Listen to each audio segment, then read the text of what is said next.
Yes, welcome back, Football Heritage TV. Saturday, huge day for relegation battles. And also, we've seen Coventry promoted last night. Coventry will be in the Premier League. Will Spurs be there to play Frank Lampard's Coventry? Who knows? We got the video printer up. We can relax for a few hours. We are going to be doing a live score show. So all the scores that are coming in, and we have got Leeds United. If Leeds win, they're kicking off in about 6 minutes. If Leeds win, they will go 9 points clear of Tottenham. And for me, that's them up.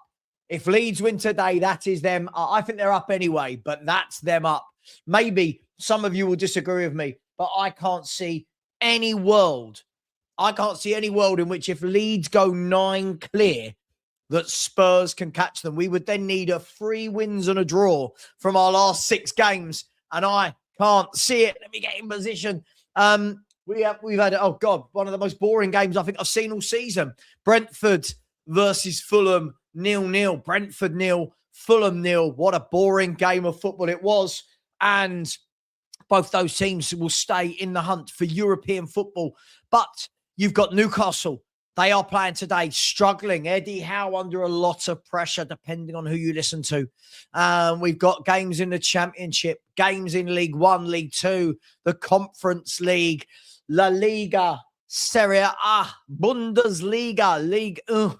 I'll keep you up to date with all of the scores. And then when the team news comes out, I will let you know the team news. So the Spurs team news won't be out till about 4:15. So a long time for that. But let me know in the chat. I mean, obviously the game, I suppose that we're going to have our eyes on the most is Leeds. And I believe that Leeds are going to win. I do. I think Leeds are going to win. I think that win the other day is going to give them tremendous confidence, that win. And I can't see that they don't beat Wolves at home. However, this is football. Anything can happen. And I think that's it, Graham, right? I think that's absolutely it, isn't it? I can't see Spurs drawing 3 games, let alone winning 3. So Leeds United, I actually watched a bit of a Leeds United podcast last night. 3 really good guys, actually. It was a good watch. And they were almost saying, like, you know, they said it's funny that what's happening at Spurs, but it's also quite sad when you see just how bad we've been run. And you think that's Leeds United. That's Leeds United, who for years everyone's been saying, oh, what a poorly run club Leeds are. Now they're up. They look to have put a squad together capable of staying up. And fair play to them. Fair play to them. I think they're going to stay up. The other game, by the way, is Newcastle versus Bournemouth in the 3 o'clock kickoffs in the Premier League. So you can see the video printer there in Germany currently. It is Leverkusen 1, Augsburg 1, Raider with the equaliser after a Patrick Schick goal. He scored hundreds of goals in his career as now Patrick Schick. Big games. Swansea versus Southampton down in the Championship as well. Southampton looking to fly straight up. Millwall have just won 2-0. So Millwall are currently in 2nd place. It's all happening. Leicester City look like they're all but down. Let that be an example to you. Leicester City are the Spurs of the Championship. Let that be a lesson to you. I was just speaking to Wayne Holland, and he just said it's just a mess. Just like the club's just run so badly. And listen, I was watching Curtis Davis talk earlier on Sky Sports. And he said, people have got to stop talking about players on paper being better than other players. He said, when you are not organised, when the club isn't run properly, when you're not set up properly, when there's no formation, when there's no identity, it doesn't really matter. You know, they're human beings. You know, you can't just say, oh, they're the better players, they will automatically win. And he's absolutely right. He was talking about Leicester, but it applied completely to Tottenham Hotspur as well, didn't it? It did apply to Tottenham Hotspur, and it's a sad state of affairs, really, that we find ourselves in. But we'll see, right? There's games going on all over the country today. Kickoff will be in about 2.5 minutes time. And then we'll just carry this show on into a watch along. So this will be a mammoth 5-hour stream. Good job the wife is away today and tonight. So we won't worry about that one. But yeah, look, it's going to be interesting. Lots of rumours that Basuma and Bentancur are going to start. Lots of rumours again that Xavi Simons is not going to be in the team. I think if that happens and we lose, I think we've only got ourselves to blame. I don't know how all these managers think that you're going to win games if you don't play your creative player. I just find it baffling. I really do. Not to say Xavi Simons has been great, but he is the only one in that squad right now that knows how to create. The only one. We get no creation from anywhere else. So we'll see when the team's where the team is announced. But all of these managers keep not playing him, and none of them are finding wins. Surely now you would be saying, hang on, this guy's got to come into the fold and play games of football. And again, absolutely. Absolutely. 11 of our 12 wins have been when Xavi has started the game. So I don't understand these calls for him not to play at all. I don't get it. I do not get what's going on at Spurs. If he doesn't start today, I'm guessing Basuma and they're saying Basuma and Bentancur possibly in the double pivot, which again would somewhat surprise me. Like, where's Paulinho? It would somewhat surprise me, but yeah, it's going to be interesting, right? It's going to be very, very interesting to see what happens today with the Spurs team. But before that, we're going to see whether or not there's 4 teams that could get relegated or 3, and that is what I'm talking about with Leeds United. That is what I'm talking about with Leeds United. That is the game for 3 p.m. right? They've done really well to keep themselves thereabouts, and if they win today, 9 points. So look, again, we'll get to the Xavi Simons Spurs lineup soon. I'm just surprised that a manager like De Zerbi, who likes free-flying football, so to speak, and likes creating, doesn't want to start him. I'm just confused. I'm really confused. I heard all of the people. I heard all of the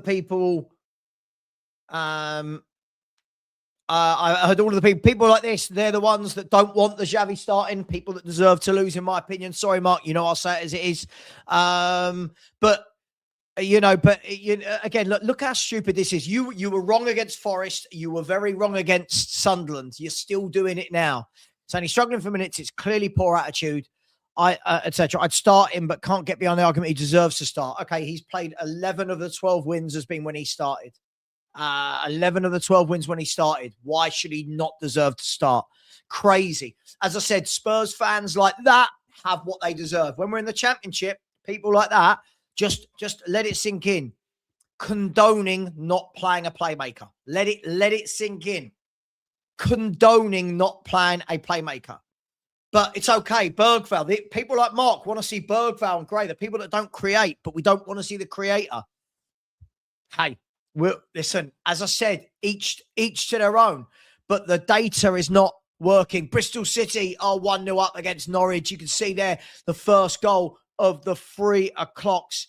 As I said, guys, if anybody can point me into the direction that it's been successful not playing Xavi Simons in these games where we're not creating, not scoring goals, I will say fair enough. But everyone's condoning what is not working and they don't want to see something different, right? Everyone's condoning, I understand why he's not playing. I don't. In any way, shape or form, I don't understand why he's not playing at all. He has created the most chances in a Spurs shirt this season, right? He has created the most chances, right? But again, I'll say it, you got what you deserve then. How are we all watching Spurs not create chances and we're all going, I don't mind? All right, here's a question for the likes of Nicholas and Mark. Who creates then if Xavi Simons isn't in the team? Who creates? Go on. You guys don't mind him not playing. Who creates? Who creates? We created hardly anything against Forest, hardly anything against Sunderland, and absolutely no one creates. That's the problem. No one creates if Xavi Simons doesn't. It's not that he's amazing. It's not that he's had a great season, right? But he is the most technical and the most creative player we've got available. I have no idea. And this is the problem. Chris, if you are with Perchy right now, I don't know if you are, can you tell him to look at his WhatsApp, please? Can you tell him to look at his WhatsApp? Cheers. If you are with him, I'm not saying you are, but if you are with him at the ground. So listen, each to their own, But if we are not playing Xavi Simons, I'm asking the question, where does the creativity come from? So if we get in, as I said, I had the conversation with that Mark guy before the Forest game, and I said, we're not creating it.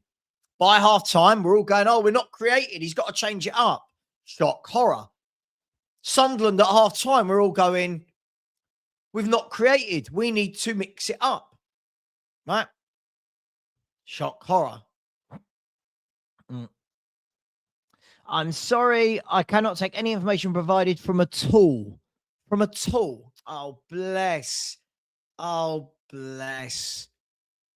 Do you know what I like about this, right? That rates, like, first of all, Xavi Simons should be capital letters because it's a name. Second of all, you know, from a tool that rates Xavi Simons. Listen to the words that I'm saying. Are you a bit special? Are you a little bit special? Did your mum and dad have sex? Did your mum and her brother have sex together and they created you? You absolute cretin. Again, look, you deserve it. I'm saying you deserve it, mate. You deserve it. Mark, you've called it the last 3 games. You don't want to see this guy. When you're saying he's been awful the majority, name me someone who hasn't. Right? And again, the answer, again, sorry, as I'll say, Spurs fans are stupid. I'll call it out. I'm sorry. Look, read this sentence. Only a Spurs fan could say this. I don't want him to start because I don't rate him, right? But who's creative? Nobody. Brilliant. Like, absolutely brilliant. Let's again, this is how stupid we are. We do not want the playmaker to start. And then I'm asking, right, who creates? No one. It's absolutely ridiculous from our fan base. Xavi Simons was excellent against Atletico Madrid and hasn't played since. In those 2 games, we've not scored. Are we seeing a bit of a... Are we seeing... Like this is mad. This is absolutely madness. It's just... I think they are, though. I think they are. The problem is, what happens is, people like Mark, right, set their stall so early on a Xavi Simons. By the way, who has been good this year? They've all been shit, right? They've all been shit. When we talk as though,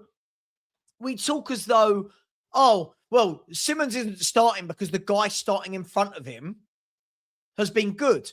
So we're starting Bergvall in front of him, who doesn't score, doesn't assist, and doesn't create. It's absolutely bonkers from our fans.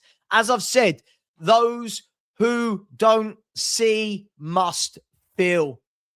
They must feel. Goals going in. Stevenage 1, Lincoln 0. Salford are winning 1-0 away at Oldham. Ross County 1, Ayr United 0, Wimbledon 0, Plymouth 1. Goals starting to go in across the 3 o'clock kickoffs.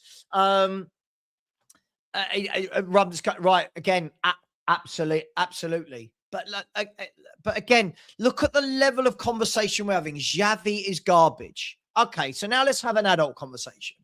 Xavi is not having a good year. Who is? Right? Who is?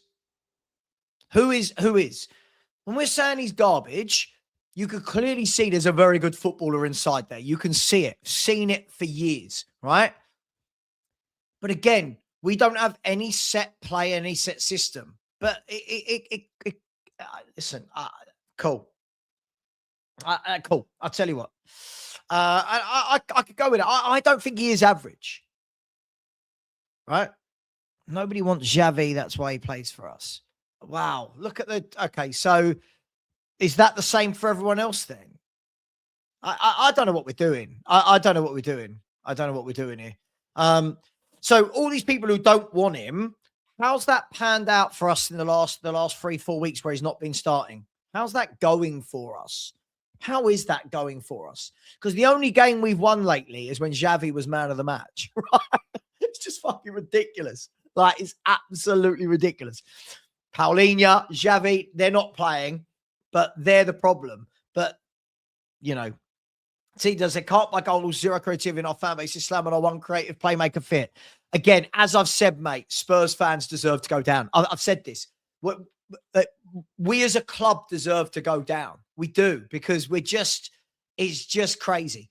No one is saying Xavi's had a great year, right? No one is saying that he's had a great year. 12 wins, 11 he started. So, Jermaine, tell me who's a better creative player than him right now in R11. Go on. Please tell me. Go on, Jermaine, you tell me. Oh, the team sheet's not out for ages. The team sheet's not out for an hour. All right? But Jermaine, answer the question. Name me a better creative player in our squad right now than Xavi Simons. I'll sit here and wait. I'll sit and wait. He's created the most chances. The most chances of any Spurs player this year. Xavi Simons, by a long way as well.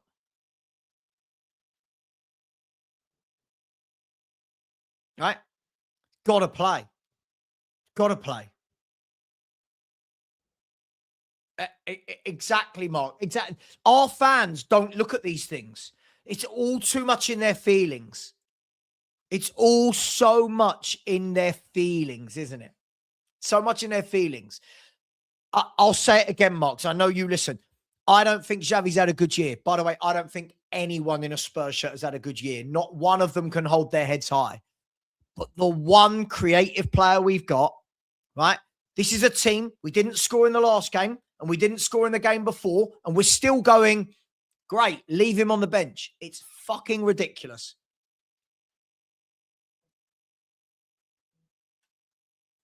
So you don't want to score goals and create in a relegation battle? Really? Think about it, right? Think about what these people are saying.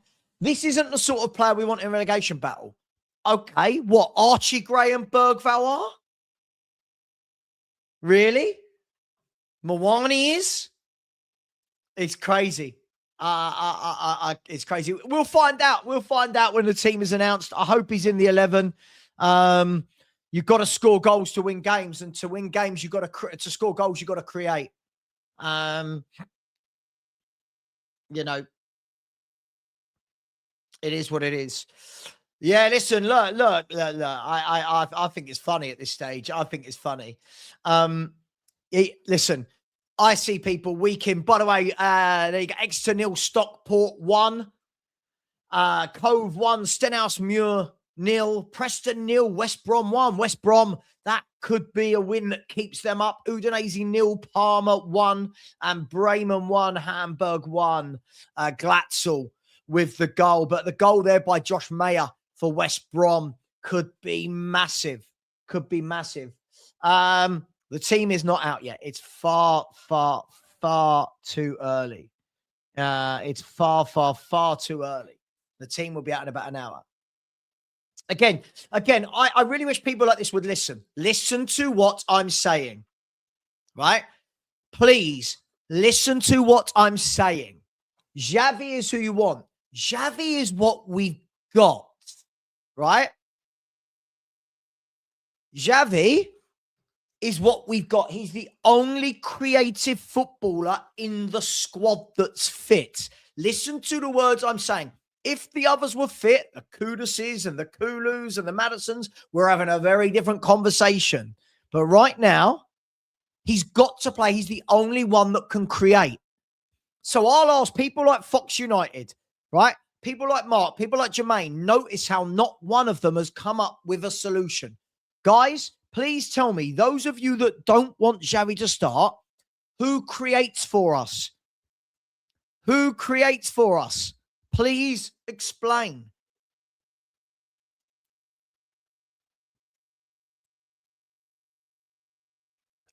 And this is the point, Neil. This is the point. He was good enough to start and get man of the match against Atletico Madrid, but we don't want him. But we don't want him in the team. You know, and this is the problem for me. The entire team has been terrible, but Xavi seems to be the one that's singled out. Have you noticed? Like, Jermaine there, Xavi's garbage. All right, talk to me then about Gray, Bergvall. Talk to me about Richie and Solanke. And why is the one playmaker the one being singled out? I don't get it at all. I don't get it in any way, shape or form. Crew nil, MK Dons 1. That goal could see MK Dons promoted by the end of the evening. As it stands, that goal would have MK Dons promoted. See, again, listen to this nonsense bollocks. Listen to this. I would sooner have Bergvall, who at least contributes all over the pitch, rather than flash in the pan. Here we go, everyone. Just so you can see how dumb Fox United is. Ready? This is Bergvall.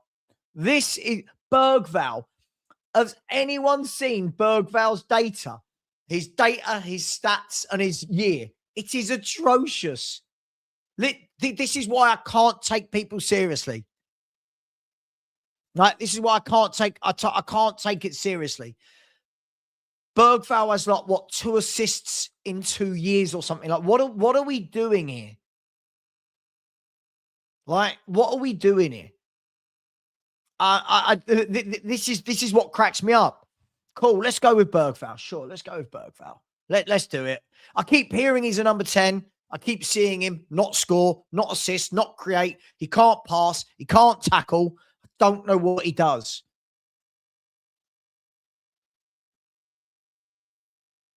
How on earth would you know this? I don't know. I'm joking. I don't know. There's no creator in the odd. Okay, how are we scoring goals?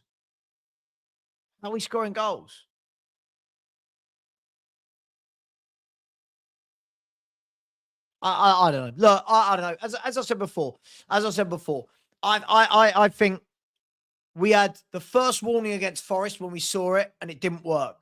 Fans then asked for the same thing against Sunderland. It didn't work. We're now asking for the same thing, these fans, again in another game. If we're not learning, what's the point to any of this?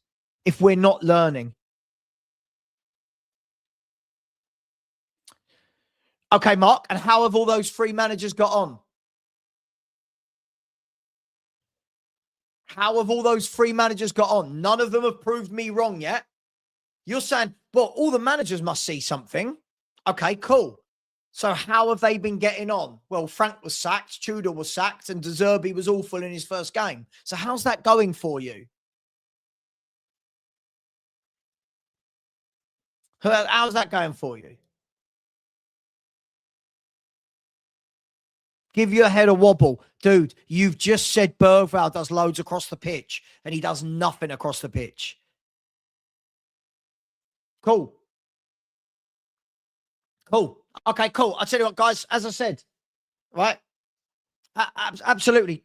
Mark, the Fox guy, they want what we're seeing. That's cool. Let them have it. Absolutely, Ellie. He does have creativity. That one moment doesn't mean he's been brilliant, but he has that one moment that can unlock a defense. None of these other guys have that. I cannot believe.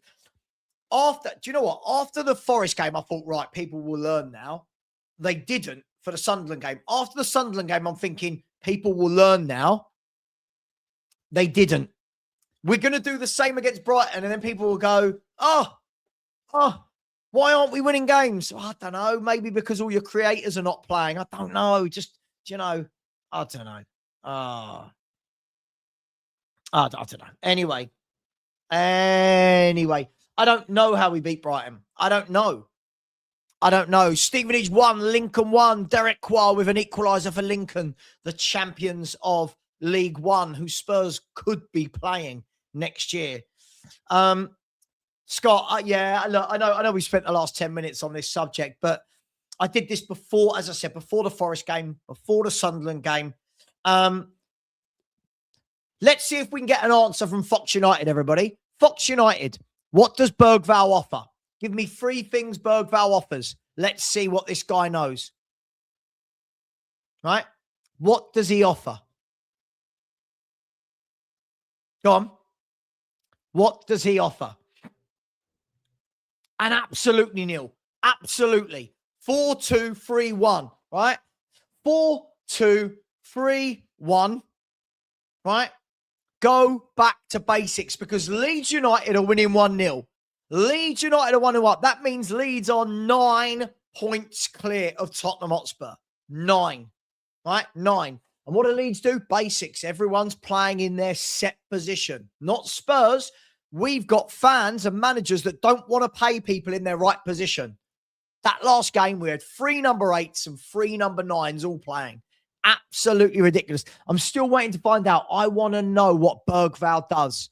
So Leeds United are 1-0 up. They are 9 points clear of Tottenham. 9. Let that sink in. 9. I don't know what to...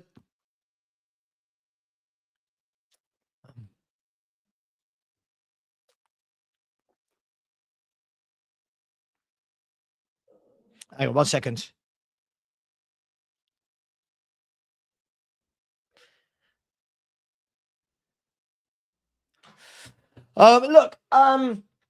Look, all I know is I've been asking for ages now is I just want to go back to basics. Play people in their correct position where possible.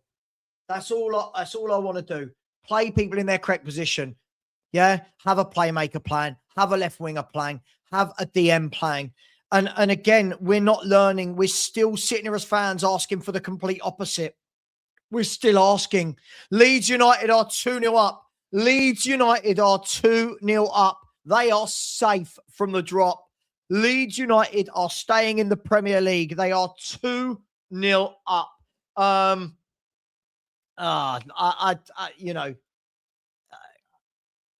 much worse can it get?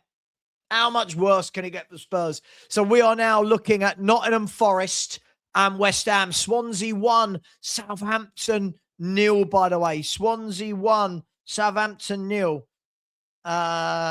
Just sent it to you. I'm not confident at all today. I want to see the team, but I'm not confident. Noah Okafor, again, having a good patch in the team, isn't he? Noah Okafor having a really good touch. You know.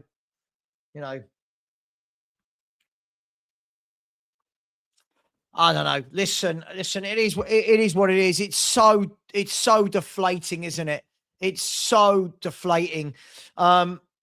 Look, I'm not going to even bring up the league table, but just take my word for it. Leeds United are currently 9 points clear of Tottenham. They are in 15th. Then there's a 6-point drop to Forest on 33, but they have Burnley at home tomorrow. And then there's a further point drop to West Ham and then 2 points from West Ham to Spurs. So Leeds United, unless Wolves can turn this round, are flying. Sure, absolutely, right? Absolutely. Get the players in their right positions. That's all I'm asking for. And we got half a fan base sitting here asking for people not to play in their correct positions. It's mad. I don't know what this boy does. He'll probably score today and people will lose their mind. I don't know what Bergvall does as a footballer. He can't pass. He can't shoot. He doesn't create. He can't tackle. Doesn't run games. I don't know what he does. I think we're beyond that, mate. I think we're beyond the fight, the pride, and the passion. I think it's the ability. But hey, listen, we'll see. The team news will be out in less than an hour, and we're gonna find out, aren't we? We're gonna find out. It's all good fun. It's all good fun, and we kick off in about 2 hours' time. So it's gonna be a very interesting day at the office today. A point isn't good enough.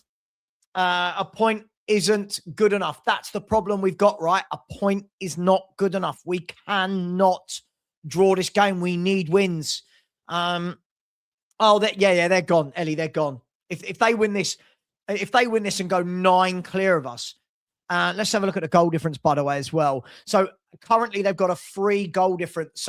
So they're 9 points and 3 goals better than us. No, I didn't at all. No, I didn't at all. I think I had Leeds down to win this game comfortably. So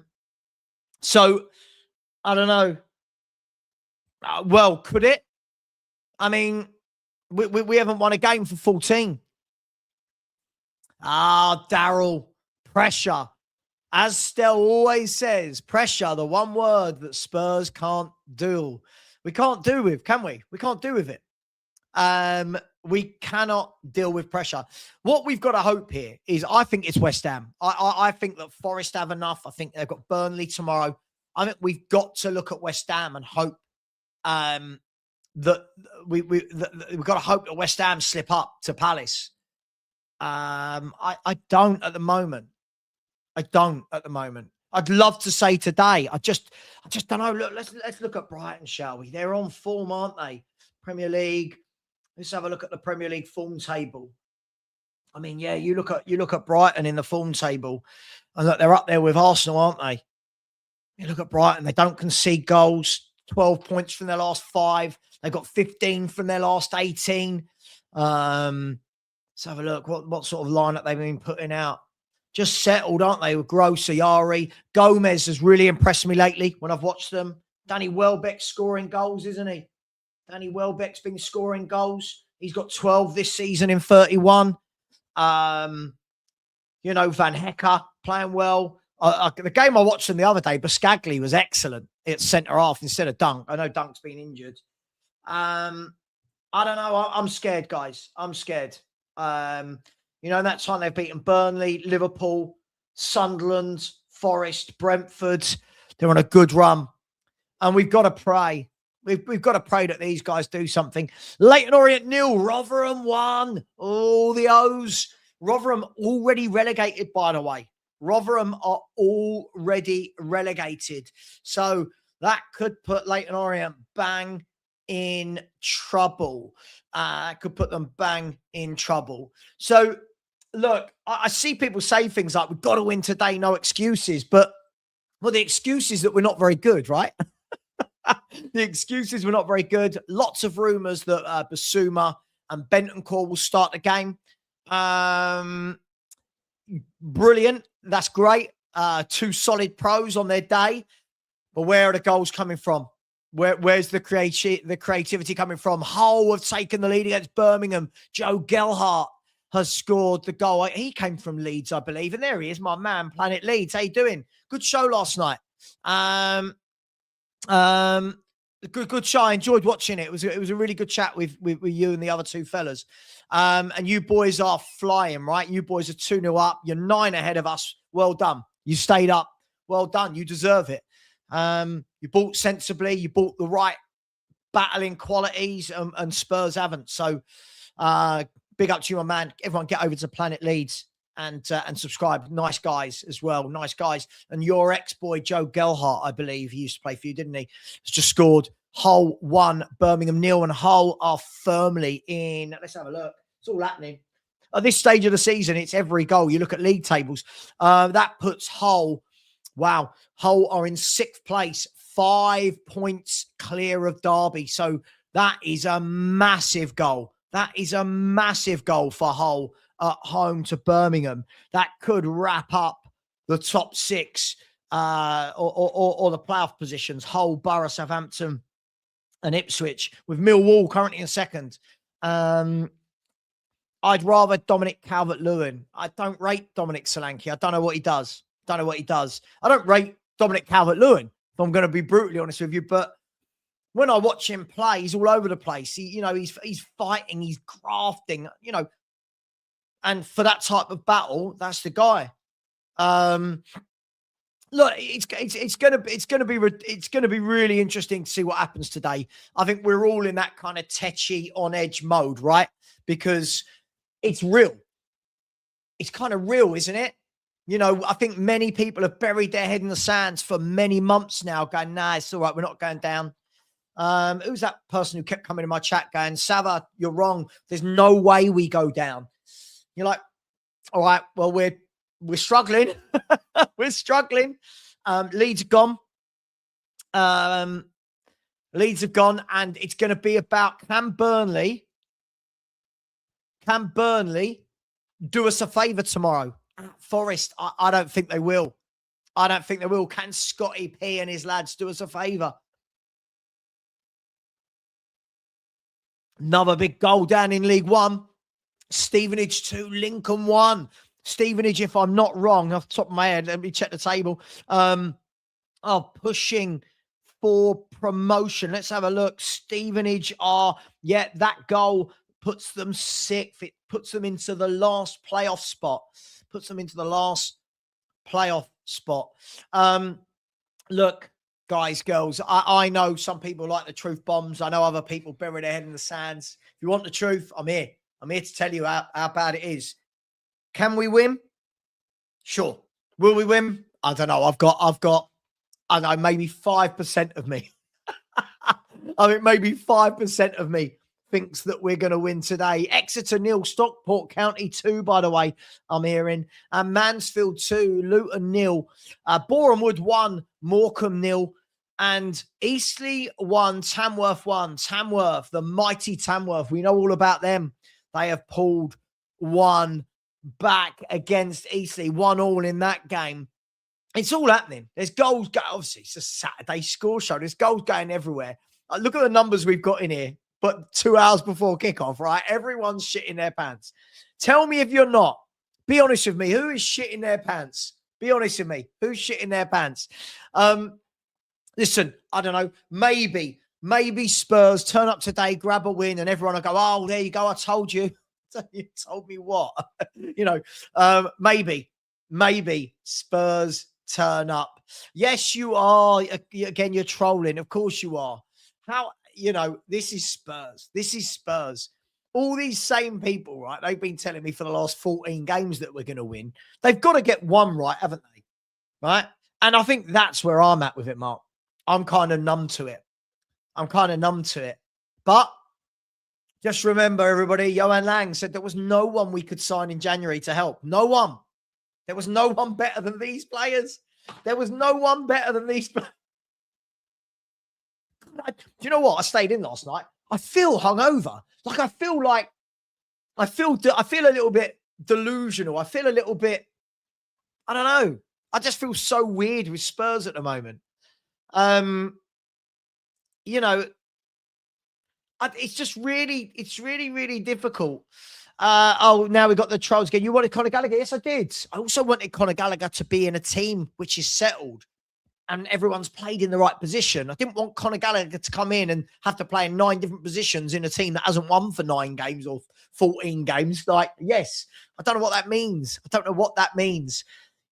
If we go down, we're not going down because of Conor Gallagher, are we? I think there's a few problems at this club. Honestly, I look at people like this, by the way, and I do wonder how they get dressed in the morning. I genuinely wonder whether their mum and dad have to come into their bedroom in the morning and go, that's it, put one sock on in front of the other. I genuinely believe these people are dumb as shit. What sort of a comment is that? Right? What sort of a comment? You wanted Gallagher. Right? Sorry. Right? What are we talking about?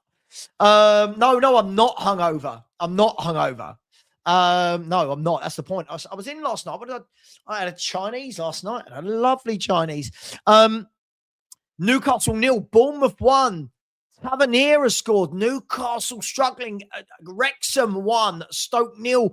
Wrexham trying to keep in contact with the top 6 in the championship. So Wrexham 1-0, George Thomason and Marcus Tavernier scored. Newcastle 0, Bournemouth 1. Look, I have no idea. I am not even going to predict it after last week. After the shambles I saw from last week from De Zerbi, I'm not even going to begin to predict it. Wrexham 2-0 up. Wrexham have 2 goals in 1 minute. Wrexham 2, Stoke 0. Windass with a second goal. So Wrexham have gone 2 up And that goal, let's have a look. That puts them, hang on, we're going to the Championship. There we go. Can they still go up? I think it's a big ask. That puts them 4 points behind Hull in 6th. It cracks you up, doesn't it, Mark? Mark, do you know what makes me laugh with these people? It's the same people that say to me, you wanted Frank. It's like, yes, but what I've never said at any point is, I just want Frank, he solves everything. What I said is, I want Frank, and then I want to build for a few years, and I want to get rid of the old players, bring new players in and build. With Gallagher, I'm not saying, oh, I'd love Gallagher to come in and then be played in 5 different positions. No, I'd like Gallagher in a settled team with a good manager. Like, I really don't think this is difficult. But unfortunately, there's too many children in chat rooms that can't quite understand what's being said most of the time. Like, they're the sort of fans that, you know, player scores. I told you he was good. Player doesn't score. Told you he was shit. You know, name me a player who hasn't been. And that's the problem, right? I don't disagree. When people say Gallagher's been poor, I agree. Now tell me who hasn't been. Right? It's not about sticking up for Gallagher. We could apply this to everyone, can't we? Every single... There's a reason we haven't won in 14, because none of them are playing well. That's my point, right? I think you could, Daniela. I think you could. I think you could. By the way, Notts County 0, Barnet 1, Kabongo Shimanga with the goal. As Barnet are trying to get their way into playoff contention. Notts County could have gone seconds tonight, and they're losing at home. It's all happening. And all of this is up there, by the way. That knowledge is all up there. As I said, I don't mind when people say Gallagher's been bad or Simmons has been bad, but don't we have to do that for the entire squad? Like, none of them have been good. I think Van der Ven and Romero have been awful, right? Van der Ven and Romero, okay, cool. If you cost 50 million, there's no excuse to be shy. I can't take comments like that seriously. Of course there is. There's a number of reasons why players who cost 50 million won't be playing well. Or you're in a bad team, you're in a bad system, you're out of form. We've got loads that cost 50 million that have been shit. There's loads of players up and down the country playing at teams that have cost 50 million that aren't doing well at the moment. It's just such a limited way of thinking. It's such a limited way of thinking. I don't get it. I don't know who he was talking about there, by the way, costing 50 million. But again, Jermaine, you know the difference between me and you, right? As I said, when I've worked for Premier League football clubs and you speak with football people all day, every day, they don't just say silly stuff like, no excuse for being bad at 50 million. Well, sure, if you're playing in a bad team, in a bad setup, manager changes every week, there's no identity, the scouting's been poor, the players around you, you're not allowed to build partnerships, then yes, you're going to have poor players. But who was 50 million that you were talking about? Right? Money is a number, right? There are plenty of players that don't hit the ground running, but they cost a big fee, and then they might get better in years to come, and vice versa. I just think it's crazy how childish we are when we talk about football these days. It's absolutely crazy, isn't it? It's truly, truly crazy. Yeah, but that's just again, it's childish, isn't it? So he's going to get more heat because he's an ex-Chelsea player. I mean, that doesn't make any sense to me, right? That doesn't make any sense to me. All of them should be getting heat. All of these players. But then again, I don't think most of them are good enough. So do you know what I mean? I just feel like we can't have sensible conversations anymore. So, like, you know, so-and-so's garbage. Well, let's be brutally honest. Xavi Simons isn't garbage. You don't play for PSG, you know, Barcelona, the Netherlands, if you are garbage, do you? You might not be having a good season, but it doesn't mean you're garbage. Absolutely, Eddie. I've said this before. There's no one I'd be upset. Maddison and Kudus, maybe. I think Maddison and Kudus, but again, it depends what Maddison you're going to get after the injuries. But if we're just going to say, right, so this player cost 50 million, he has no right. I don't know who we're talking about when he mentioned that. They can never be bad because they cost 50 million. This player costs 20 million. He's allowed to be bad every now and then. I don't quite get how the brain gets to that stage. I don't get it. That would mean that every Liverpool player that costs over 50 million is bad, right? Because they're having a bad year. Really? Like, it just doesn't make sense. There's no one I don't mind. If anyone's sold, anyone's sold. Would I sell Bergvall and Gray? Absolutely. If money came in, I'd sell Bergvall and Gray.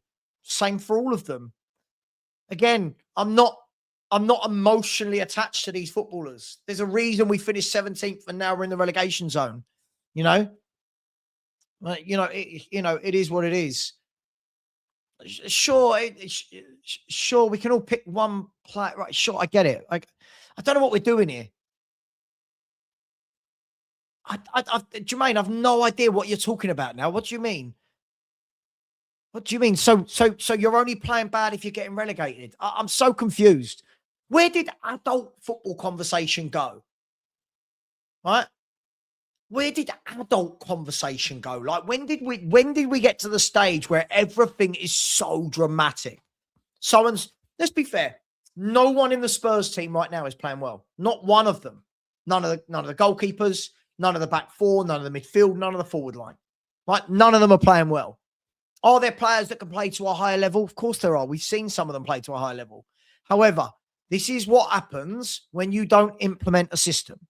When you bring footballers to a club and you don't have a system, you don't have an ethos, you don't have a strategy, this is what's going to happen. For years in a row, you're going to look shit. You need to have plans, right? That's why some players leave clubs that are in a shit show and they go and do well. Look at McTominay. He left and he was Serie A Player of the Year, right? Because he came out of a bad situation, went into a really well-drilled, well-oiled situation. Does wonders for you, doesn't it? Right? Come on, this isn't rocket science. Can't just say everyone's shit or everyone's brilliant. It's just crazy. Exactly, Mark. Exactly, Mark. Wirtz cost a lot of money. That's not Wirtz's fault. But he's had a difficult first year. I've seen games where I thought he's been excellent, other games non-existent. Doesn't mean he's suddenly a bad player because his price tag was that. Exactly. Rashford when he went to you. Exactly. Right? And I think Danso, yeah, for me, I think always steps in and does well. Yeah, Danso. Yeah, there you go. Last game, I think the only one that came out of it with any credit would have been, I think the only one that come out of any credit is Kinski. These players haven't been coached for years. I don't know what we're talking about 1 year.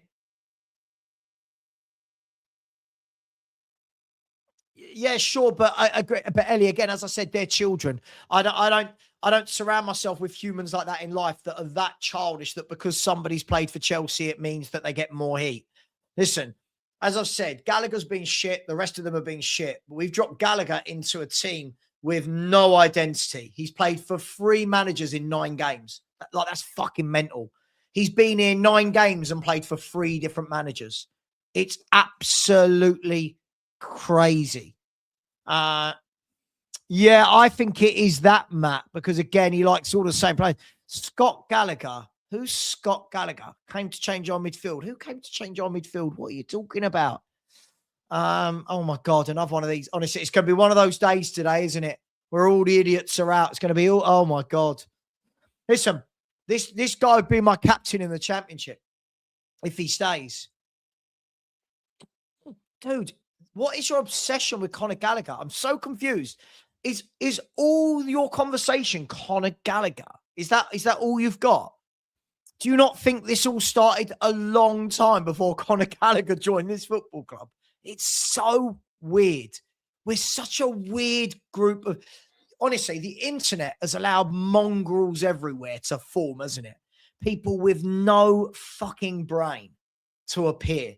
Like, this obsession with Conor Gallagher, it's weird.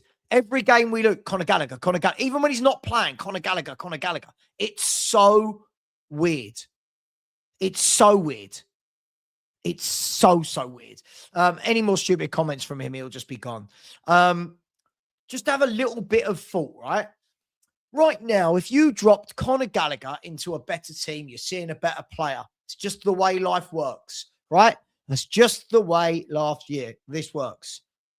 Yeah, exactly, Scott. Exactly, mate. It's crazy, isn't it? 17th flight. But again, these fans didn't learn their lesson last year. As I said, Scott, in the summer, and I think you were one of them with me, said in the summer to anyone that would listen, right? It was a crap transfer window, right? Right, Matt, listen, if you keep talking about the same thing, you're just going to go, I'm going to put you in a little timeout, mate. Just a little timeout because you're obsessed with Conor Gallagher. It's so weird. You're obsessed. Fans like that didn't take last year's warning seriously enough for finishing 17th. They didn't. That's why when I said this is a shit transfer window, so we've had a shit summer. We have not done anything we need to do. People are going, oh, no, it's good. 4 first-team starters. Cool. How's that worked out for us, right? How's it worked out? You know what? If we scrape and stay up this year, the same people will still not understand going into next year that we need to completely rip it up and start again.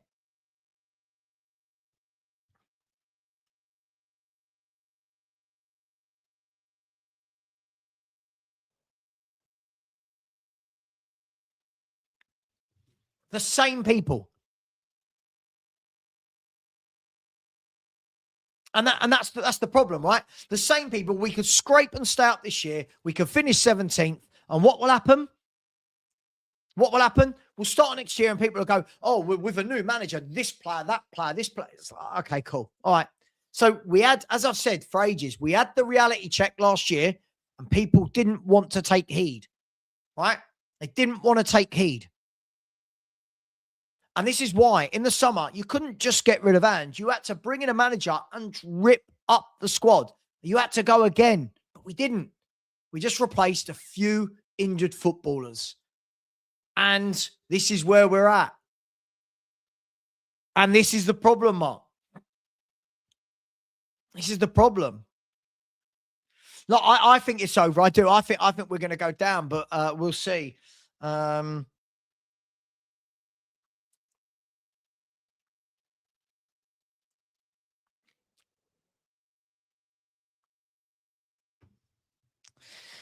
We're going to see, right? We're going to see. Today, I feel like whilst all the games are pivotal, it almost feels like you lose today, we're gone. It feels like, it doesn't mean we are. We've still got more games, but I just don't get it. Every time I start up a YouTube show, there is a player who takes the blame for where we are. This is all on Romero. No, it's not. This is all on Gallagher. No, it's not. This is all on... No, it's not. This is all on that. No, it's not. This is all on Frank. No, it's not. Like, it's almost as though no matter how bad it gets and has been for years, people can't quite wrap their head around how bad the club is as a whole. It's truly worrying. MK Dons 2-0 up. Marvin Ekpatita with a goal. It's just crazy. The same people come in, the same people like that, Matt, the same, like the same people that are not understanding, right? They're just not understanding. Savva, do you think in your mind you would go back, lose that Europa League and be in the position Man United are in? No. Do you know what? I think the difference for me, mate, is when we won the Europa League, it was our get out of jail free card, wasn't it? It was our, hey, we've been absolutely rubbish, right? We've been rubbish, but we've now scraped Champions League. We've got Champions League money, right? So my question to the owners was, right, what are you going to go and do? You got four competitions, 2 games a week. What are we going to go and do in the summer? Are we going to have a big summer? And up until 4 days to go in the window, we'd only signed 2 players, Kudus and Paulinho. And then with 4 days to go, you get Simmons and then you get Mawani. Of those 4 players, 2 were on loan. It's atrocious. It's atrocious. And then we sit and wonder why we are where we are. Then Conor Gallagher comes in and we go, this is on Conor Gallagher. Geezer only joined at the end of January. Like, what are we doing? This has been years and years and years, and we've just got childish people that can't quite understand it.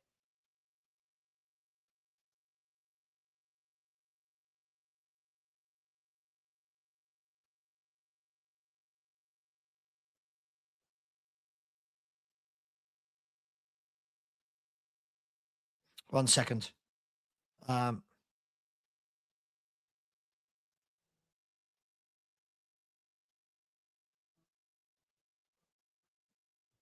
One second. Sorry, everyone.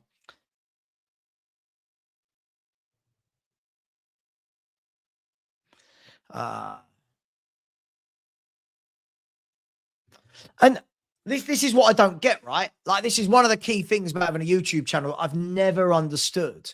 That you can never have the adult football conversation because people go, but Gallagher, what about him? What about him? He's not done well. Sure, who's done well? Well, that's not the point, but of course it is. You don't just drop a play. You could go and sign Lionel Messi. You drop him into this mess. What do we think's happening? Do you know what I mean? Not Messi as the example. But do you see what I mean? You can't just go and drop people.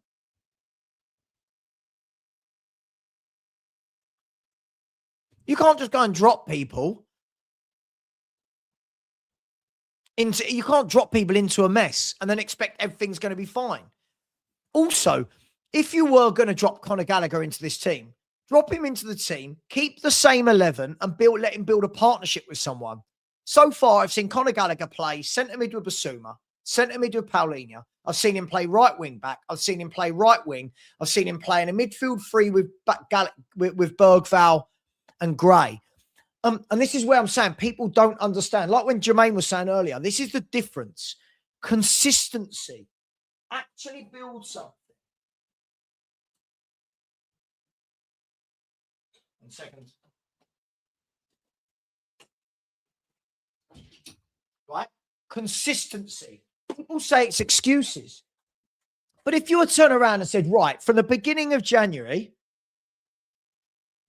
1 second.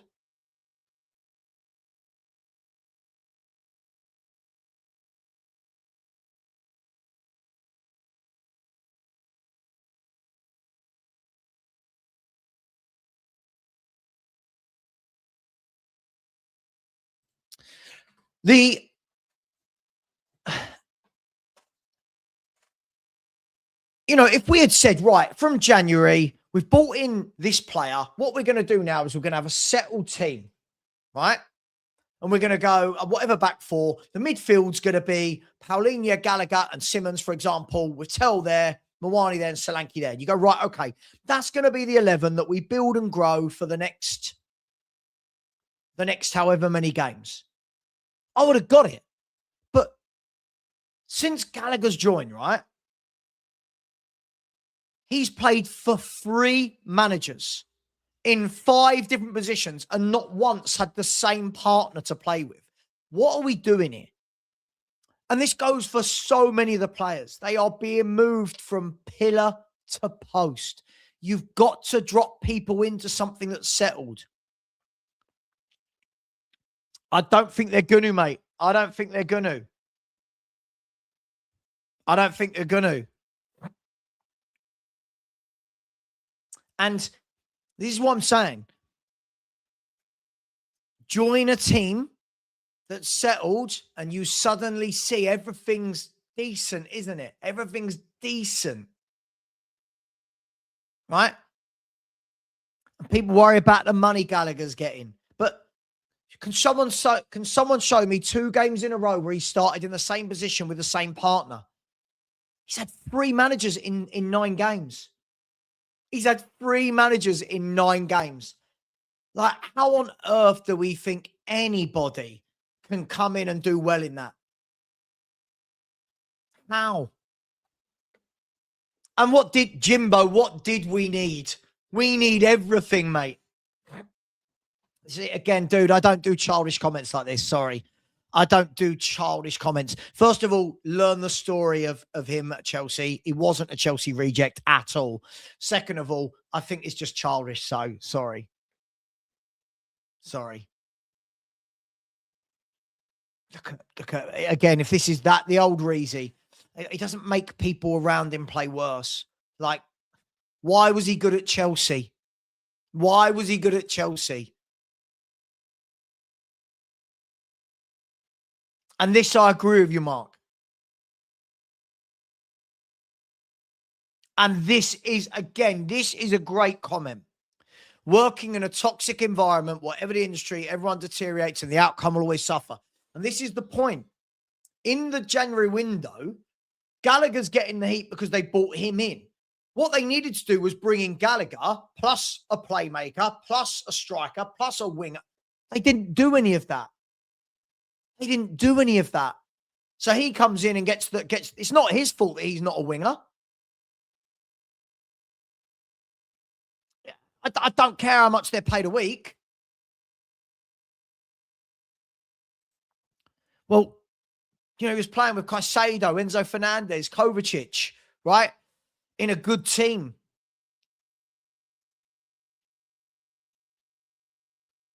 Well, we're not Chelsea. I hate to tell you, we're not Chelsea. Chelsea have Enzo Fernandez, Caicedo, and Cole Palmer. Again, stupid comments. I'm sorry, I can't deal with really stupid comments. How on earth, like, Chelsea have a really good midfield three. Of course he doesn't get in that midfield three. It's crazy. Oh, my God, honestly. Anyway, moving away from Conor Gallagher. I love how even when he doesn't start, he takes the blame. I love this. Isn't it funny? All these people, none of them are mentioning Bergvall and Gray and these people that play every week, or Richie and Solanke, Van der Ven and Romero. None of them are mentioning, you know, Savva, enough with the toxic positivity. I have no idea. Mate, I'm going to put you in a timeout. You're being a bit weird. I don't like weird people here. We troll people out. Oh, my God, Scott. Someone said to me today, you do realise that they're going to be out in force today. I said, yeah, the world is a bit special.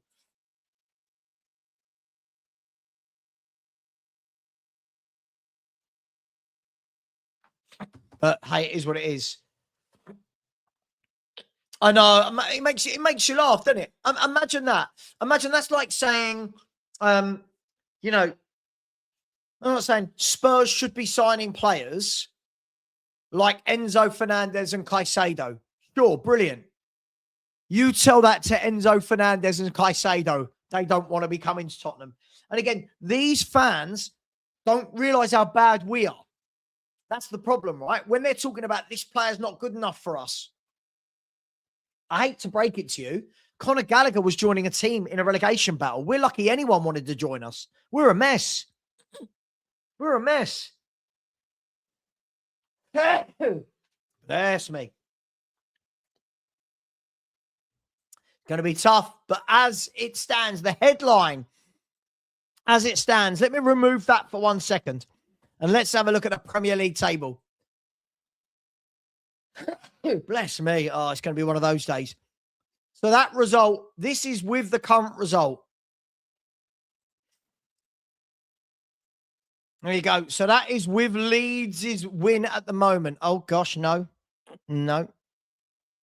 No. What's going on, Savva? Sort it out, mate. There you go. Leeds United are currently 9 points clear of Tottenham. 9. But by the way, can I just say, right? Let's remove that. Let's put the thingy back up. Well, where is it? Live score, please. Let that work immediately. That would be great. Oh, bless me. Let me just say, for all of these arrogant, ignorant Spurs fans, we're better than Gallagher. We were better than Grealish. We were better than Rashford. Right? We were better than Locatelli. We were better than Lookman. Give your heads a wobble. Give it a wobble and realise how shit we are. Give it a wobble and look at the players in our first team. Give it a wobble.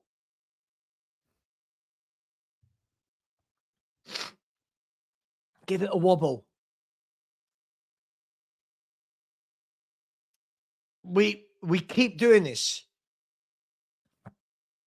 Absolutely. Absolutely. I'll let the Chelsea fans argue their season, but it just makes me laugh. It just really, really makes you laugh. By the way, the last time, if I'm not wrong, someone tell me if I'm wrong here. Didn't the last time, when was the last time I'm going to find out for all these people, right? For all these people. Let's have a look at the league. So when was the last time? So they didn't last year, did they? Oh, did they last year? Chelsea finished 4th that year.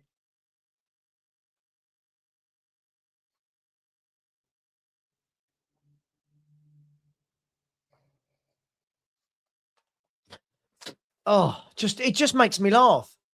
And I think, Paul, this is why I think some of these fans deserve it. As I've said, I think some of them do. You know, how many people sat there going, we want Jack Grealish? Sorry, you don't want Jack Grealish? No, what? Man City reject? What, the alcoholic? What? No, I wouldn't want Rashford. Why? What, the Man U reject? Sorry, we haven't got a left winger. What is it? Like, we haven't got... It's ridiculous. It's absolutely ridiculous. And don't get me wrong, most of us don't deserve it. But there are so many fans that constantly clamour for to reject. Like, looking at January, Lookman doesn't move the needle. Fucking what? Lookman doesn't move the needle. Like, what are you talking about?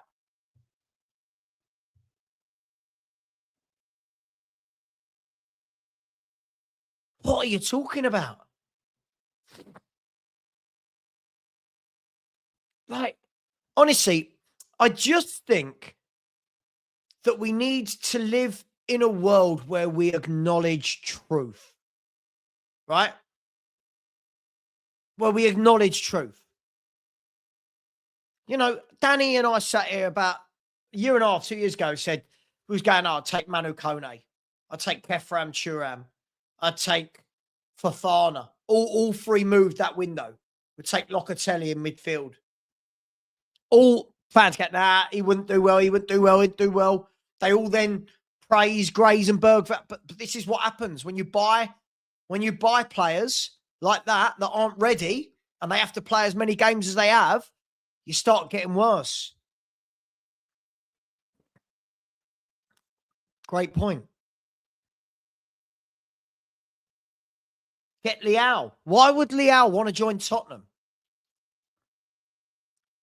Why would Leao want to join Tottenham?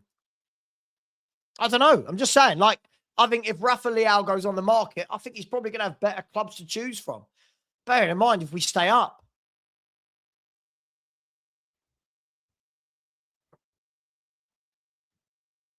I don't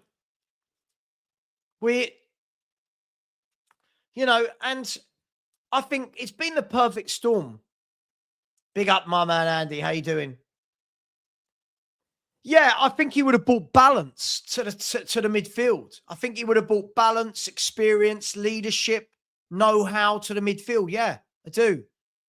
Yeah, I would have definitely liked Morgan Gibbs-White. You know? And there are a lot of people that are going to be very, very, if we go down, they're going to look at it and go, oh, how? I don't get it. But I've made peace with it. Let me do some super chats. Big up to Marky. He said, big up Sav. Facts always speaks the truth. I try, mate, because I don't live in this delusional world where I think Tottenham can just take the same players as the big clubs. I don't live in this delusional world where I think every 18-year-old we sign is going to be the next Gareth Bale or the next Harry Kane, like idiots like Matt. Remember that Matt going, oh, what were you like with Bale and Kane? Oh, my God, really? Every young player gets compared to Bale and Kane. It's ridiculous. Big up to you, Mark. Thank you very much, my man. Big up to Keep the Dream Alive. Said Bergval's expected assist 0.42. Simmons 3.56. Listen, there's levels between the two footballers. Levels. That's all I'll say. Thank you very much for the super chat. That's all I'll say. 3-star Reds said YouTubers 2-1 down at Wembley. Come on, Deji. I've no idea what that is. Is there some sort of YouTuber football thing going on? Is there? Not for me, that, but big up to you. Big up David in Cornwall or Newquay. Said, good afternoon, Savva. We needed fhtv to come to Newquay. Take football news from the Spurs fan. I'll be down there one day, I'm sure. Big up to you, my man. Very generous indeed.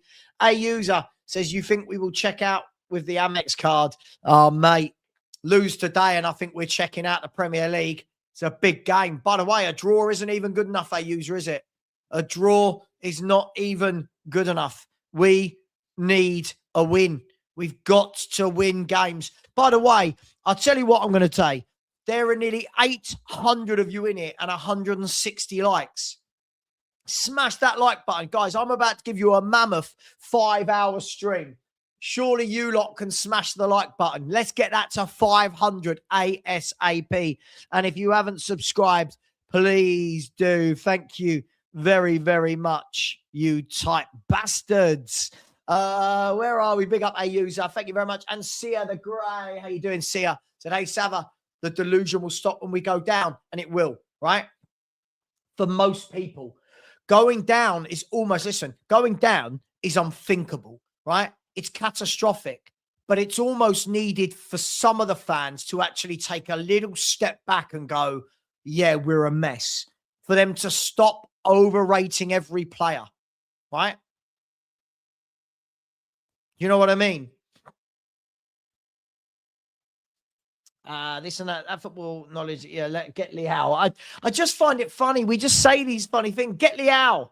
Just go and get Julian Alvarez from Atletico. He definitely wants to join, doesn't he? You know, we will. We will, Leighton. We will know it very soon, my man. We will. We will. Yeah, listen, I saw a lot of people having a go at the club yesterday for that, and the guy that posted it on LinkedIn, I thought that was all a little bit silly. Like, the guy's just doing his job, right? That's his job and in the corporate world. So, you know, big up to Adam. So people saying we should be signing the likes of Bastoni and Liao. Why would they want to join? What could likely be a championship side next season? Oh, big up. Big up, Linda. Said, hi, Savva, how are you? 2-0 today to Brighton. I want to see the team. I want to see the team. I've got no snacks. Sacks? No Ricky Sacks. I've got no snacks. No snacks at all. We ain't winning without Xavi starting. We'll see. We'll see. Revolutionary Pot. I love that. That's a great name. Says Spurs have lost 4 of the last 5 against Brighton. Oh, God. Where are we? Big up Ellie. Queen Ellie said, if we lose and West Ham win, I think that's it. I agree. I just don't know where the points are coming from. Wins anyway. One nffc. Big up to you. Has said, so at the end of the Jan window, Spurs were 13 points ahead of relegation places. Were the management to blame for thinking Spurs would not get sucked in, so did not splash the cash? They could see we were on a downward trajectory and had a lot of injuries, my man. They could see we needed a lot done, and they didn't do it. We are Spurs. Stop acting like we are Bournemouth or Brentford. I wish we were acting like we were Bournemouth or Brentford, mate. We'd have a better squad and a better run club. Wait, but you keep saying we're Spurs. What does that mean when we're a shambles? What does that mean? What does that mean? I love this. People go, we're Spurs, yeah? What does that mean at the moment? What does that mean? I don't know what it means. I don't know. 1 second. Let me add that person as a moderator. Can never have too many moderators. This is the thing, right? But Savva, we're Spurs, right? What's that done for us? I don't care what the score is as long as Welbeck scores. Thanks, Angus. Much love to you as well. Come on, City. Oh, my God. Big up, Mark. Here he is. It's 1977 all over again For those who weren't around, I wasn't, but it was the year we went down. Still Newcastle 0, Bournemouth 1, by the way. How you doing, Mark? I hope you're well. fhtv barbecue soon. I really need to send a date out. I'll get the date out for that, probably in June. But hey, second Frank was used this, just buying some players to stay up. Look, I've said the whole time, it didn't matter who the manager was in January, you had to buy players. You know, when they sat people saying that they didn't back Frank, they just didn't back the club. Tony thinks it's going to be Kinski, Spence, Van der Ven, Danso and Porro, Gallagher, Paulinho and Xavi, Mawani, Tell and Richie. We're about to find out in about 7-8 minutes' time.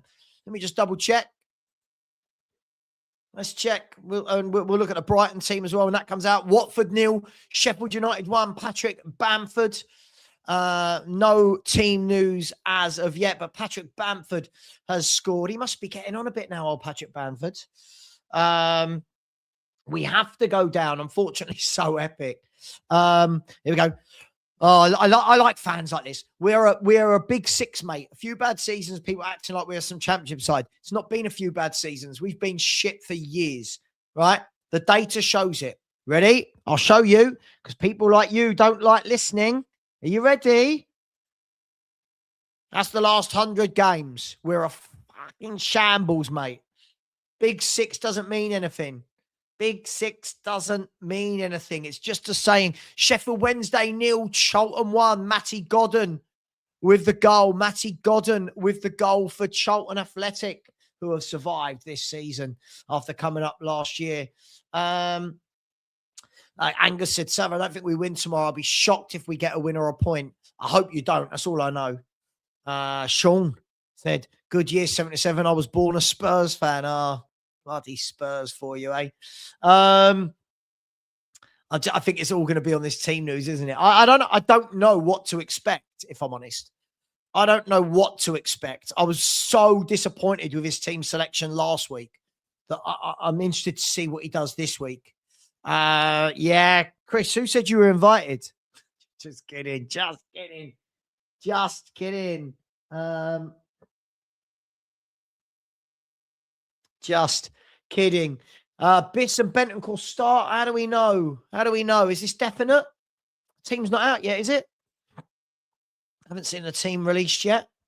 But I'm hearing lots of people have been saying that they think Basuma and Bentancur are going to start today. I've got no problem with that per se. I just want to know who's going to create.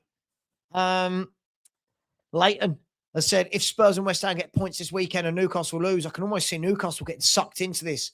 Hard to see, I know. Well, I mean, they're not doing well at the moment, Newcastle, are they? But they do have 42 points. They do have 42 points, mate. You know, Spurs and West Ham would need to get 10 and 13 points respectively to overtake them from 18 available. It's not going to happen, mate. I see what you're saying. It's just not going to happen. Yeah, that's what I'm hearing. That's what I'm hearing. Apparently, it's going to be those two. Let's see. They are staying up. I suppose it depends on how fit they are. I wouldn't mind Basuma and Bentancur as the two with Xavi in the 10, but Paulinho for me should surely play in a game against a team that are quite attacking. We're going to see. We're going to see. But listen, the team news should be out in about 4 minutes, and we're going to find out. We're going to find out very, very soon. I don't think he's starting at all. Yeah, he's not starting. By the way, Norwich with an equaliser at Bristol City. Toure with the goal. Wimbledon 1. Plymouth 1. Smith with the goal. Going to see. Big up to you. I said, afternoon, Savva, long-time viewer, first-time commenter. Appreciate your content-ristic video views. Big up to you. Thank you very much. I know a lot of people don't like it, because I don't just sit here and say nice things all the time about Spurs. I try and be a little bit honest with it. So yeah, it's tough. It's tough. AFC Wimbledon, Alistair Smith was that goal. Luton have equalised at Mansfield. Shaden Morris with the goal.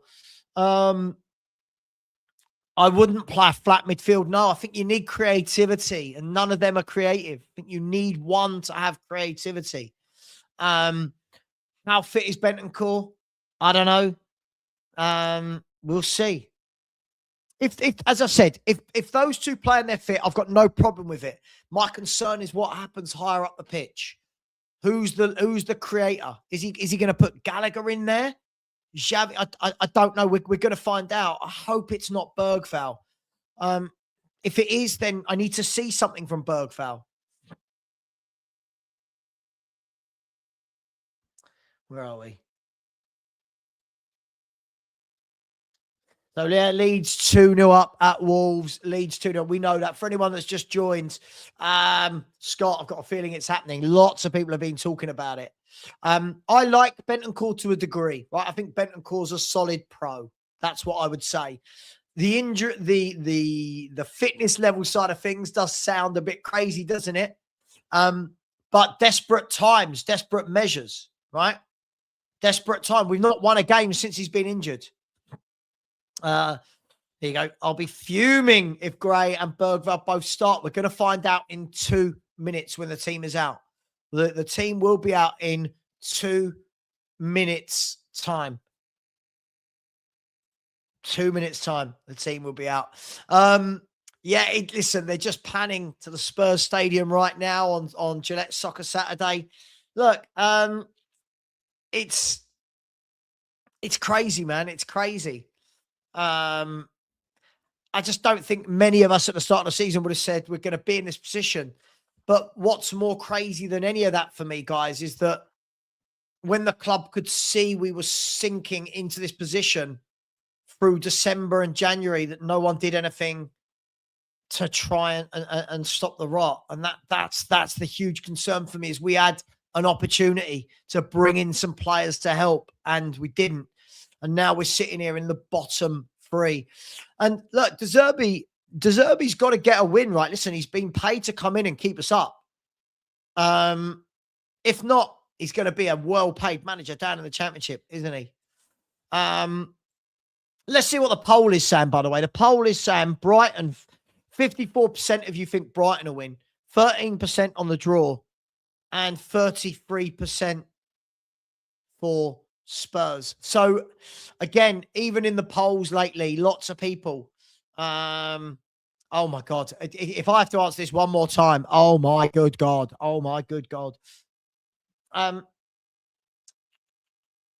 are we? Come on. Is the team out? Is the team out? It's 15:15. Come on, Spurs admin. Come on, Spurs admin. I'm refreshing. Stanley! The team is not out yet on the Spurs site. Let's have a look. Come on, I'm refreshing. It's called a past. Where's my team? Give me my team. Where's my team, Tottenham? We need to see this team, the most anticipated team news of the season. He's got a lot of players back fit now. So De Zerbi's got what Tudor and Frank didn't have. Here it is. Here is the team.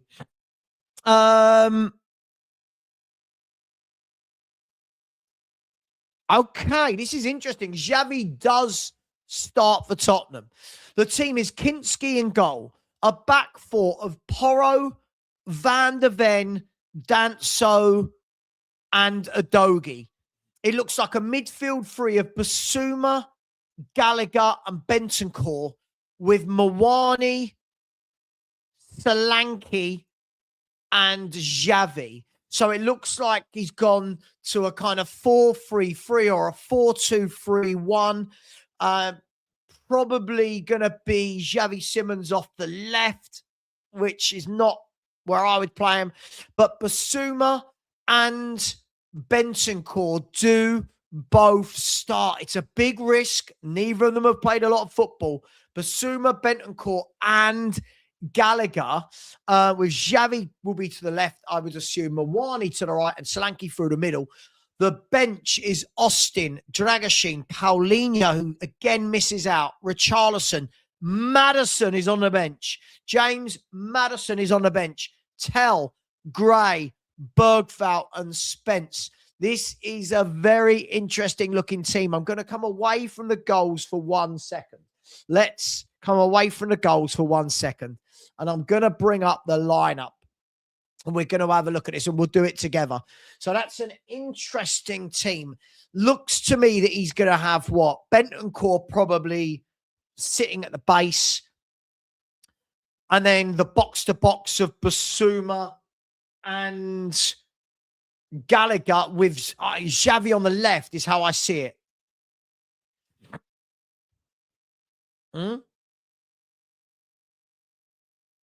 Let's have a look. Let's have a look. So let's bring this up. So to me, I think it's going to be something like this, right? So we know it's going to be Kinski in goal. Oh, have I brought that up on the screen yet? Have I brought that up on the screen for you to all see? Let me,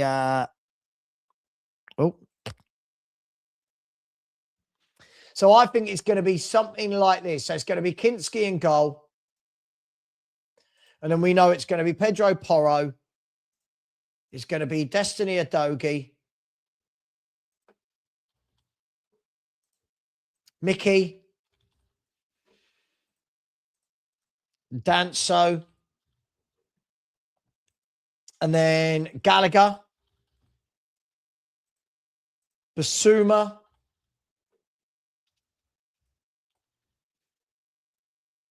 And Bentancur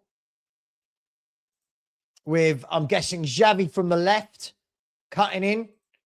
Mawani to that side. He needs a much better performance this week. And then Dominic Solanke. That's how I see it. Now, what he might be doing is playing a diamond. He might be playing the diamond. Now, I feel like this gives me more optimism, if I'm honest. It gives me more optimism. Oh, sorry, 1 second. Okay. This gives me more optimism.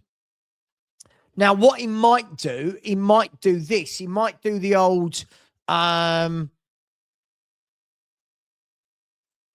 it might be this. It might be that. I think it's going to be that more than anything. I think it's going to be that. When people are saying both selections are rubbish, we don't really have anything else. I mean, Paulinho is the standout name that's not playing.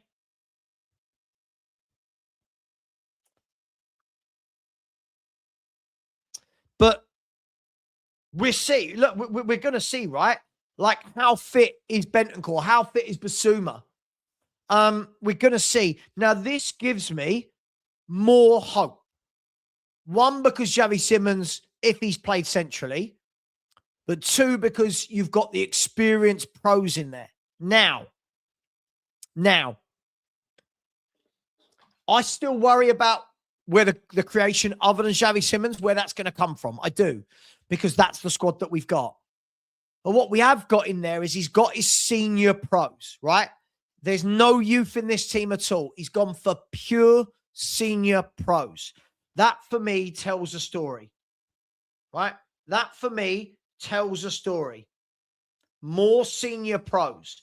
Now, I would have gone to the senior pros many months ago.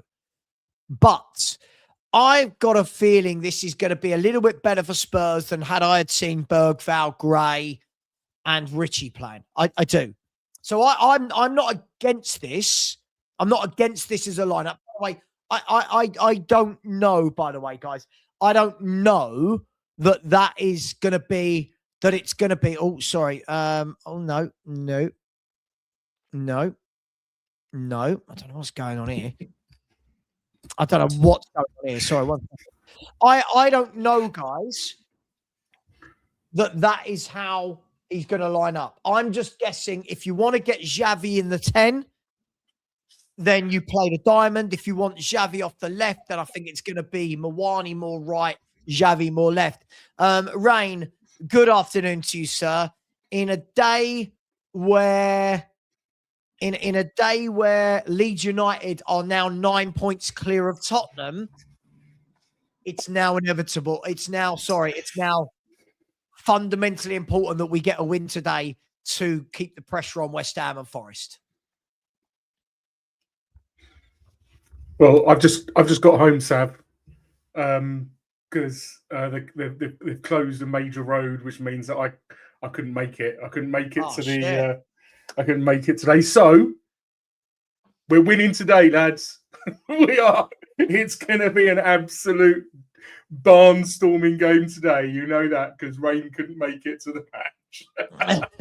You're the bad omen. Absolutely. It's good personnel, isn't it?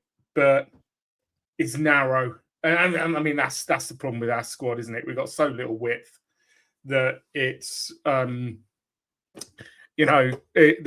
is really packed out in the midfield. It could be 4-4-3, Mawani and Zab. Well, do you know what? They're all flexible, aren't they? They'll drop back, they'll go forwards. So it isn't that set in stone. But Zavi will definitely drop back. Mawani will drop back. Even at times, Solanke likes to drop back and pick the ball up. Although with the team that we've got today, hopefully he's just going to stay up there, mate. Just stay up there. Just stay up there and wait for the ball to come to you. Your job is to score us some goals today, Solanke. Don't think about anything else. But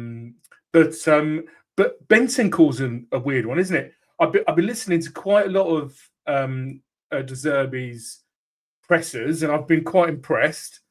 But one of the standout comments was he doesn't want to bring players back until they're absolutely ready. They're not going to come straight into the team. They're going to have a game on the bench. Bentancur's come straight back in. So this is going to be interesting because it's one of those ones where it's either a masterstroke or we see him hobble off after 15 minutes and we go, oh my God, Spurs have done it again. We brought someone back too soon. But listen, we've not won a game since Bentancur's not played. And again, I'm not his greatest fan, by the way, Rain. I think Bentancur is a run-of-the-mill Premier League midfielder. I think he's a decent midfielder, right? That's obviously had a lot of effect by injuries. But look, if he thinks he's fit, that's on the manager, right? This managers are paid to make these decisions. I feel a lot more confident going into this game with that lineup. He's gone with the senior pros. But again, what it is though, and where I am cautious, Rain, it's another change in formation. It's another change in partnerships. It's interesting, right? But yeah, absolutely. But needed, right? He had to do it. It's just by the nature of the team he picked last week. It has to be a diametric change this week. However, I'm so optimistic today, Sav. I'm so I don't know what's got into me, but I feel like something is going to happen today, and this makes me feel a little. Absolutely. Maybe it's just the hopium in me, but and this makes me feel a little bit more optimistic as well. They just need to do their jobs. Said it when De Zerbi took over. The one thing he needs to do, and he said it again, is one of the things he said in his pressers, just needs to remind them that they're professional footballers. You just go out and just play football. Stop with all of the head stuff, and just let your body take over.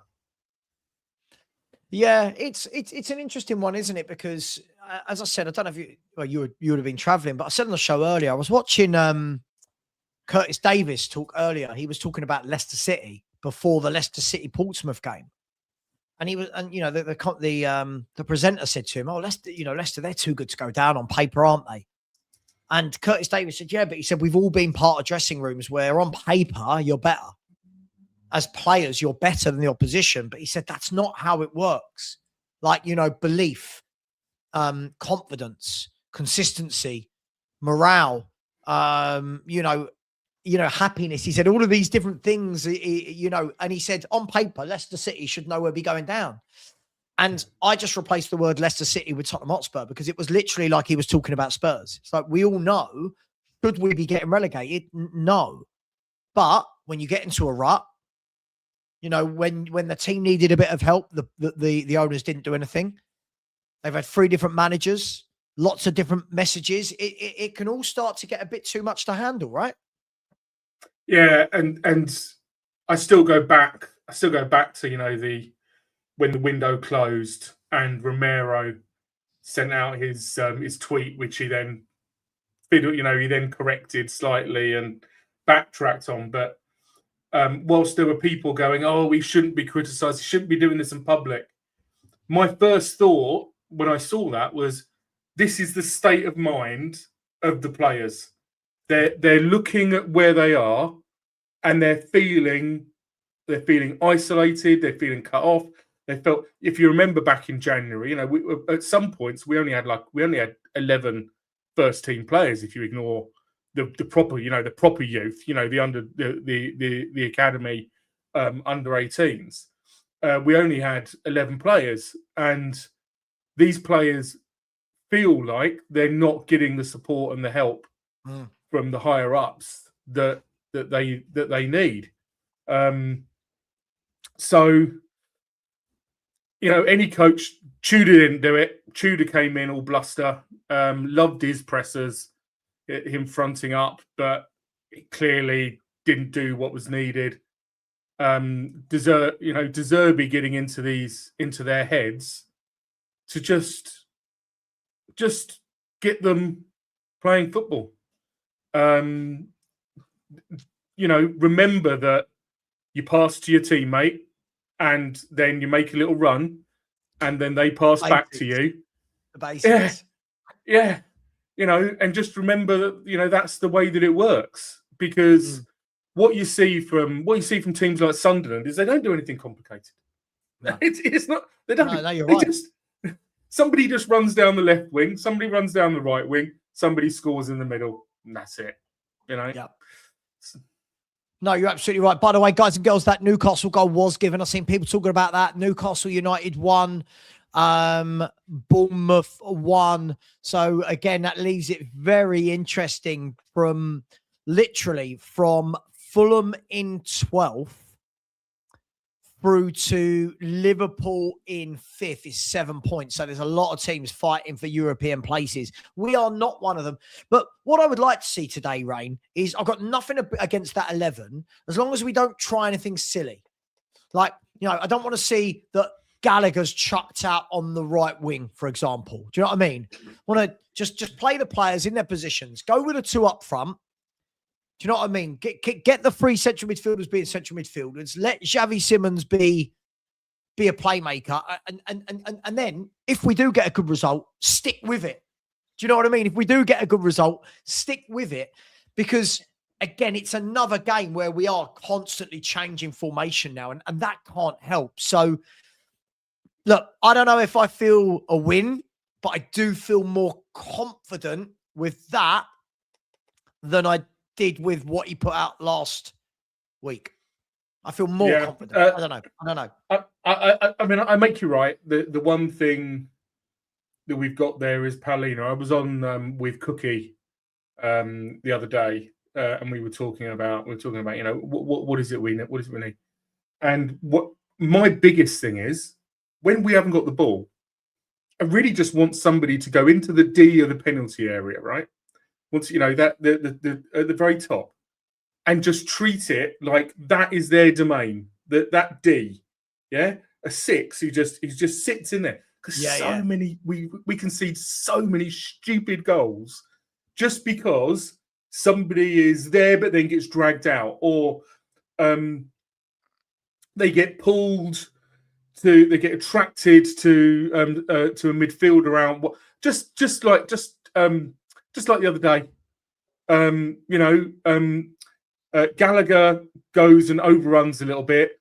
Gray gets pulled away from the edge of the D, and all of a sudden they've got a shot on the edge of our penalty area, and it takes a lucky deflection and it goes in. But we've conceded so many of those goals. I really want somebody to go, look, don't get dragged anywhere. Your domain is just sitting in front of there. Yeah. But listen, but there's players that have done that so well in their careers. This is the 20-yard box where that player operates. This is my 20 yards of the pitch. When it comes into this area, this is where I am. I think you're right. Listen, back to basics has got to be the message. By the way, I just want to say a massive congratulations because Bromley have just been promoted. Bromley are promoted from League 2 to League 1 without even playing today. They played on Thursday night and Bromley are promoted. This is only their second ever season in the Football League. So fair play. They've done a magnificent job, the owners at Bromley. They've done absolutely brilliantly. They are promoted. Coventry, of course, got promoted last night as well. So fair play to Coventry. Millwall won again today. So they are currently second in the Championship as well. But the most important thing is, are Spurs going to live to play Coventry and maybe Millwall next year in the Premier League? Or are we going to find a way to mess it up? Rain, Brighton. We talk a lot about us, but Brighton, they're a team banging form. 5 wins from 6. They've beaten some decent teams in that run. They've won, if I'm not wrong, their last 3 away. If I'm not wrong, that might be a lie, but I'm pretty sure in their run they've won. Let's have a look. So in Brighton's games, they beat Burnley away, Sunderland away, and Brentford away. They've won their last 3 away from the Amex as well. Good time to be playing them? Bad time? I mean, there's no good time at the moment for us to be playing anybody, really, is there? Yeah, you're looking, and they're 5 wins out of 6, and the other one was Arsenal. The other one was a 1-0 against Arsenal. So, and they were the better team at that throughout the whole thing. They should have won that. I don't think there's any teams that even when we're going to play Wolves, I'm not going to look at them and think, yeah, do you know what? We can just take them. How can we combat Brighton? What can you say about them? They've got a solid defense. They've got everybody talks about Brighton as though they've just got a load of kids. They've just bought Pascal Gross. Back. Good player. Cracking player. Yeah. I'll tell you what, Rain, I've been the last few games I've watched them, I've been really, really impressed with that Gomez. I believe they bought him from Inter Miami. Okay. Maybe. Been really, really impressed. But again, it's a team that's been built over years with a plan in mind, and everyone knows how Brighton play. Let me just double check that I'm thinking of the right guy. Yeah, here we go. So Brighton played Gomez on the wing, and they signed him from Inter Miami.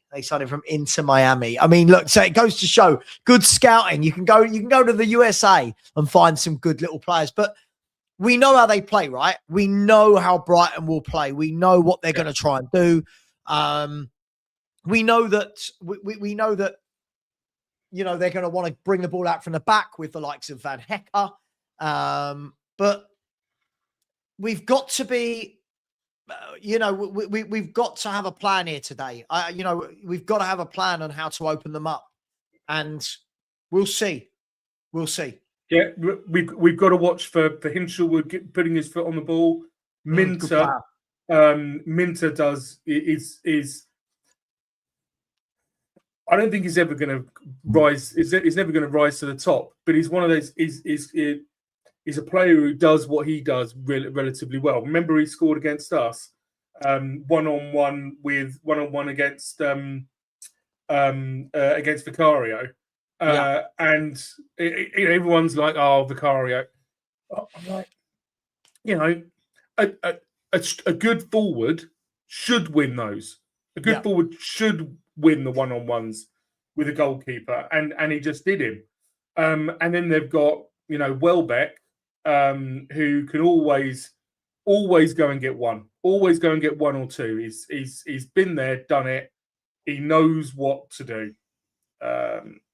Well, he's got 12 this year, and in his last 1, 2, 3, 4, he's got 4 in his last 6.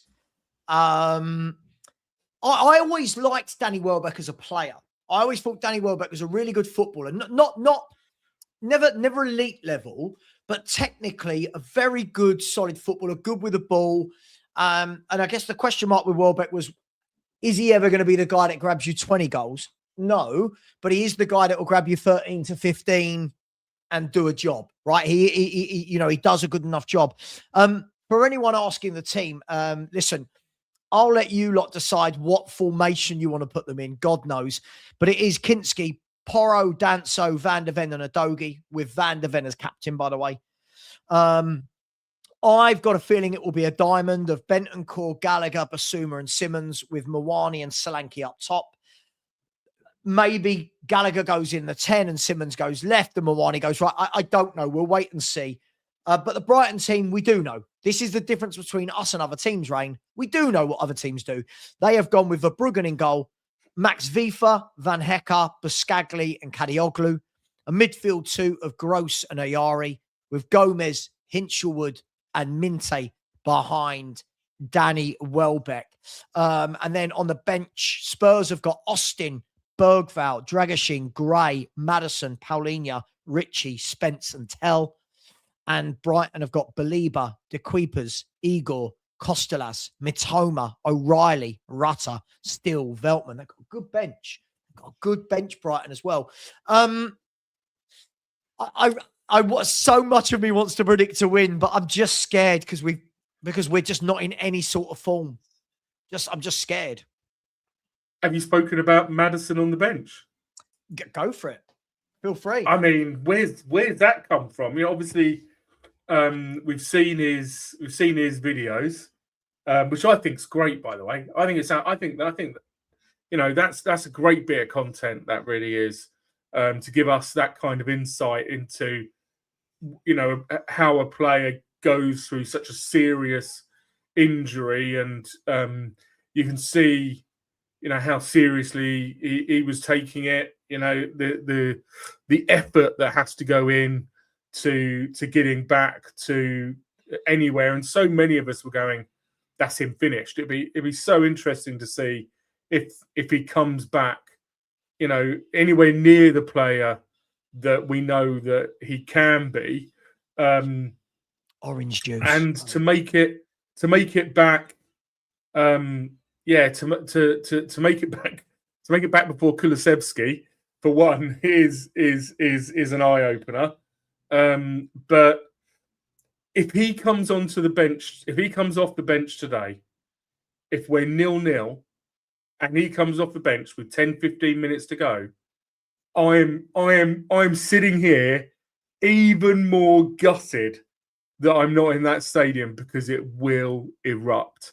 That stadium will go absolutely berserk when Madison next steps foot on the pitch, especially if he comes on and we're still fighting for something.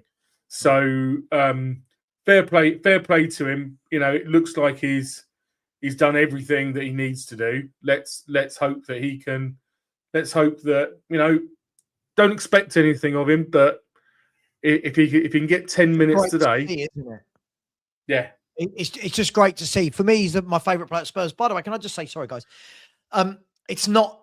these aren't 2 pints of vodka and orange. No, it's 4 in the afternoon. No, these are 2 pints of orange juice. That's what they are, ready for a 4-5 hour marathon stream.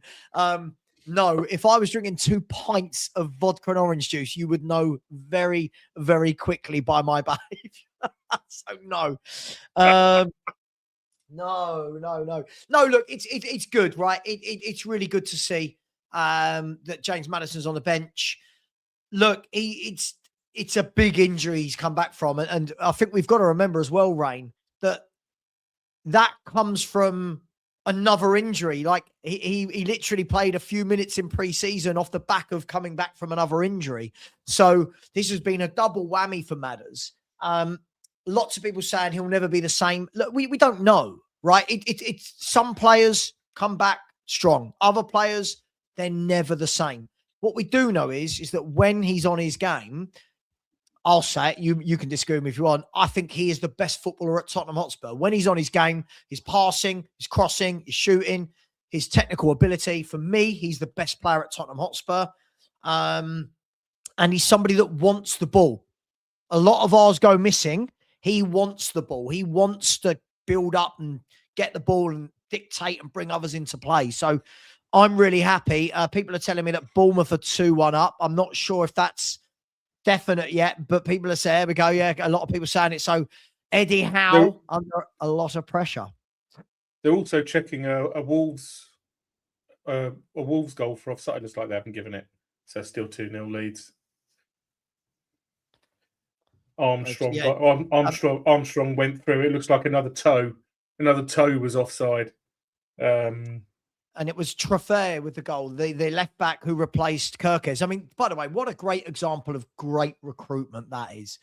Everyone going, oh my God, they're losing Kirkes to Liverpool for what, 50, whatever million it was. And they go and pluck some unknown guy from the French league and he just slots in. Brilliant recruitment. But yeah, I mean, Maddison for me is the best player at Spurs. You didn't seem convinced, Rain, by my assessment. I'm not sure about. I was never sure about Maddison. To be honest, I was expecting. Do you remember the Palace goal where Johnson came from the left? It was like really early on in Ange's time, and Maddison was in the 10, and and he flicked it on.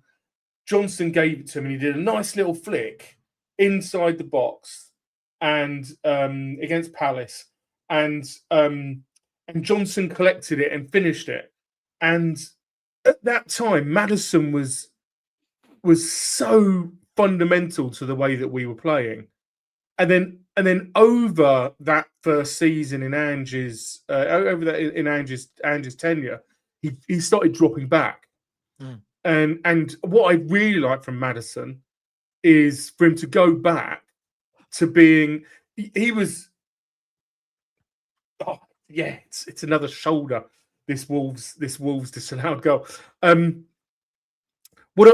really like him to go back to being that 10, that lock picker. Do you remember when we finished when we first got Ange, we were all going, we need a lock picker, and we got Maddison, and everyone's like, yeah, we got our lock picker, and it worked.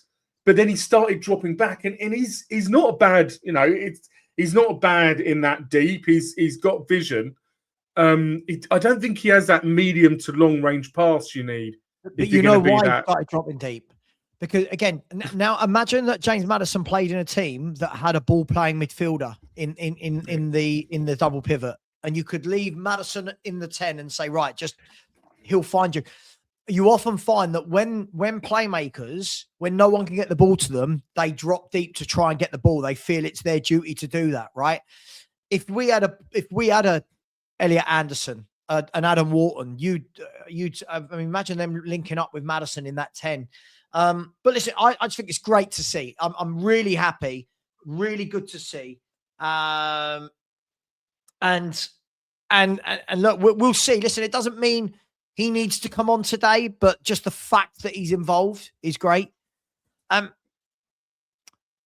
I do think something that we need to talk about is the Paulinho exclusion. Bentancur's gone straight in. A lot of people said, okay, after last week, Paulinho will go in. Bentancur's gone straight in over him. Is this to say that Paulinho is not a De Zerbi type footballer, if you will? I mean, I don't know what to say about it. I don't. It doesn't make any sense to me. I would just, like I said, I think we just need somebody who's just going to sit in front of the back four. Yes, we struggle to score goals, but more than that, I think our biggest problem is that we concede stupid goals. That's our, and it just, every time we concede a stupid goal, you can see the heads going, oh no, that's it. And it just, it defeats all of the morale, all of the confidence, just drains away from them. So I don't know. I hope that Bissouma isn't. I hope that Biss hasn't. I hope he hasn't identified Biss to play in that 6, because I just don't think he's suited to it. I'll be very honest. I think he's good on the ball. The one thing that I'd ask everybody to look at with Bissouma is when he's double pressed, he seems to have a blind spot. He's very, very good at getting out of the one-on-one duel, but if it's a 2-on-1 duel, he seems to just not be able to see the other player, and not be able to turn. He's not a Modric who can, like, you can put three players on him and he'll still get, or Dembele, put 3 players on him and they'll still come out with the ball. Do you know what I mean? He's very good one-on-one, but any more than another player pressing him, and I think he loses the ball. That's what I've observed over the years. So which leaves who in our team? I think you're right. Bentancur is the one who's gonna be more of the defensive. I don't think he has the discipline. That's why I just play Paulinho. Yeah, I think the interesting thing is, Bissouma. Yeah, listen, he's been a hot topic of conversation since the moment he joined Spurs. Again, a player that plays a set way, that has played for multiple different managers in different formations, different systems. I always loved Bissouma as a box to box. I thought Bissouma as the 8 was absolutely brilliant. We know what he is and what he isn't. When Spurs play him in the 6, I've always thought that's not fair on him. He's not that guy. But what Bissouma does do brilliantly, that I think does go under the radar, he puts out fires really well. He puts out a lot of fires over the pitch with his athleticism. Now, that's why I think today, and I could be completely wrong here, Rain. It wouldn't be the first time in my life, but I think I could be wrong here. But I've got a feeling this to me looks like a diamond. This looks to me to be more of a Bentancur sitting at the base and just keeping it ticking. Bissouma and Gallagher as your workhorse, box to box, pulling wide left, pulling wide right, putting out fires, and then allowing Xavi Simons to get on the ball and try and play in Solanke and Mawani. I could be completely wrong. But that is what makes sense to me, because otherwise what you start getting is you've got Mawani right, who's not a right winger. Xavi left, he's not really a left winger. Gallagher then has to go in the 10.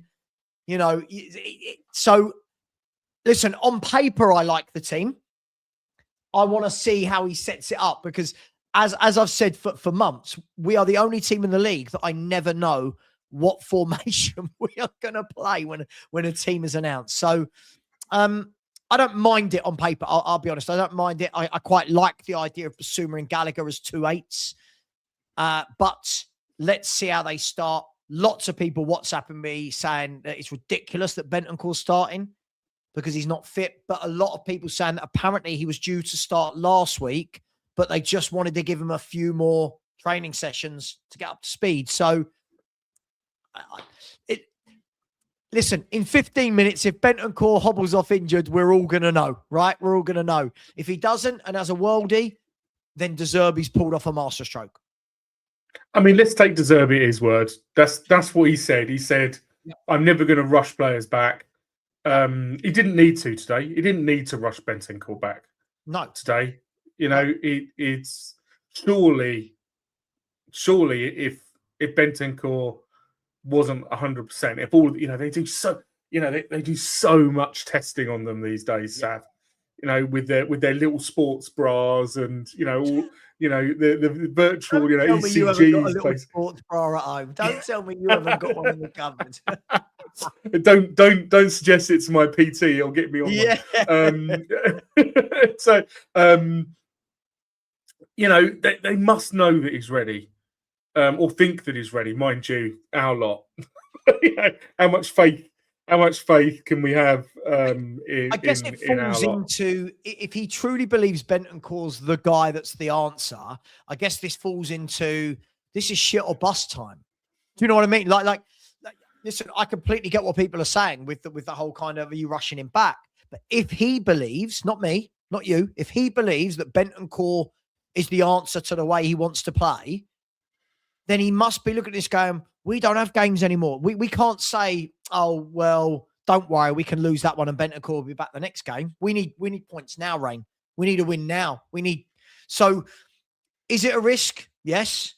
But if we win, it's a great risk, right?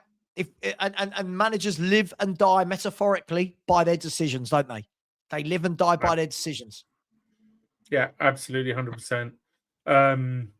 Just watching the warm ups now, and it's Maddison's doing his little shuttle runs. Good on him. Good on him. Come on today, score a goal, mate. Come on today, score a goal. Make us put smiles on Spurs fans' faces, and be a hero. Be a hero today. Come on, 10 minutes. And put one top bins, top right. We haven't seen it. We haven't seen it in a while, have we? Somebody have an absolute cracker at White Hart Lane. By the way, guys, Leeds United 3, Wolves 0. What that means is Leeds are 9 points clear, but what it also means is the goal difference has now gone to, they are 4 better than Spurs. So essentially, as it stands, we are 3 wins and a draw behind Leeds as it stands. I seem to recall it felt just as we were swapping over from Frank to Tudor. I seem to recall our goal difference was brilliant. Oh yeah, we were fantastic, and everyone was like, oh, you know. Our goal difference is like an extra point, and it's gone, Sav. Absolutely, and this is the thing. I'll show the league table. By the way, when the games finish, I'll show the league table. But listen, big up Smithy said, "I'm from Coventry. We're coming to take your place." Well, listen, well done to you. Like, you thoroughly deserve it. You've been the best team in that league by a country mile. And let's be brutally honest, Frank Lampard. It was a big move for him off the back of a bad spell, and he's had a brilliant 18 months at Coventry. So fair play, well deserved. I'll show you the league table in a minute, guys. But Leeds United, you've got to say, I know we don't want to say it, but well done to Leeds. They've literally stopped losing games at the right time. They've not won loads lately. But that now means in their last 5 games, they've only lost 1, and they've now won their last 2. They've the right time with the right run, big win against Man United, convincing win against Wolves. And is that for you, Rain? Is that now Leeds out the relegation battle? 9 clear? Yeah, it looks it, doesn't it? Looks like it's one from 3, and let's see how, Forest are putting all of their effort into making it 1 from 2. So it isn't Calvert-Lewin. He had so many problems at Everton, so many problems getting on that pitch at Everton, and then he's come to Leeds, and he's another one. He just does his job. He just does his job. Doesn't do anything fancy. Everybody knows where he's going to be, and he's managed to stay fit, and just having that solidity and that focal point for them, I think, has really helped Leeds just start grinding out results. He's just scored the pen. I wonder how many goals has he actually got, because it feels like I should be getting him in my fancy my FPL team. So that is his 11th league goal in 30 games. So one in 3. So it's not spectacular, but he's just a focal. He's just a focal point. He's a 9. Go on. But the thing is, Rain, when you are down the bottom, I expect a striker for a team in a relegation battle to probably get 11, 13 goals in a season. Do you know what I mean? Like there or thereabouts. I'm not, I think as you go up the table, you start looking at you know, you need a goal scorer who's got 16, 17, 20, whatever. By the way, Newcastle have lost. Newcastle 1, Bournemouth 2. That game is over. Southampton have scored late again to continue their run. They are flying. Every game, Southampton are just winning. But there is the table. So Wolves, if I'm not wrong, are down. If I'm not wrong now, Wolves are mathematically down. 15... 13. Well, they can. I mean, barring a miracle, Wolves are down. They're 15 points off safety. They can only get 15, and their goal difference is 20 worse than West Ham. Burnley, I think, will suffer the same fate basically tomorrow if Nottingham Forest beat them and West Ham win.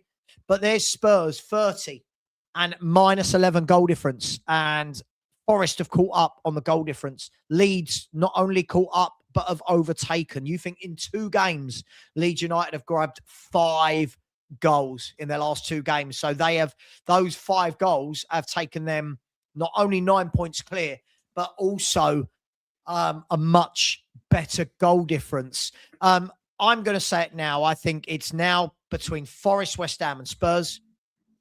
And if Forest win against Burnley tomorrow, I genuinely think they'll be safe as well, because I think, do West Ham and Spurs, have they got an extra 6 points in them this year than Forest have? I don't see it. So so if we don't win today, that is, by the way, Rain, this game is absolutely fucking huge.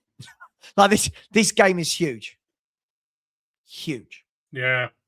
I don't want it to be, but it is. It absolutely is. I don't want it to be. I want to be nice and casual about it, but you know, the more you look, the more you do some analysis. I'm looking at our form, you know, and there's that one win against Madrid, and then there's just a sea of red. It's just so depressing, really. Yeah. It needs to be. You've got to find some wins. Like if you look at West Ham, in the last 6, they found 2 wins. Right. By the way, Leeds United, that might have changed now, actually, because I don't know how quick they update the 6 at the end. So Leeds United's now, by the way, will one of the draws will drop off and a green will drop onto that. So Leeds in the last 6 have found 2 wins. West Ham in the last 6 have found 2 wins. Right. Forest in the last 6 of all right, they've only found 1 win, but 3 draws to go with it. Then you look at Spurs. We found 1 draw. So, look, with 30 minutes to go, I'm going to ask for the first time, guys, in the chat, give me your score predictions. I think this game is going to be a draw. I hope I'm wrong. Rain, I hope I'm wrong. I hope that Spurs can find 3 points. I think this is going to be a draw, and I don't think it's good enough. By the way, I do think we're just having confirmation that Bromley are promoted. Cardiff, confirmation that they have just been promoted from League One back to the Championship. Lincoln are promoted. Cardiff are promoted as well. And if I'm not wrong, no, that's it. That's it for the moment. So Cardiff promoted, Bromley promoted, Coventry promoted, all of them today. Rain, give me your score prediction and then we'll go through some of the chat score predictions. So I've just seen Scott M has just put 4-0 Brighton.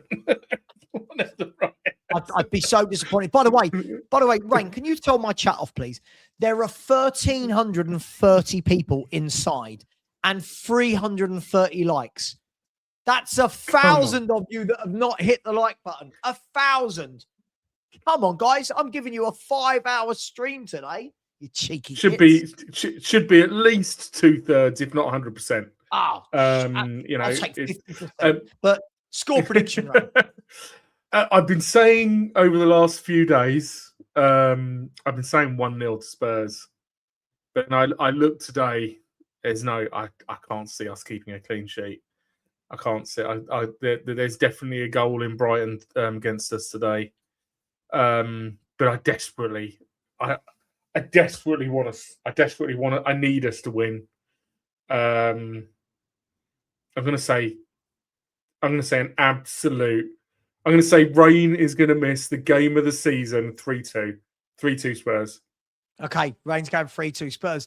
It's interesting because on the poll, we put out a poll earlier, and since the team's been announced, it's got a little bit more even because Brighton, the number of votes for a Brighton win was smashing it. At the moment, it's who wins today? Spurs 39%, and that's nearly 1,500 votes. The draw is at 12%, and Brighton at 49%. So 50% basically of 1,500 people have gone with the Brighton win today. As I said, I feel a bit more confident now I've seen the team, but what I worry about is it's so difficult to constantly change formation and to just settle. That's the worry. It's not that I don't like the look of it on paper. I say like the look of it, I think better. It's that we're adapting to a new formation. We're adapting to new players coming in. You think, so 2 games ago, there was no Simmons, Basuma, Bentancur, or Gallagher in the 11. Now all 4 of them are in the 11, right? So it's like, it's constant chopping, constant changing. And I wonder whether or not we've left it too late to start trying to do this type of thing. But we will see. We will see. Ryan G, Tottenham 1, Brighton 3. Who scores our 3 goals? There's a good question for you, Rain. Who scores our 3 goals?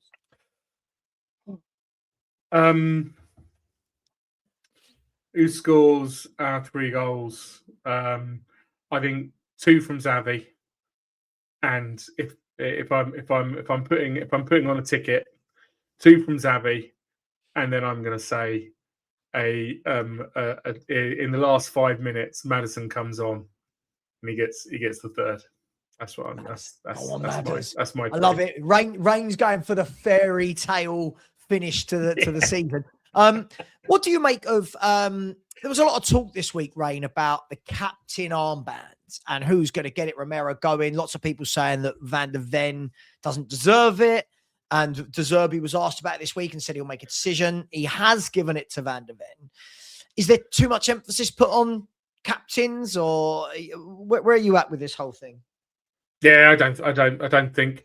Again, great in the presser, De Zerbi, saying that we need more leaders out there. You listen to it and you're like, yeah, mate. You as opposed to Tudor, you seem to actually know what's going on and have done a bit of your homework on Tottenham Hotspur, because that's absolutely on the money. We need more leaders on that pitch.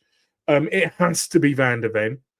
It can't be anybody else, because we need that mentality. He's been the captain. It's not something that you change at this point of the season. You don't rock that boat in any way, shape, or form. But Bentancur, Gallagher, Solanke, maybe, I'm not sure. But, Porro's got a mouth on him.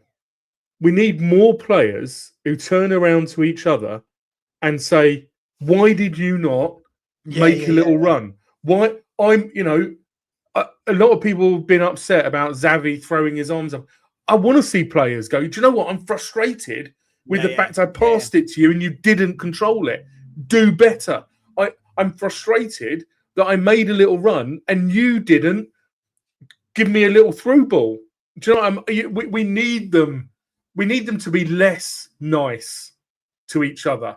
We need them to be more frustrated with each other. We need them to demand more quality from each other.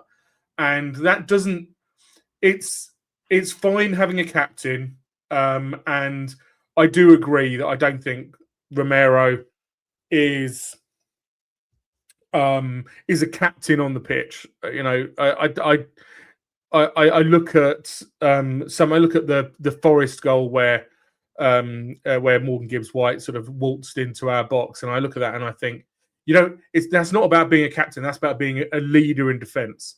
Yeah, you don't have to have the armband on to be the senior centre back and be able to see what's going on. Does Van der Ven have that awareness? I'm not sure he needs to. Today, we know what's going to happen. Danzo's going to be the classic sitting centre back, isn't he? Yeah. And Van der Ven, when he gets the ball, he's gonna see if he can take it into midfield. That's what he's gonna do. And then Danzo's gonna be the one who's gonna just have his eyes on the swivel and seeing where the problems are. In terms of having the armband, De Zerbi didn't need to rock that boat today. I think there's a lot going on without him needing the press conferences with, why did you do this? And does that mean Van der Ven's leaving? And I agree with you. Look, I think there's a lot of people in the chat. I know there are some apps out there like Flash Score that are showing that Basuma will play on the left wing. Come on, guys. I think we all know that Basuma is not going to play on the left wing. If he does, I take it all back and it's crazy. I think realistically, you're probably looking at either Xavi playing there or I think it will be a diamond type formation. So let's see. Look, a lot of people seem very worried about the Bentancur thing. Look, as we said, managers make decisions and he must think he's fit enough. There was a lot of talk that he might make last week and that they held him back to be fit for this week. We'll see. Listen, for me, it's not a great big drama. If he doesn't see out the game, then you bring in Paulinho and he sits there instead. I don't think it's the biggest drama. I know we want to make it the biggest drama. What we do know, though, guys, right? What we do know is that Brighton are a team that like a lot of the football. Right? We know that Brighton have won a lot of the football. So I think that people have got to realise what we're not suddenly going to become overnight is a team that dictate the ball. Right? We're not going to suddenly be a team where everyone's super comfortable on it and we're knocking it about and we're playing, tick-attack of football. So I think from that point of view, what I want to see more from today, Rain, is there's a lot of experience in that team.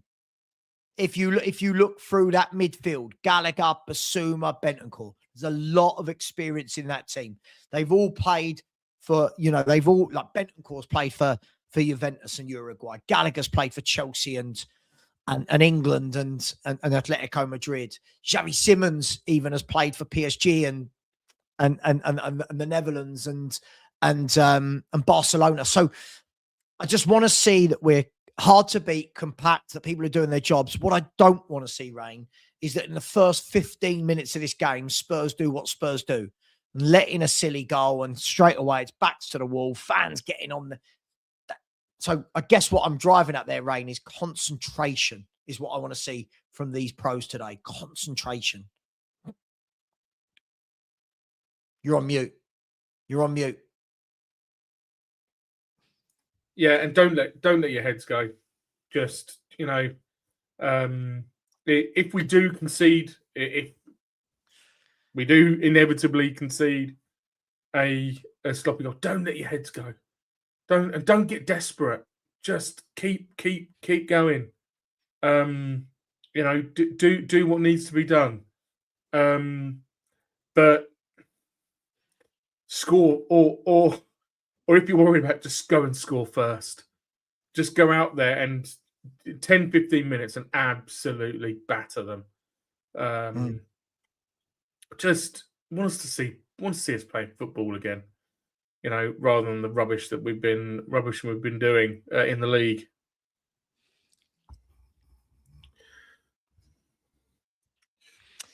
Well, look, it's going to be interesting, isn't it? It's going to be interesting. By the way, guys, that team that I put there, that's just what I would do with the 11 that he's picked.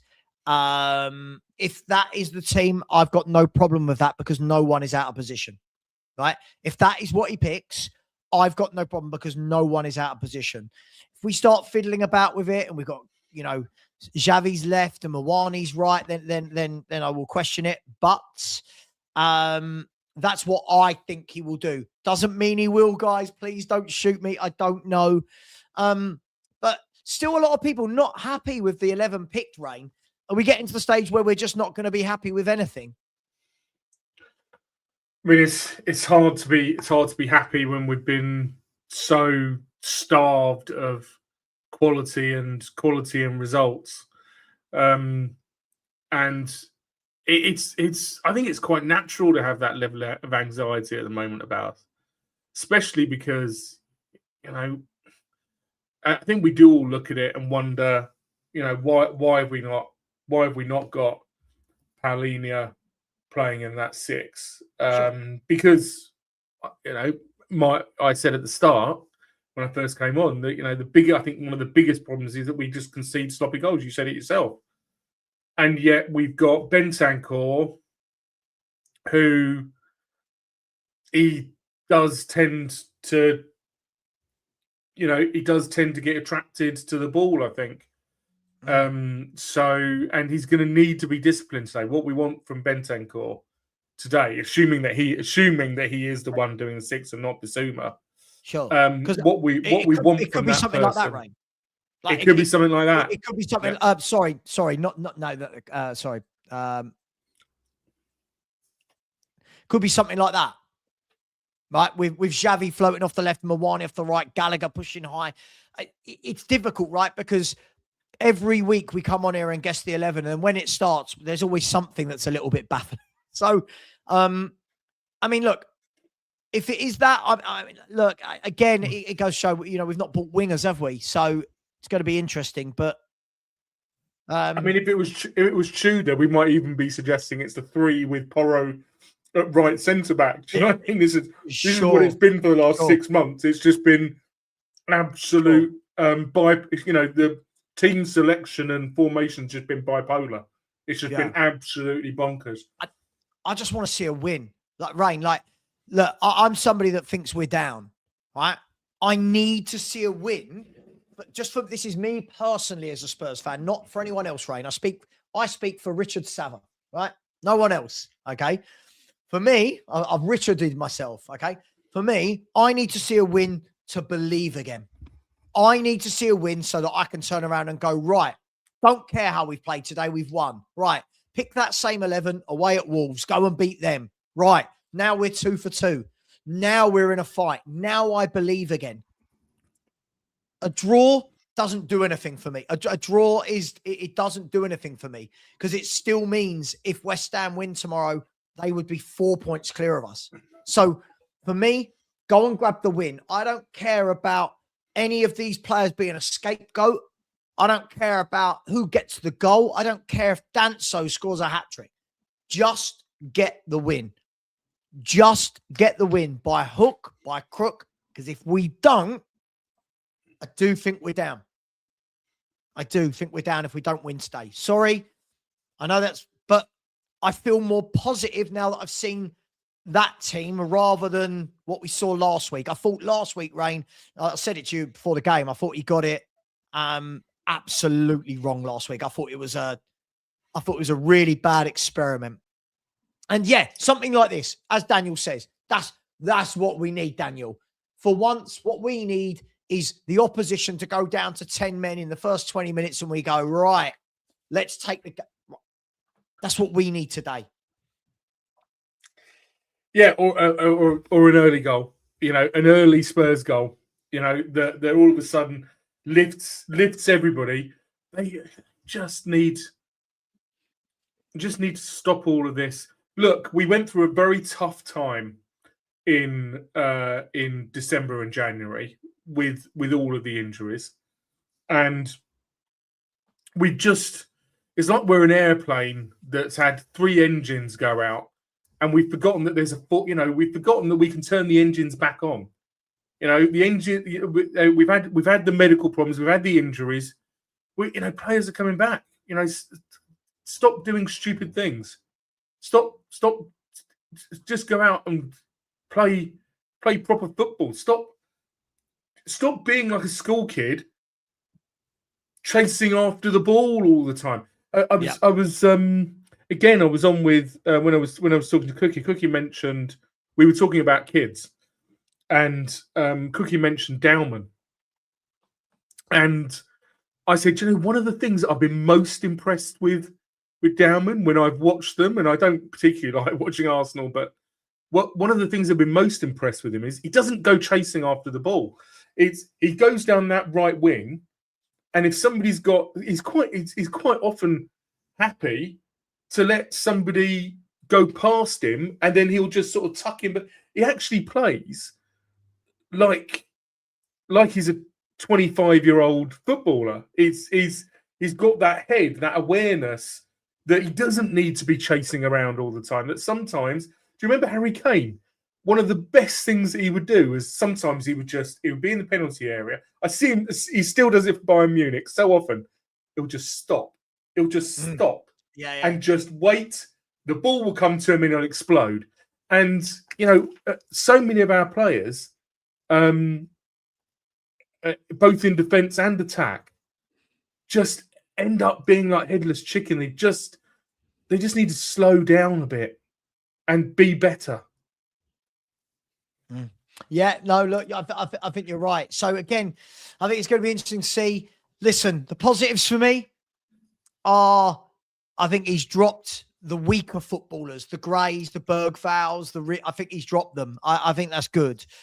The experience in this team, good. The flip side to that, the negatives for me is, and it was one that we knew was coming, was it's a different 11 again. It's a different system again. It's a different shape. And players can't just switch. They can't just switch. But look, we've got a chance here to put the pressure on. Rain, thank you very much for your time. I know you need to bounce, so thank you very much for your time. It's been a privilege, as always, my man. Sorry that you couldn't get to the game, but it is what it is, right? It is what it is. I'll tell you what, mate. I'll take a win and not being there. So let's come on, you Spurs. Let's get this done, guys. Speak to you later. See you, mate. You take care.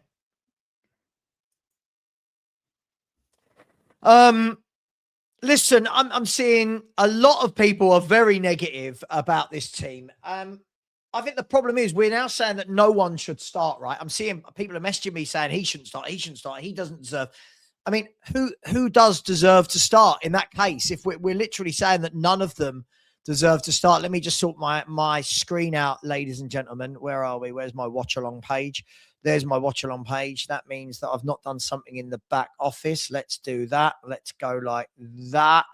Are we good to go? Are we hot to trot? Let me go. Yeah, we are. Let me change that. Boom, boom, boom, boom, boom, boom. Sorry, you have to see this, everybody. Boom, boom, boom, boom, boom. Hopefully that should all be set for, there we go. There we go. Let me remove that banner. Let me remove that banner. There we go. We're good. I feel a lot more. I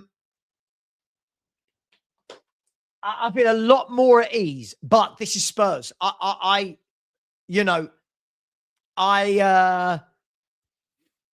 can't sit here and go 100% we're going to win. We're in no sort of form. They've got to show us today, right? They've got to show us today. They've got to show us that they want to fight. They want to battle. They've got to show us some quality. We need to, as I said, by hook or crook, we need to find some goals, right? But that's right. I'm guessing this is Jimbo because I'm not getting kisses. So I'm guessing this is Jimbo. Yes, we've got to. And listen, as I said, Jim, I truly think if we don't win today, we go down. I really hope we can find a win. And do you know what? Think of the relief. But it could be this as well, right? Yeah, it could be the 4-3-1-2. It could be a diamond. It could be 4-3-1-2. We'll see when the game starts. Look, we've got to win. Right now, with 8 minutes until kickoff, I think we all agree as Spurs fans, forget who you like, forget who you don't. We need to win. That's all I care about today. Get that win, right? Get that win. I don't care who scores a goal. I don't care if Kinski scores from his own half. I don't care, right? This is now no longer about egos, about predictions. This isn't about which player you like, which player you don't. This is about the players getting the job done, right? Because nothing else matters, right? Nothing else matters. As I said, I was not impressed with the team that he selected last week. This week, I can see what he's doing. He's going for the senior pros, which is what I would have done. I don't like this experiment we've had the last 10 or so games where we've gone with the youth, right? I don't like it. I don't get it. I don't think it's what you do in a relegation battle. But we've got to win. This isn't about Frank or Ange or Tudor or De Zerbi or I hate Gallagher and I hate Tell and I hate Simmons. None of that matters right now. What matters is we need a win. Surely you all agree with me on that. Surely, because if we don't, then we've got problems, right? Surely, right? And if we can get a win today, we then transfer the pressure onto West Ham.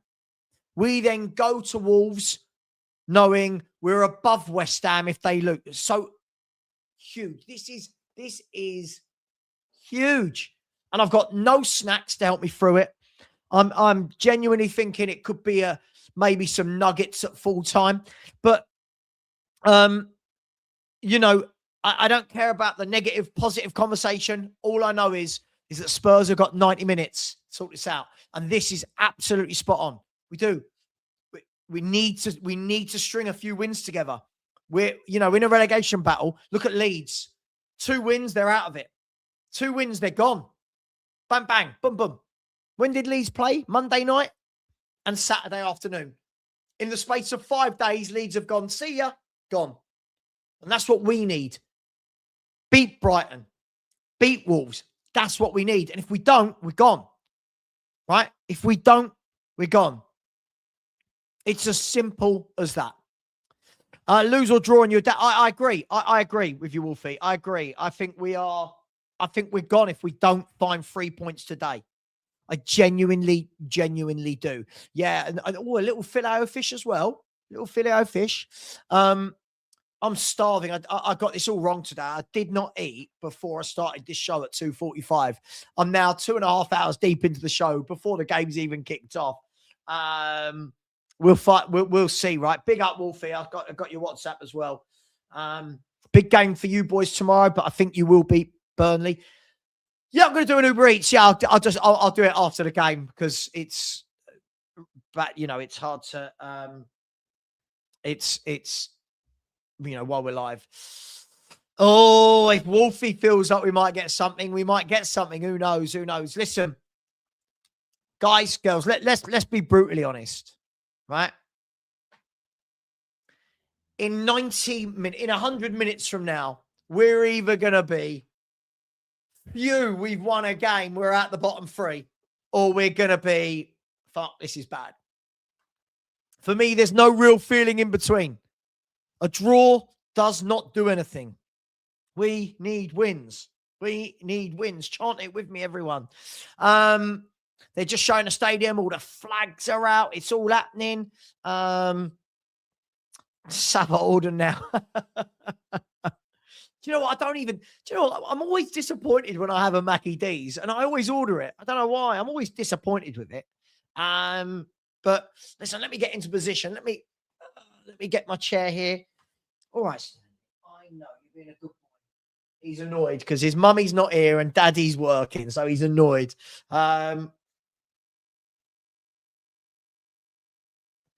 Where are we? Savva, don't eat online. Why? Is it illegal? Is it illegal to eat online? But why not? Someone had to say it. Big up my man. Said should really thank Spurs for the late kickoff as it will put me to sleep in time for WrestleMania. Chris and Purge. Good God. WrestleMania? God, I've not seen that for ages. Why am I not? It's not professional when you look poor. Dude, it's YouTube. What do you mean it's not professional? What do you mean?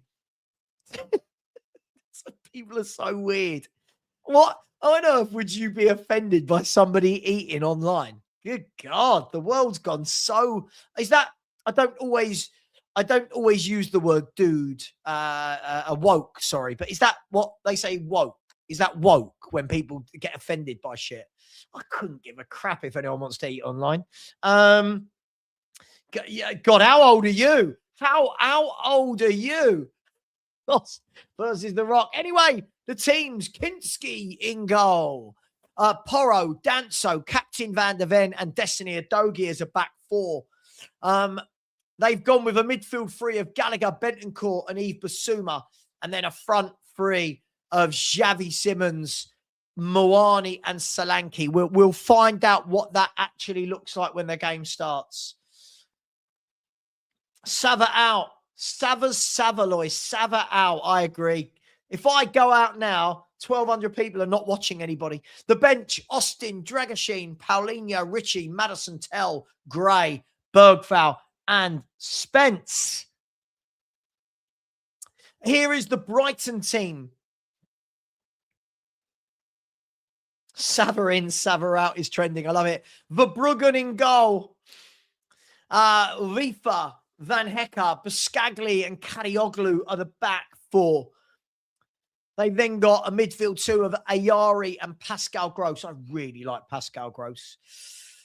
Then they've got Gomez, who I've been impressed with, Hinchelwood, and Minte behind Danny Welbeck. The bench for Brighton is very strong today. The bench is still Igor, Rutter, Baliba, Kostelos, Matoma, De Kuiper, O'Reilly, and Veltman. Savva in, Savva out. Shake it all about. Tottenham have 90 minutes to prove some of us wrong. Tottenham have 90 minutes to do something here. Big up to each and every one of you. Here you go. Games where Spurs have created 3+ chances. All when Xavi Simons is in the team.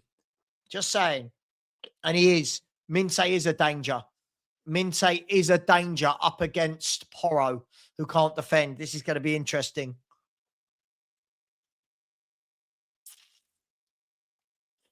Successful dribbles this season. Minte, second in the league. Anyway, big up to each and every one of you. How are we doing on the likes? 526 likes. There's 1,300 of you in here, which is ridiculous numbers. Absolutely ridiculous numbers. 1,300 of you in here. And we haven't even conceded yet.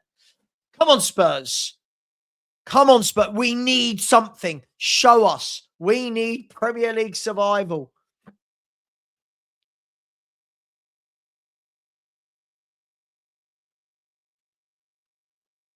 I will start the timer.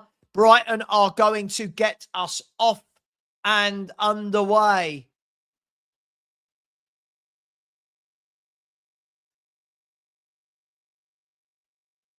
And we're off. We are off. They owe us a performance, don't they? They have not given us a performance for months and months and months and months and months. So nothing's happened yet, by the way. If I go a bit quiet during commentary, it means nothing's happening. Please don't think I'm ignoring you. Here's the ball flipped on. Kind of Gallagher tries to drive down the channel, but it's got too much on it and it goes out of play for a Brighton throw-in. Be great to see a nice fast start. Bless me.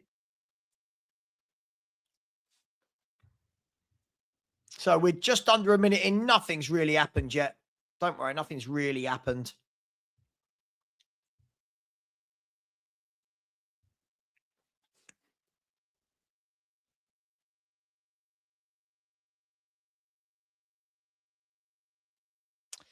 So here's Verbruggen. Rolls the ball out to Buscagli. Goes back into him from Pascal Gross. Brighton just playing. Spurs are pressing, but Brighton they're getting out slowly but surely, and they've worked it really well there, actually. Here's Gomez. One back, though, by Destiny Adogi, and the foul goes against Gomez for the push on Destiny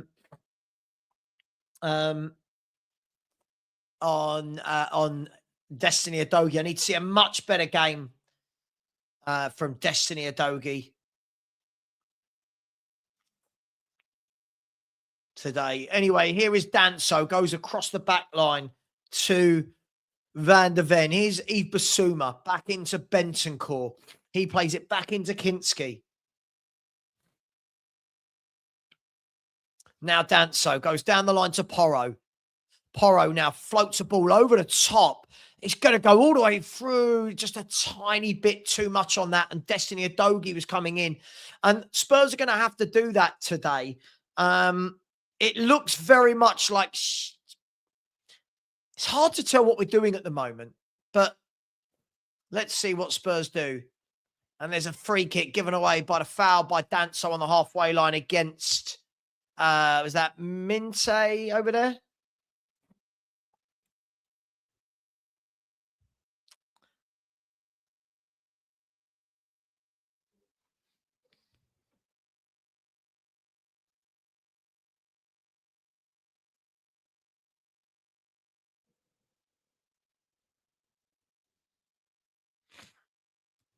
So Brighton with the ball inside their own half. They've gone back in to Verbruggen. Let me move my light. It's massively in the way.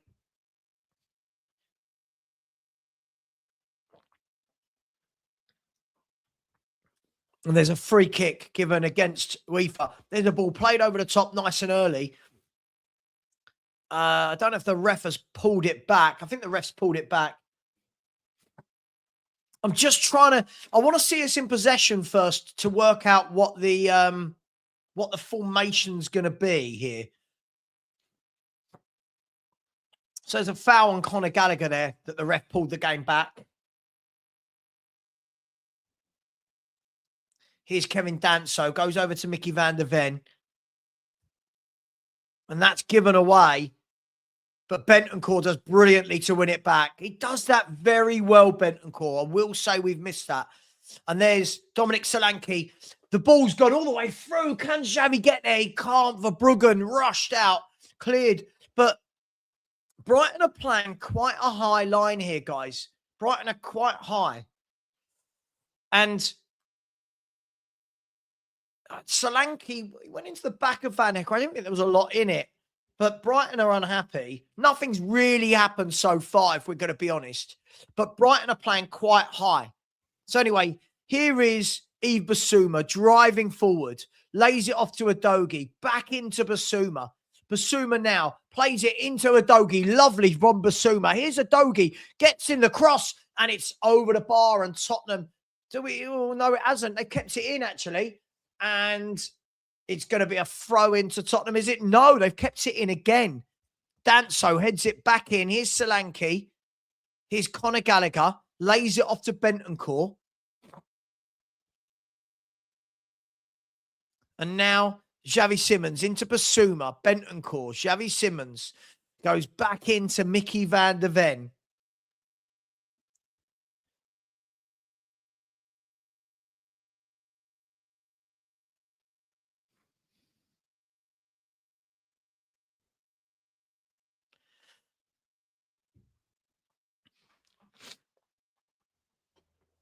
So that was a nice play there. Bissouma,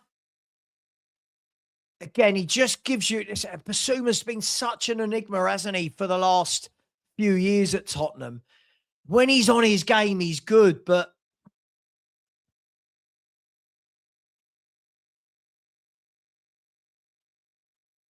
it's difficult to say what the actual formation is, but we're pressing well.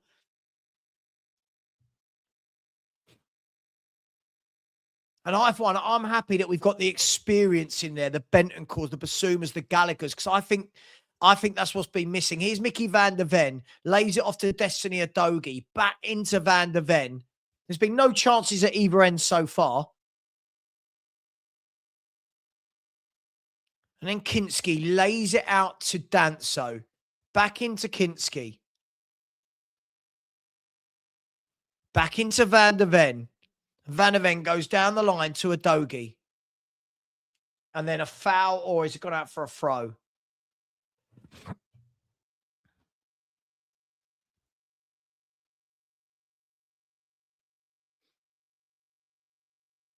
Can I be honest? People are going to disagree with me. I always feel a little bit more confident when Romero's not playing.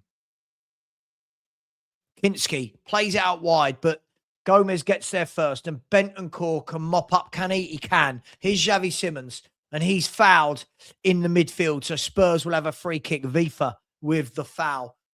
It's been a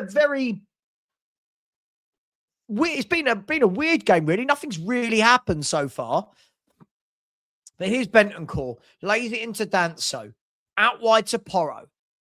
Porro goes one more, and it's laid back into Conor Gallagher. He goes back to Danso. And then Kinski goes long. Mawani goes up. And the ball in the end is going to be kept alive by Solanke. He gives it to Gallagher, back to Solanke. And then a ball spread wide all the way into Udogie. He lays it off to Xavi Simons, Xavi Simons lays the ball off to Udogie. He wanted the foul, but then the foul was given on Udogie, not for the tackle on Xavi Simons. But this looks brighter from Spurs so far. This looks brighter. 8 minutes gone.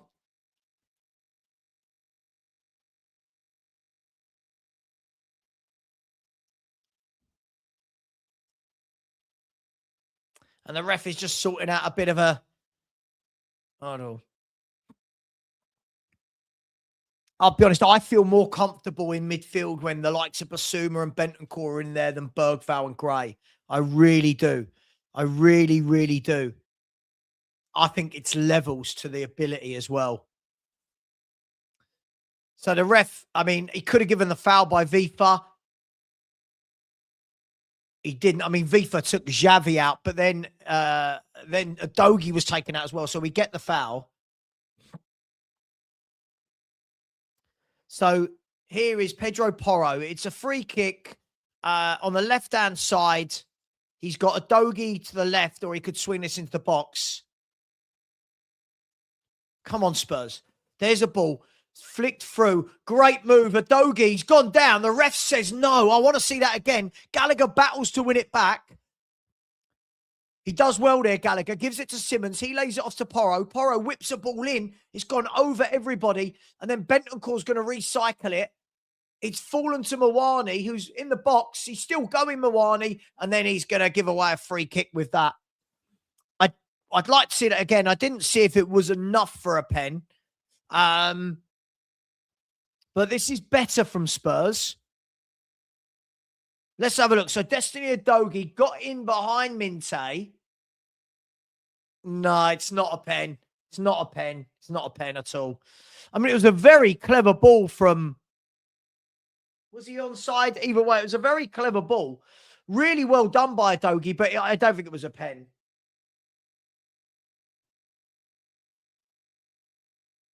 No, there's nothing in it at all. It's not a pen. There's nothing in it.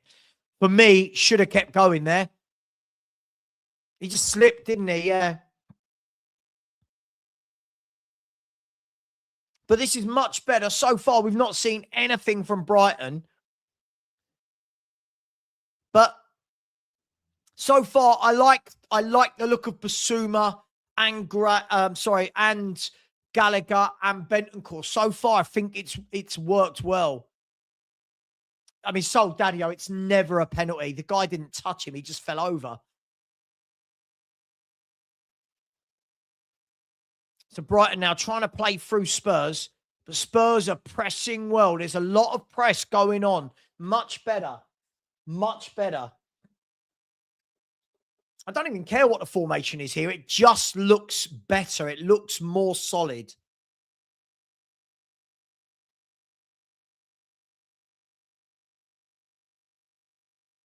It just looks more solid, doesn't it? It looks like this is a kind of 4-1-4-1, so to speak. And Basuma and Gallagher are pushing up very high. There's a header back in over the top, but Verbruggen will come and collect that.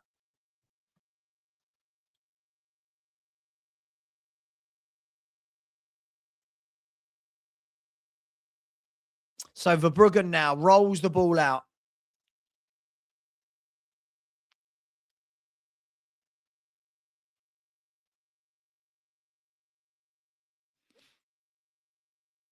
And Brighton building up quite slow. At the moment, they haven't gone anywhere. And our press is really good. One again by Bentancur. Yeah, I mean, I can tell that the levels of having Bentancur in there compared to Gray is huge. Again, look, Bentancur mops up everything. And then given away by Porro. This is the first chance for Brighton to come forward. And then Brighton don't get the right pass. And then Porro can hammer it out for a throw. So just got to guard against that.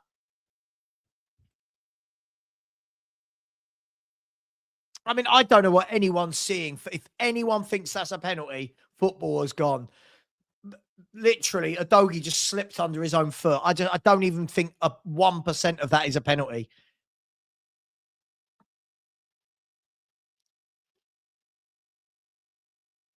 But you could see straight away, look now, Verbruggen's got the ball. And Basuma and Gallagher have both gone to press. They've both gone to press and leaving Bentancur at the base. It works so much better. But here's Brighton down the left-hand side. You're not seeing anything of them so far. And then Porro gets the tackle in. It comes off the Brighton player for a throw into Spurs. I honestly feel so much more comfortable when Romero's not playing.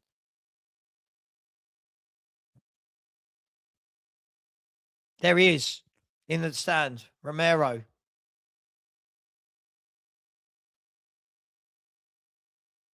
This is a much better lineup he's picked here. Much better. And there's the ball. Dinked across to Van der Ven. Lovely pass by Porro. So Van der Ven's got grass to run into. There's the ball. Down the line into Udogie. Udogie's got Xavi Simons to the left. He's got players running into the box. It's gone over everyone. Oh, Mawani couldn't quite get there. He's going to keep it alive. But this is much better. The midfield works much better. Basuma, Gallagher, Bentancur. You can see a shape to it. It works much better.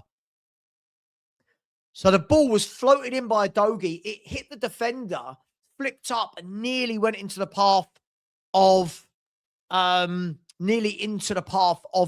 but it didn't. It's gone out for a corner kick to Spurs. But this is much better so far from Tottenham. Looks like their players are on it. They're pressing. They're working hard.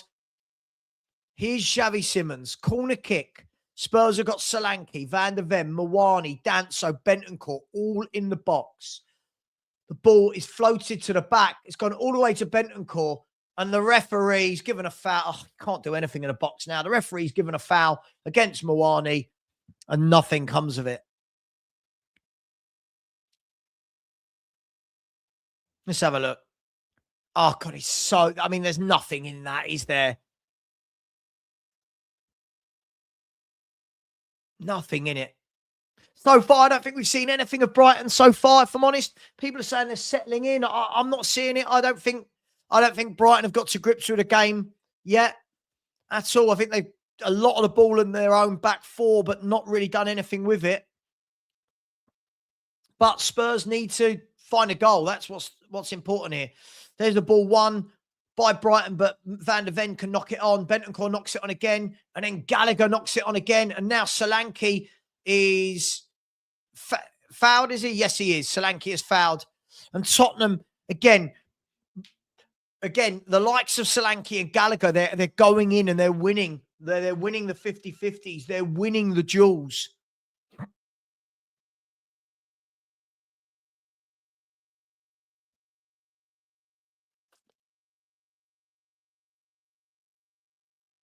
So here's Mickey Van der Ven.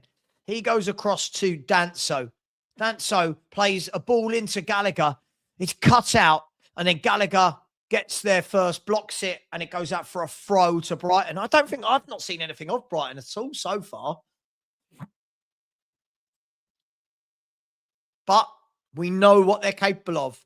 And again, Porro gets there first and now pulls the ball into Xavi Simons, who dinks the ball over the top. I think it's going to have just a bit too much. It has, and it's gone into the arms of Verbruggen. But Spurs, so far, the fight is there. The desire is there. They've got to keep this up. Here's Van Hecker. Cut out brilliantly by Gallagher. Then won back by Udogie. Xavi Simons lays it into Solanke. Solanke, good footwork from Solanke. Gives it to Basuma.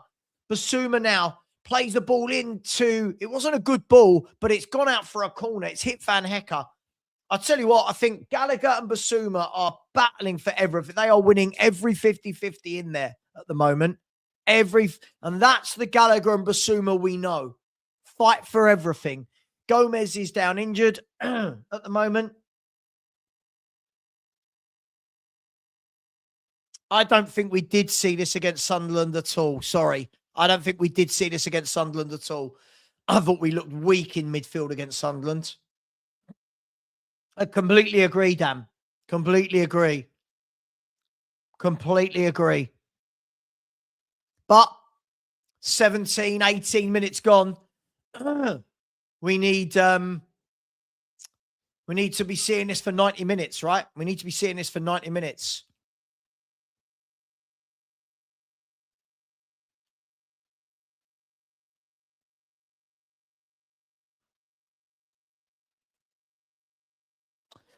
So there's an injury at the moment here. It looks like Brighton might have to make a substitution here. I'm not sure at the moment.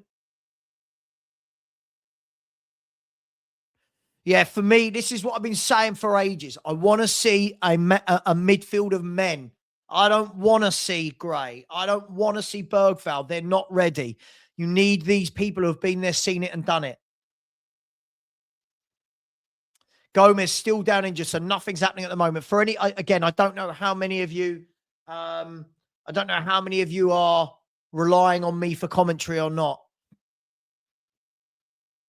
But it looks like Gomez might have to come off, so probably will be Matoma coming on, he would say. So Gomez is down injured. I think it looks like he's going to come off. Yeah, Matoma's getting stripped and ready to come on. Always does well against us, Matoma, doesn't he? Always does well. But so far, decent start from Spurs. But again, we know how much creativity is there. That's the problem, right? It's how much creativity is there in this team. We're going to find out.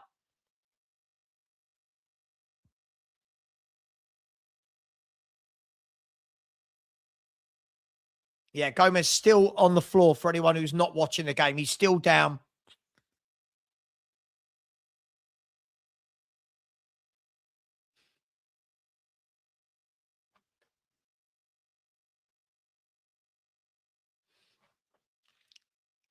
So Gomez is limping off.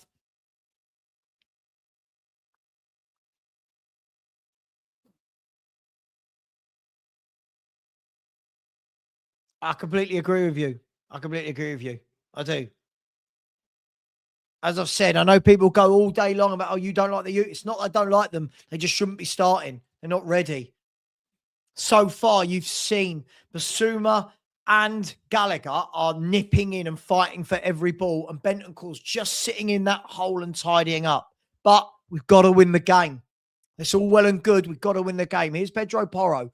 Whips a cross in. Corner kick cleared to Xavi Simons. Takes a touch. Turns. Shoots. And it's taken a deflection and gone wide.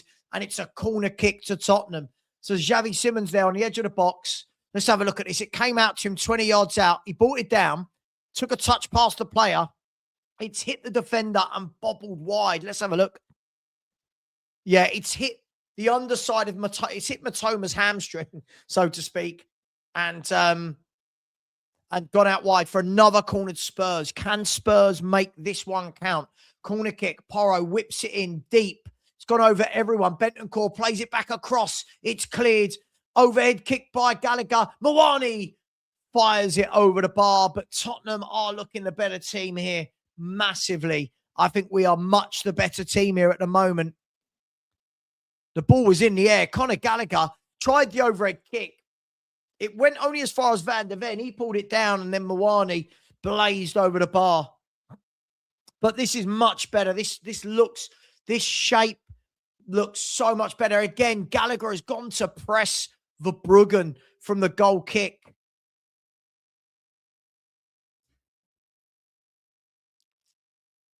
And now Brighton with Van Hecker.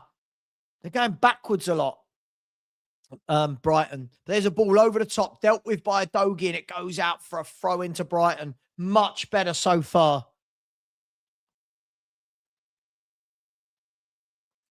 And there is Basuma putting the block in, and Brighton win a corner.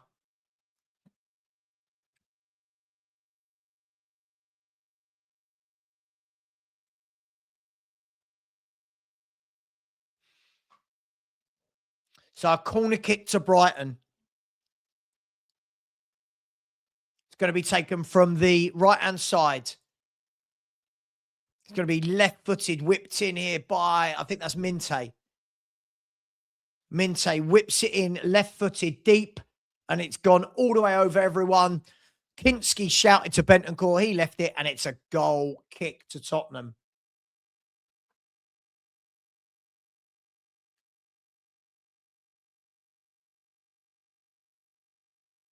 Here's Destiny Udogie. Plays it back into Mickey van der Ven. Van der Ven clears his lines. He goes down the line. Solanke tried to get there, but he couldn't. Simmons controls the ball, gives it to Gallagher. He plays it out wide to Solanke. Been everywhere so far, Conor Gallagher. Here is Solanke driving through. Gives it back to Conor Gallagher. He lays it off to Basuma. They look so much more confident this week than they did last week. Van der Ven across to Danso.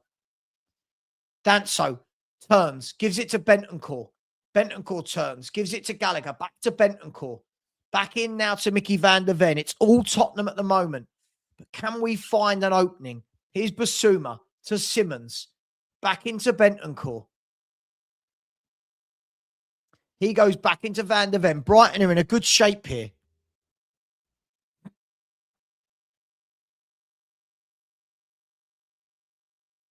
Now Kinski has come out to the edge of his box, gives it to Van der Ven, who's got a bit of space on the left-hand side here. Plays a ball down the channel. That's a really good run by Solanke if he's onside. He's not. The ref has called it. Oh, I'd like to see that again. Lino put the flag up. Was he off? Yeah, he's gone just a tad early, hasn't he? It's a shame. It was a really good run and a really good pass into him. And Spurs were away.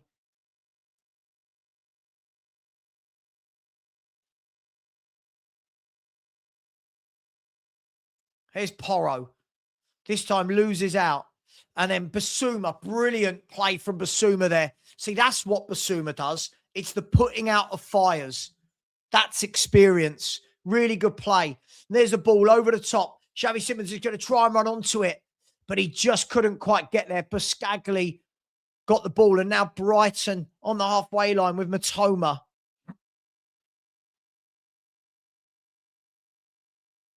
And Porro gets back, and the ball goes out for I think it's a corner kick to Brighton. We're playing well. It's just about, is there enough quality? Is there enough quality? I timed you out. This clown timed you out. If every single one of your comments is going to just be about Archie Gray, you're going to get timed out. It's boring. Corner kick to Brighton.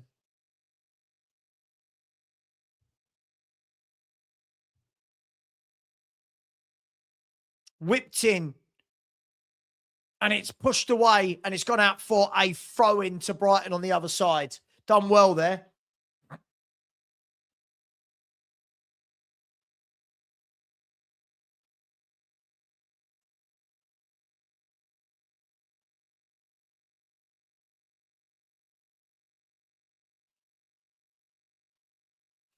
So a throw-in, Max Weaver down on the right-hand side, down by the corner flag for Brighton. Just remember, a scrappy 1-0 will do me. just got to win. We have to win this game. Here's Vifa. Puts the ball across, and it's headed away by Danso. That's how you defend.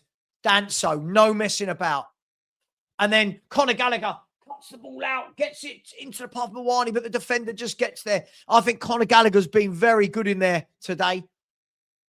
And there's the ball over the top. Kinski comes out, clears it. Minte will pick it up, but won again by Basuma. He's had a good game so far as well here, Basuma. But Minte can nick the ball off in there.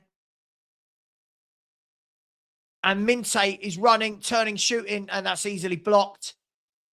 And he's still going, Minte, but no, Spurs get it away. Here's Bentancur into Gallagher. And then Gallagher is clipped and a free kick given away by Ayari.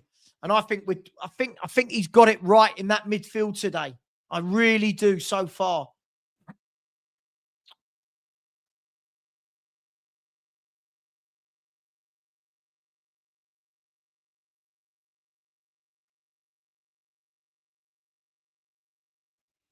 Yeah, Danso just does the job. I'd rather Danso than Romero. Here's Spurs. Conor Gallagher going down the right-hand side. He cuts back onto his right foot. Gets the crossover, and it's off the defender for a corner. I think he started really well today, Conor Gallagher. I think he started really well. He looks so much happier in there with Basuma and Bentancur, but he's pressing well. He's attacking. He's defending. He's absolutely everywhere.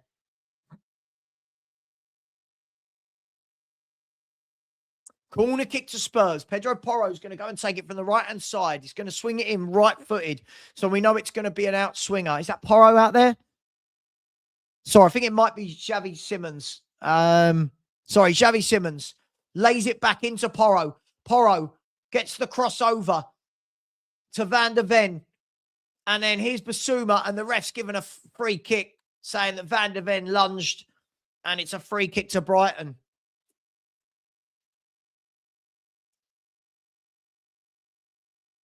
Gus, I agree.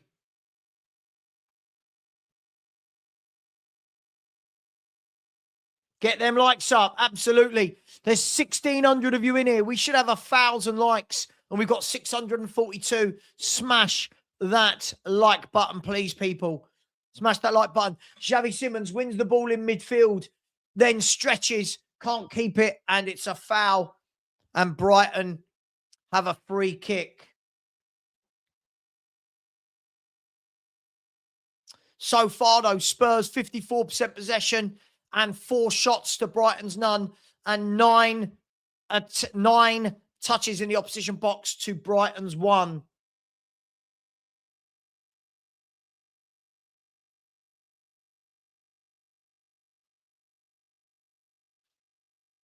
But Brighton have got him down the right-hand side. Here's Minte, ball across, and Porro in the right place at the right time to get that away. And now the ball goes down the line into Udogie, but really well won back by Minte. It's a good battle, Minte via Udogie. It's a good battle.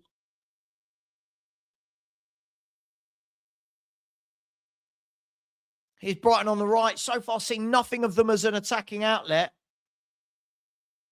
But here's Vifa. He turns backwards.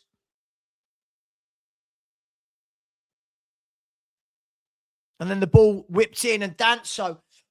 What I like about Danso, he just does the job. He defends, hooked clear in the end by Simons. He just does what a defender should do.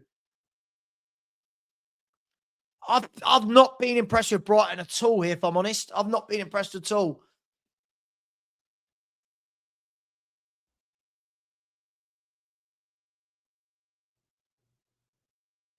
Agreed, Steve. Agreed. It's been much better. It's been much better. You've got to remember, this is the first time this midfield three would have ever played together, right? And this is the problem. If we keep changing the team, we need some consistency.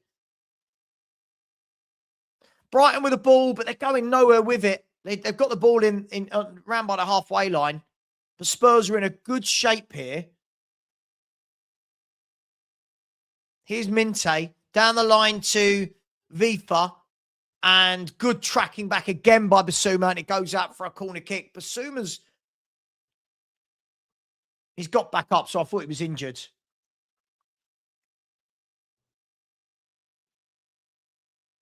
Oh, yeah, I would have loved Lookman on our left wing. I like Danso. Danso does a job. I like Danso. Solid player. Just does his job. Anyway, Spurs now need to do their job to defend this corner. Here is Minte. Whips the ball in. Cleared at the near post by Kolo Muani. The ball goes back out to Minte. Xavi Simons has got him for company. The ball goes all the way across the back. Oh, and the ball, I'll tell you what. Oh, my gosh. The ball has gone across the goal line, hit the post, back across the goal line. But the ref, I think it's offside anyway. But that's as close as Brighton have come.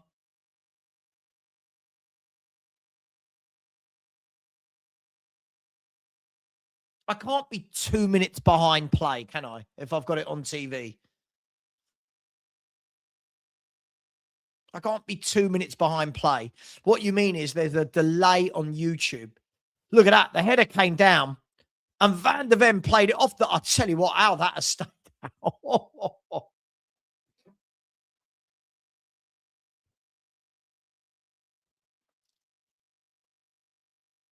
Porro plays a ball over the top. Way too much on that. But Gallagher's the one, isn't he? Gallagher is the one that is driving from midfield to get forward.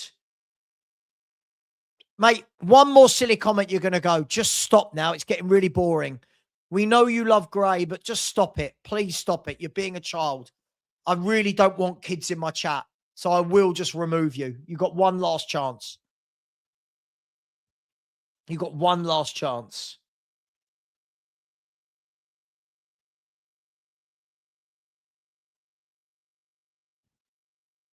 All right, Reezy can go as well. Just idiots. I'm getting really bored with this now. This is absolutely, I'm just going to get rid of these idiots now. Sorry, people in the chat. You always, isn't it? You have a great chat. You have a great chat and then you just get two idiots like Reezy and Matt that have to ruin everything. Yellow card for Basuma there.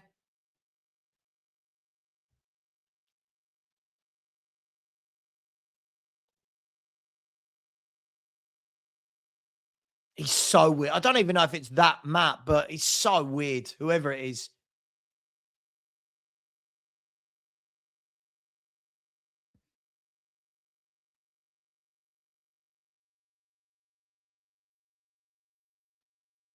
There's a header, and Kinski saves it easily. The Spurs need to try and find something here. Here's Pedro Porro.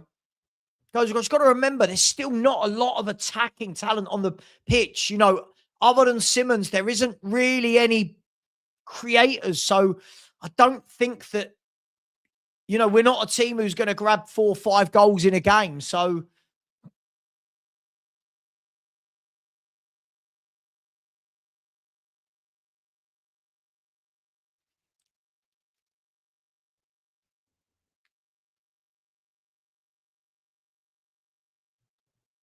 yeah, we don't have, you know, it's not a team with loads of creation and goals in it. We know that. Mickey van der Ven brushing his man off the ball. And now Udogie can drive through and Udogie is tripped and a free kick to Spurs.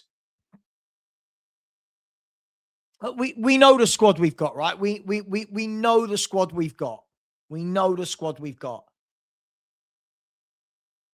Right? We know it's not good enough. We just need to find a win by hook or crook. This makes you laugh. Gallagher's not even playing in Gray's position. It's so weird, these people. It's so weird. It's so weird.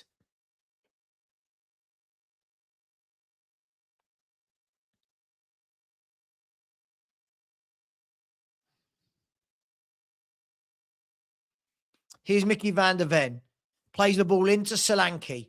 He can't hold it. I need to see his hold-up play better there.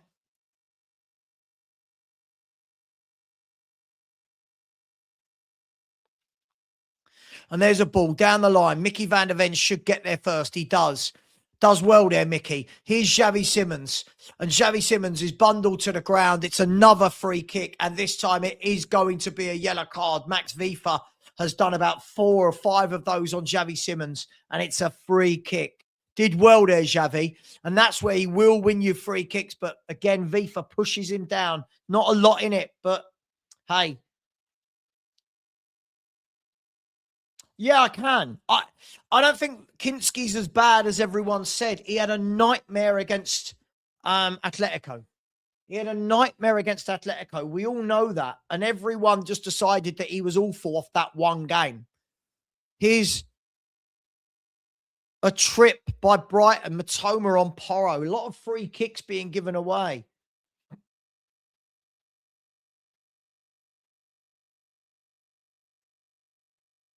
Of course they did. Of course they did, yeah. Son and Kane were class. Here's Danso over to Van der Ven, into Basuma. I think what people have got to realise is we change the 11 every week. You can't just expect them to just suddenly be on it for 90 minutes. I don't think people understand how it works. You're not just going to suddenly be great. Solanke pressuring Verbruggen, but it goes out to Van Hecker. One in the midfield, brilliantly there by Bentancur. Really good play by Bentancur. And he lays it off to Xavi Simons, who goes past his man. And how has the ref given a free kick against Xavi there? Oh, ref. No. Anyone asking, I wouldn't be happy with a draw. A draw is not good enough. We're in the bottom three. We need wins.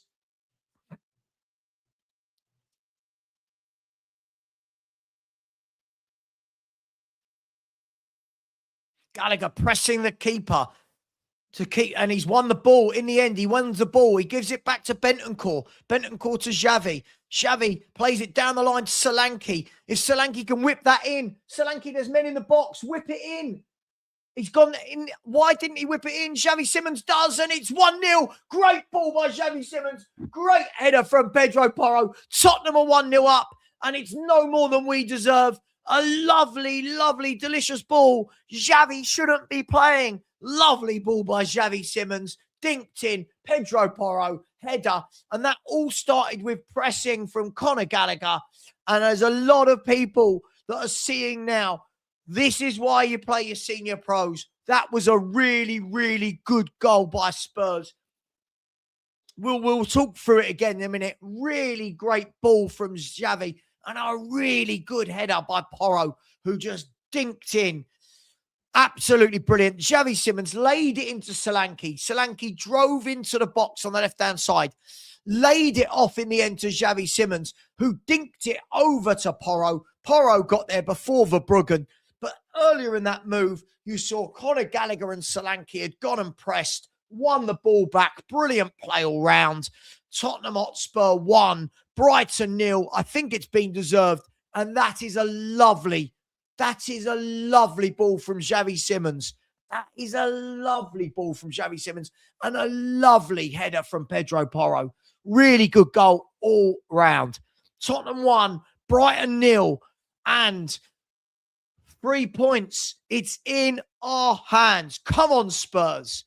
Much better team selection today. Much better performance. Get in there. Really good header. Little Porro getting up there. Really good. And now Tottenham have a throw-in down on the left-hand side. Absolute quality ball from Xavi. But he's garbage. He's not garbage. He's a good footballer that needs some consistency. He needs to settle. Come on, Spurs. As it stands, we are out to the bottom three. As it stands, we are 16th. Lovely play from Dom Solanke. He's driving forward. He's played it in. Xavi Simons, turn, touch. He's hit the post. Porro, over the bar. Oh, no, we should have been 2. Should have been 2. Lovely play. Brilliant play from Solanke. Brilliant play from Dom Solanke. Look at this. Brings it down. Let's have a look. He nutmegs his man. He carries on. He's played a lovely ball into Xavi, who sidestepped one, and he's tried to roll it in the bottom corner, and it's hit the post. It's come out, and Mawani's blazed it over the bar. That was a touch of class from Xavi. And it should have got in. But Tottenham, much the better team. Much the better team. Tottenham here. And that was really good. It's a corner kick. Here is Pedro Porro. Whips in the corner, into the middle, cleared by Verbruggen. And now Matoma brings it down, but Xavi Simons wins it back. And then surely there's got to be a free kick. That's got to be a free kick. Oh, it was lovely by Solanke. The touch and the feint by Xavi was great. I see what he was trying to do, just trying to roll it in the bottom corner. And then Mwani's shot was tipped over. Much better. Much better. Absolutely, Gus. It's different this week because it's a different team. Gallagher, Basuma, Bentancur, Xavi.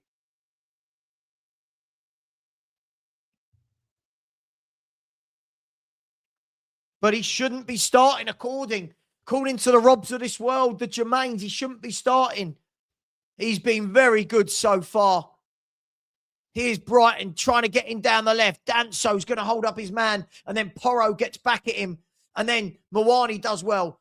Gallagher can take over. He calms it down. I think Gallagher's been brilliant this half. I think he's had this for me is his best half in a Spurs shirt.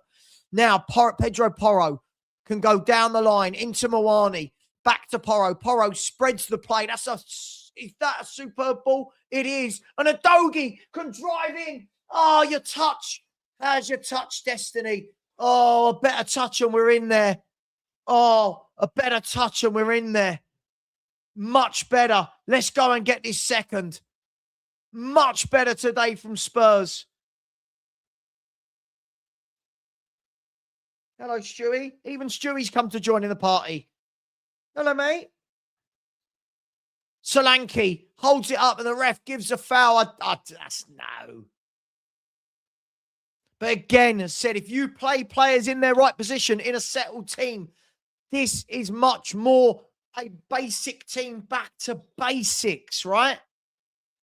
Back to basics. Play Gallagher where he plays as a pushing, pressing, box-to-box midfielder.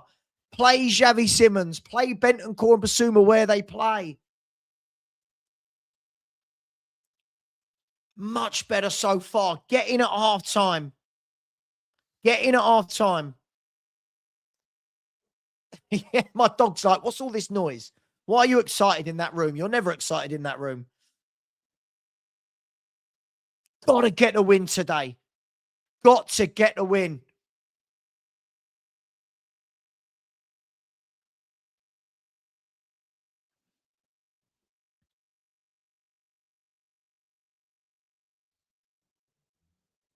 Brighton playing about with the ball at the back, not going in at the moment. There's Minte, cut out by Basuma, won back by Xavi Simons and wins the throw. Great play by Xavi Simons there. And for me, the effort and work rate of Simons, Basuma and Gallagher and Solanke has been absolutely brilliant in that midfield. I don't even care what the formation is. 5 minutes of injury time. Here's Mickey van der Ven. Nothing silly till half-time, Spurs. You've heard me say it a million times, people. Nothing silly. Bentancur just doing a good job in there. Just lays it off to Mickey van der Ven. Nothing silly, Mickey. Mickey now drives past his player. Does really well. Still going. Still going. Here's Solanke. And he played the ball out wide. But Udogie would have been offside. He knew that and stopped.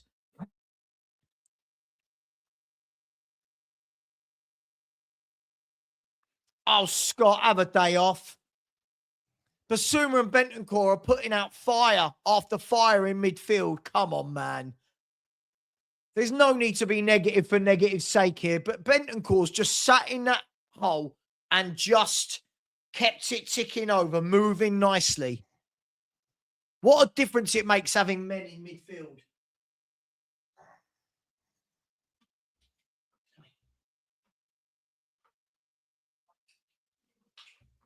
Good boy. Good boy. Come on. Oh, that's not being honest. Bentancur's been very good in there, and Basuma's won tackle after tackle after tackle, and you're going, you've not seen anything. Come on, man. Listen, I'll be as tough on them as need to be, but let's not. Come on. There's Gallagher winning the ball in midfield. And then Simmons is taken down. The referee doesn't want any of it this time. But Brighton haven't really offered anything as an attacking threat so far. There's Pascal Gross, whips the ball in, headed away by Danso. I love that. I'm slowly but surely, I'm making Danso my cult figure. Cross comes in, back post, it's volleyed. Oh, it's 1-1. Oh my God, out of nothing. Ball came across out of nothing. And Mitoma with the volley. Wow, that is a great finish. Out of nothing, ball played to the back post and a volley into the net. Wow. Nothing Kinski could have done with that. Nothing Kinski, but we got to go again. Got to go again. Guys, keep going. Got to go again. I don't think there's anything. Let's have a look at this. The ball was whipped in. Let's have a look. So the ball's whipped in by Gross. I mean, it's a great finish. Should someone have been out there marking him?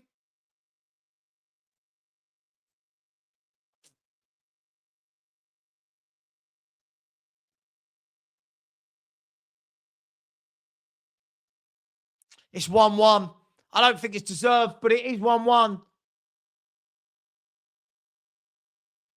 That's football for you. We go again.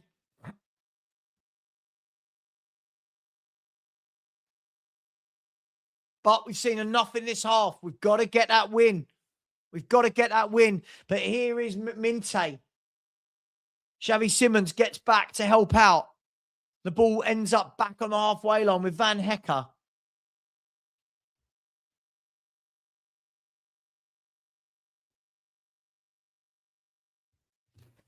There's the ball out wide to Minte. He turns inside. He lays it off. And then Adogi does really well. And Spurs can break, can they, with Simmons? They can't. Van Hecker was there to deal with it. 1 minute to go. And Tottenham, there's something in this for us. But great finish by Mitoma. I've always been a big fan of him. Can't really do a lot about that, I don't think. But seen a lot of encouragement this half.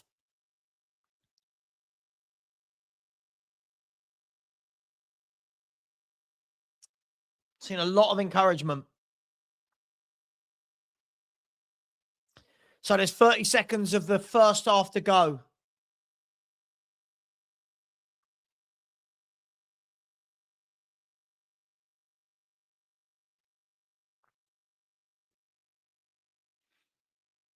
And then really good play there by Bentancur. Again, things like that are the bits that Scott M don't see. In front of the defence, Porro, Bentancur and Basuma have all put out fires. They've done really well.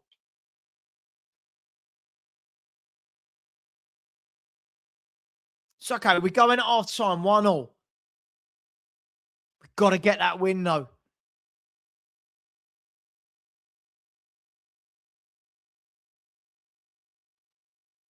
I would say the one player for me that's really been a passenger this half, most of it has been Mawani.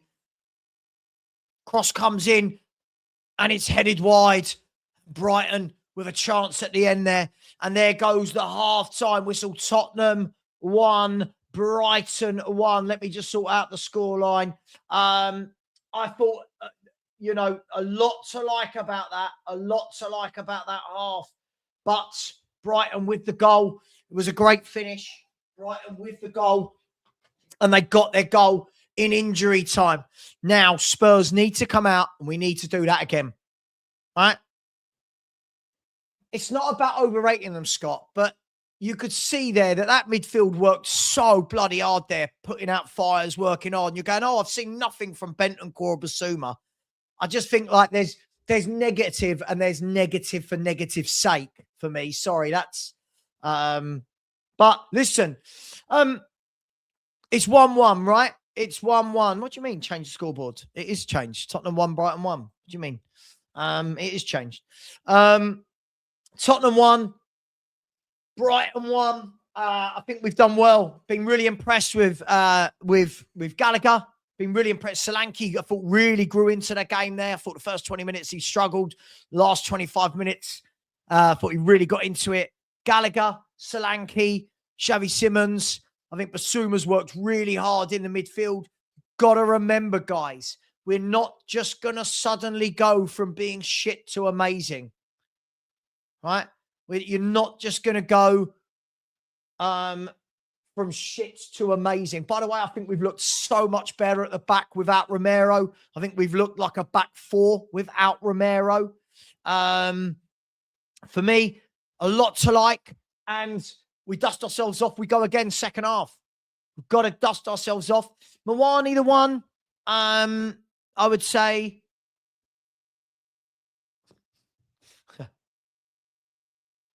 Mawani's the one I would say that isn't really getting into the game. But listen, I thought we were very unlucky not to have the second. You see what Xavi tried to do just to wrap it into the bottom corner. But listen, we can overanalyze the goal, can't we? Should Porro have been a bit further back, but it was a great finish. But overall, that's the best I've seen us play for a very long time. But he wasn't, was he? But he absolutely wasn't. He was involved in the goal, and then when we hit the post, he wasn't horrendous. Come on, man. Like, God, are we just... Come on, he wasn't. I agree. I think when Bentancur plays, as I say, we've missed Bentancur. We have. We've missed Bentancur.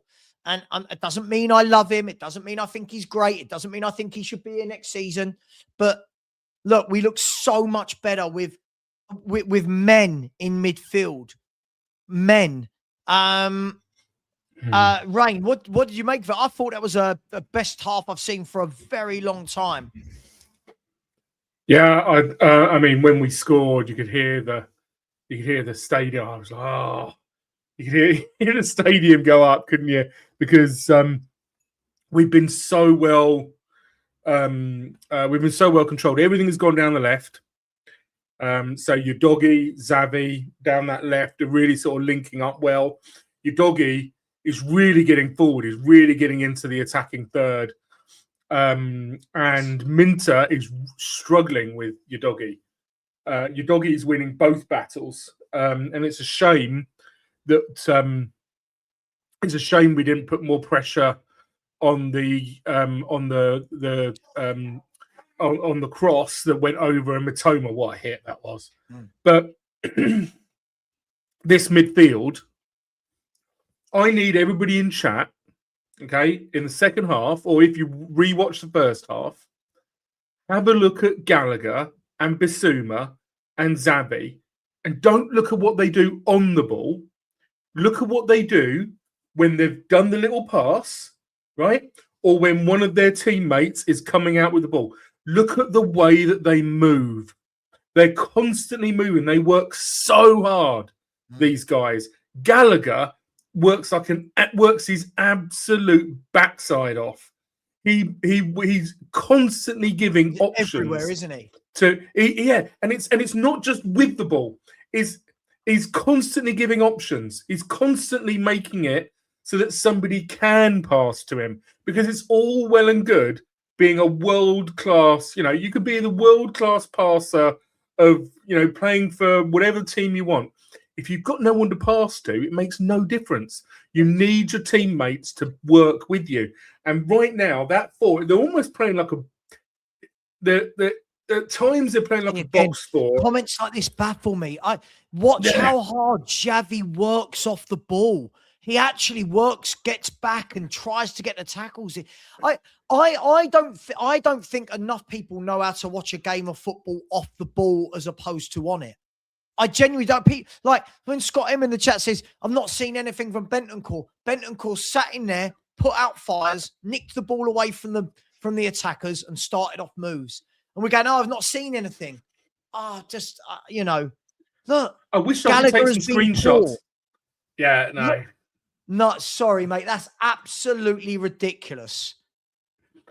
Absolutely ridiculous saying he's been poor.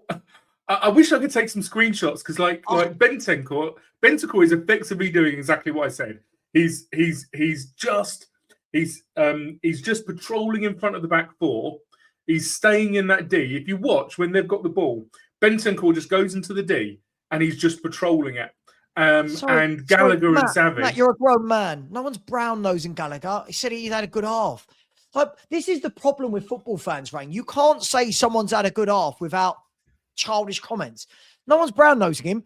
Gallagher in that game did what I've seen him do for Chelsea, Atletico and Palace, right? We've seen him. He is the furthest forward midfielder. Go and press the goalkeeper. Go and press the defenders. Go and cause havoc, right? And if you look for that chance where Xavi at the post, that came, for the goal, that came through Solanke and Gallagher going to press the goalkeeper, him giving it away and us recycling. I honestly... Sam Porter, if you want an example of Xavi and working hard, look at our goal. It's not just about being on the ball and being... He created the play down that left-hand side. He then pulled into a really intelligent spot in their penalty area, gave himself 5 yards of no Brighton play, and he demanded the ball. Give me the ball. And he turned around, dinky little cross. Great. It's absolutely fantastic. I love the way that you and me are absolutely negative and now we're too positive. You know, whereas we think we're like there. It's like look, but I just think like what I saw there was right. If we look at Gallagher's pressing has been absolutely first class, right? How many times has he nicked in and won the ball in midfield and recycled it, right? Bentancur, just done enough. He's just sat in front of that back four, just done enough. We know he's not 100% fit, but he's nicked the ball in front of people and he's just laying it off, doing the simple thing. Basuma looks a bit rusty, but he will battle. He will fight. How many times has he gone out there and stopped crosses coming into the box? You know, but everything doesn't have to be doom and gloom on every half. If we're shit in the second half, Rain, I'll say it. But that wasn't shit. That was good. We did well. And it doesn't, you don't always have to be, or, you know, Gallagher or Basuma or Xavi, they don't always have to be directly involved guys, right? Sometimes Gallagher or Xavi, they make a little run, yeah, and they drag a player out, and that creates a scenario and a situation for somebody else. That's why the movement that they're all doing is so important. It's so important that you just don't stop moving. I cannot tell you the number of times I've gone to White Hart Lane and I've watched us play walk and watch football, even under Ange, and it drove me potty. I would have absolutely loved it there today. All of this movement that they're doing, those four in midfield, plus Solanke as well. It's really sort of heartwarming. I'm not sure about Moani. Moani on that left-hand side has been a bit anonymous. He's the one to me. That hasn't come to the party, but he's also in the position where who else can go out there? Maybe Bergvall could drift out there, but other than that, you haven't got anyone. Look, guys, can I just say, right? I thought that's the best I've seen Spurs play for a while. Doesn't mean I think we're amazing. Doesn't mean I think everything's fixed. Doesn't mean it will be for 90 minutes. But compared to what I saw last week, that was 10 times better, right? That for me was much better. The fight, the desire, the pressing, the work rate. But as I said before the game, Rain, you don't go from not winning in 14 to being a brilliant football team overnight. It doesn't happen. From what I've seen, the baby steps, there's some nice bits I'm seeing. However, I will caveat all that and say, we have to win the game. Guys, we have to win. But what am I meant to do? Am I meant to watch that and go, that was shit? You know, I don't understand anymore. You can't say it. You can't say anything. Yeah. And look, you and I know it's the concern is we come out second half and Brighton put on 5-10 minutes and go at us and we fold. But They need to come back out, and we just need to play the same way again. We need to play the same way again, and just show that little bit of quality. Put the ball in the back of the net, at least once, maybe 2 more times, and we'll get something. And we'll get something out of this. We're so fortunate that calamity goal didn't go in, Sav, because that had all the hallmarks, and it was Van der Ven. It was Van der Ven who it would have been an own goal, right? Because it came off Van der Ven and then hit the post. If he hadn't touched it, it wasn't going in. It was what I don't understand. We've got to remember, right? When people go, we still need to tighten up. We still need, guys. We're not a good football team, right? It doesn't just go like that. And as I said, I mean, how many times I say to you before the game, Rain, right? I said before the game, when you change your 11 every week and have a different formation every week, it's going to take time. What I want to see is Spurs build on that half, have another good half, then build on that again with the same 11 next week. Do you know what I mean? What I want to see is we've seen what works. Bentancur's sitting there. Basuma does more of the box-to-box, and Gallagher's doing more of the pressing, right? Solanke's running the line and being the hold-up player. Simmons is drifting from left to central, right? What I need to see a bit more is from the right-hand side, from the Porro and the Mawani side. But so far, it's much better. The problem we've got is if that had been a normal game and we weren't in relegation trouble, we wouldn't be as mad, Rain. But because we need a win, it's, oh my God, right? So for me, lots of positives to take from that half.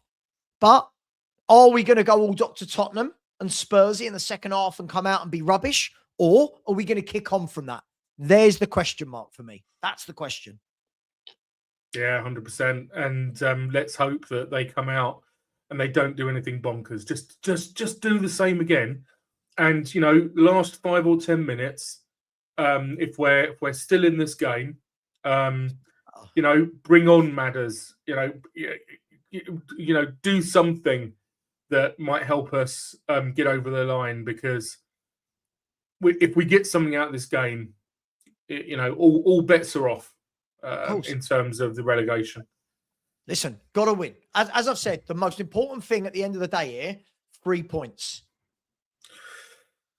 Right? 3 points. By hook, by crook, by Verbruggen throwing it in his own net, from Danso scoring a header, from Kinski scoring a 30-yard free kick. I don't care. We've got to get the win, because it's too late to worry about decent performances. It's never too late to get wins, right? Yeah. So we've got to go again. Listen, this guy, dude, can I ask you a favor? Can you go and watch another channel? It's just, if I say anything remotely positive, you're mocking it. I don't need children like you in my life. So I'll see you later, mate. It was me. It's just silly. It's so childish at this stage. It's so childish. I think that was directed at me. No, fuck him. Fuck him. I can't be bothered with it. It's so childish, mate. Anyway, listen, Rain, join me at the end of the game. See you later. Yeah. Bye-bye. Okay.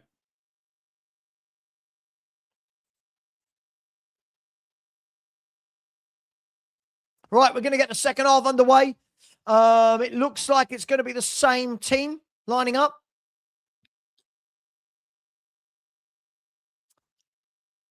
And Spurs, we need to find that win. Xavi Simons gets us off and underway. Honestly, I'm so surprised there wasn't more positive comments in the chat there. I'm so surprised.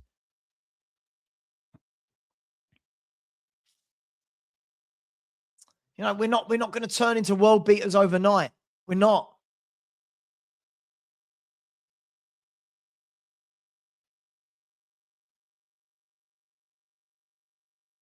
So any childish people will just get removed immediately now.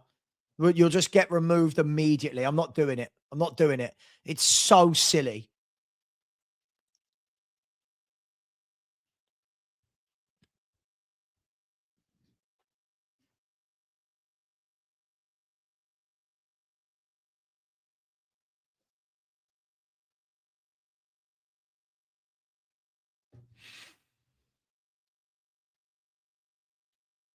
Right. So free kick to Brighton. Come on, Tottenham. We need a big half here. We need to find a win. Grown man getting triggered over chat. And again, as I said, you know when I said children, this is what I mean. Fucking knobs like that. That's what I mean. Grown man getting triggered. What are you, 12? Like, grow up.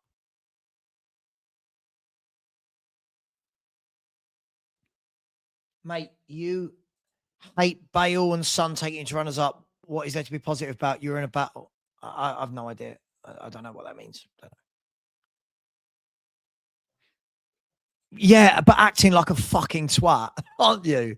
I'm not triggered by the chat. I'm disappointed. This word triggered. God, and it's so Gen Z. Triggered. Here's Mawani. Oh, he couldn't take it with him. Oh, if he could have taken that first touch, he was through on goal. Anyway, here's Dominic Solanke. Gives it to Xavi Simons. Xavi Simons has got a doggy, but he turns. Plays a ball deep to the back post, and it's got too much on it. And Mawani couldn't quite get there.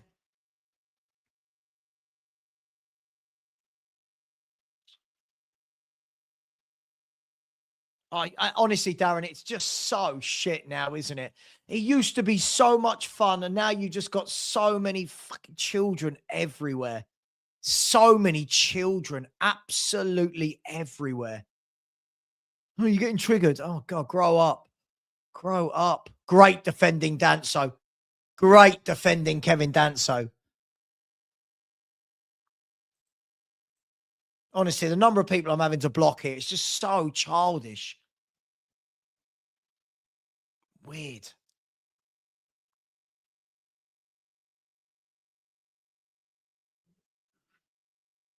It's idiots like you that do.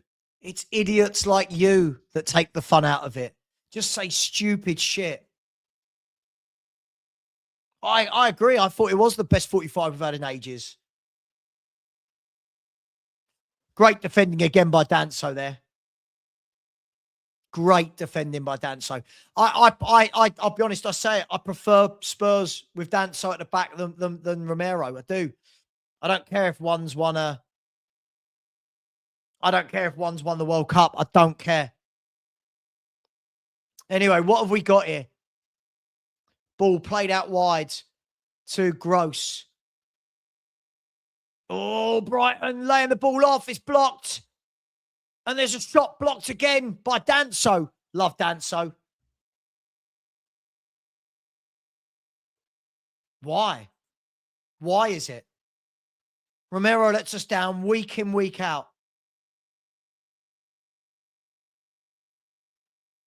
And it's a corner kick to Brighton. Why? Honestly, it's mad.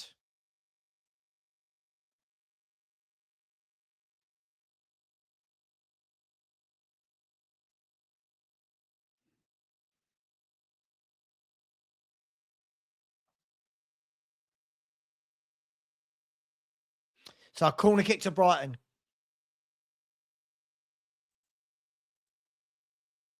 I like when people say I block different opinions. I block idiots. I don't block people with different opinions. If people come in here and start talking like they're 12, they're going to get blocked. It's that simple. Corner kick, back post, headed over, blocked. Really good play by Bentancur again. And now Xavi Simons is in a race with, oh, can he get there? Oh, good defending in the end. Any fake scores, you're going to be blocked.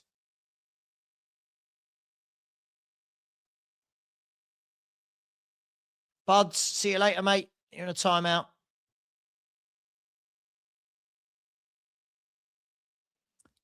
YouTube is behind, not me. YouTube is behind. Any fake scores, you get blocked.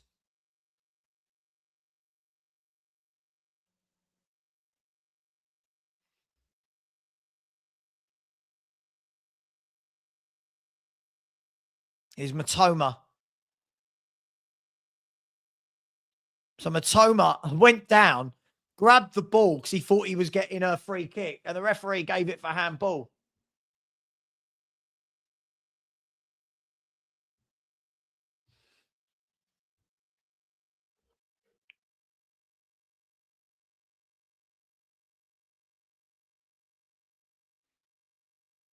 So Bentancur spreads it wide to Van der Ven.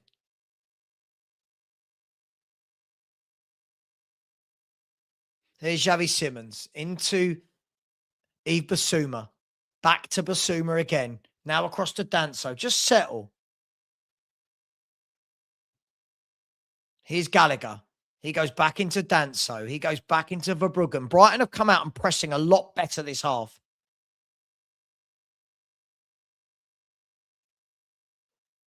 It's hard to say, isn't it? We've seen two different lineups from him. It's hard to say. Anyway, here's Mawani. Goes past his man. Come on, Mawani. Something. Mawani to Porro.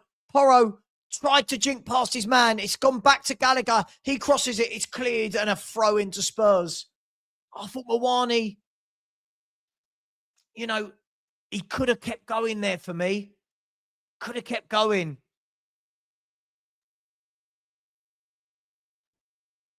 And it's a yellow card now for, I don't know whether it's De Zerbi or... Yeah, yellow card for De Zerbi.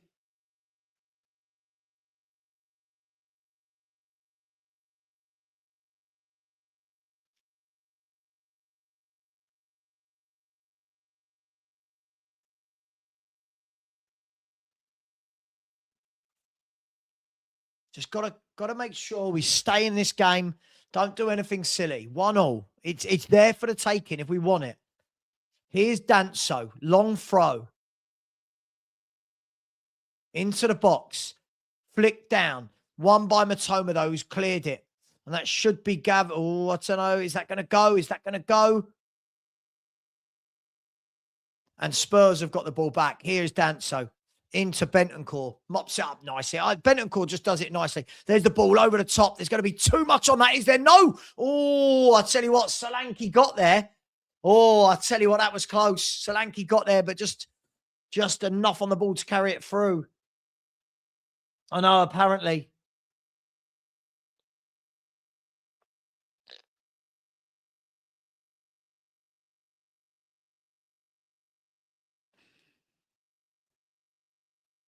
Big up, my man. Big up, Jacob. How you doing, bro? Hope you're well. Hope you're well. I'm sure you're praying for the 3 points like we all are, brother. Here is Brighton on the halfway line.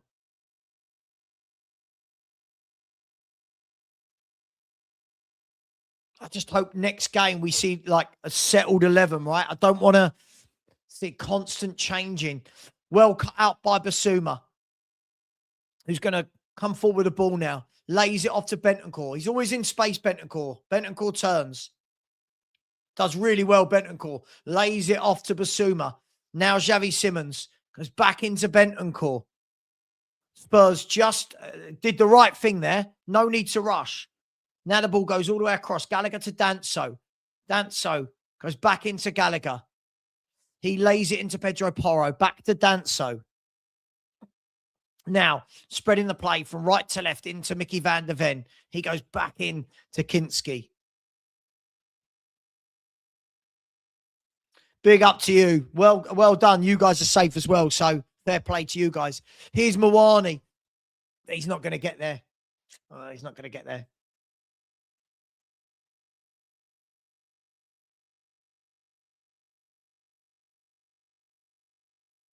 So Matisse Tell is coming on and Archie Gray. Okay. I'm guessing Gray for Bentancur. I'm guessing. He can't do the 90 minutes. And then Tell for who? Surely it won't be for Xavi, will it? Surely he's got to surely Tell for Mawani. Great play by Danso.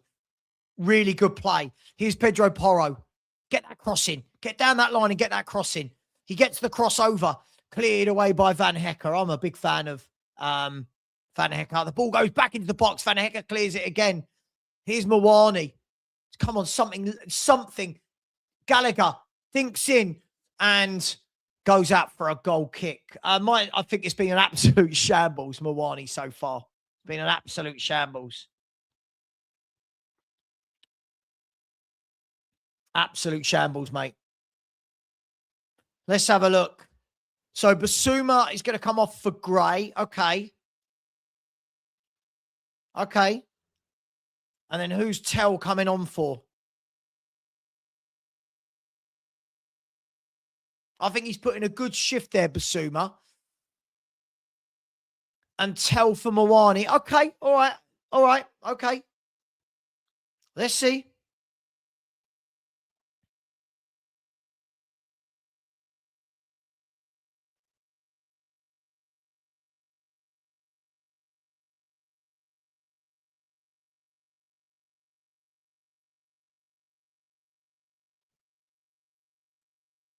I think, Basuma's not played a lot of football, got the yellow card. I don't mind that.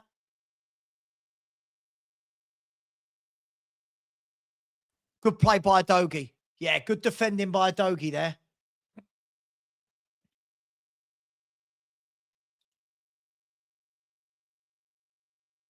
Good header away by Danso. Xavi Simmons. Now Bentancur plays a lovely... Oh, no, sorry. I thought it was a lovely ball. Just too much on it. Too much on it. Be interesting to see how those subs change the shape. Gallagher.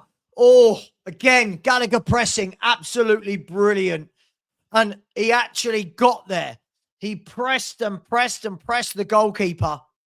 And, it hit Verbruggen's goal kick, hit Gallagher and could have flown anywhere and went out for a goal kick.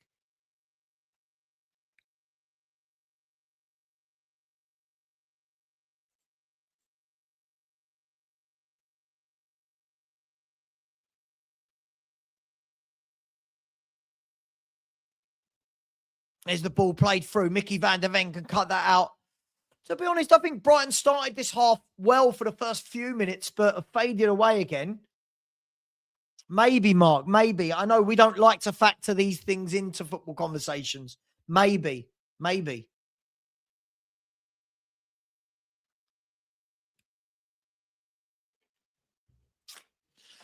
It's a great game to win and an awful game to lose at this stage, isn't it? With 32 minutes to go.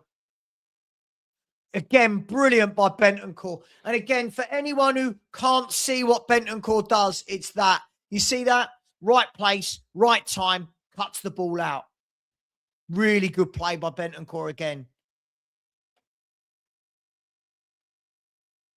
Great game to win, shit game to lose.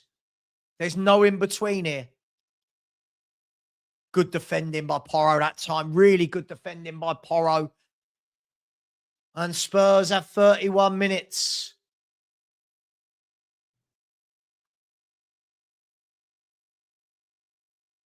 I don't think we're on the back foot. I don't think Brighton have really done anything.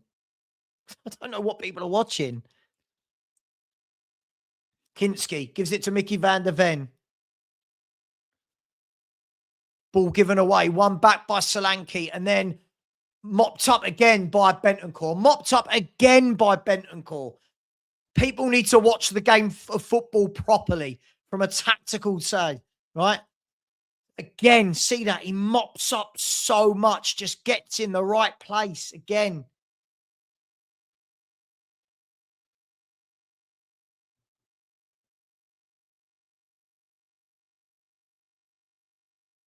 And it's a throw into Spurs. Got to understand, guys, we're not going to go from shit to amazing overnight.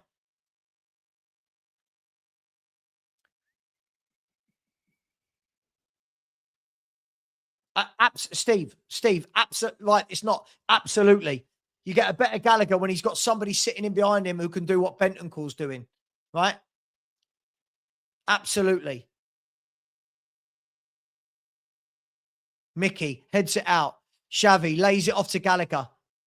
And then Gallagher retains possession of the ball, gives it to Porro. Porro goes back to Kinski. It's a very nervy game in the midfield by both teams at the moment. Kinski out wide to Mickey van der Ven. There's a ball by Gray into Destiny Udogie. And Destiny Udogie is taken down. The ref says no free kick. I thought it was, but I'd like to see that again. Here's Minte.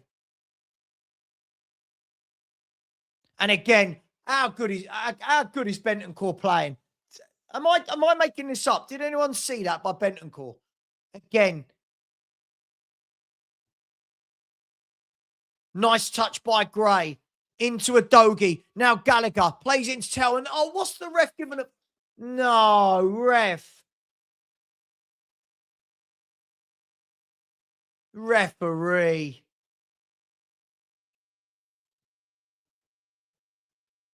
Got to build them. Got to build partnerships. For me, so far, yes. I think he's been very good. I think that was never a foul. Hello, Stewie. Hello, mate. I'll get you some food later. This is what I mean. When people tell me Gray's got to play, Bentancur's got to play when fit. He's levels above Gray. Levels.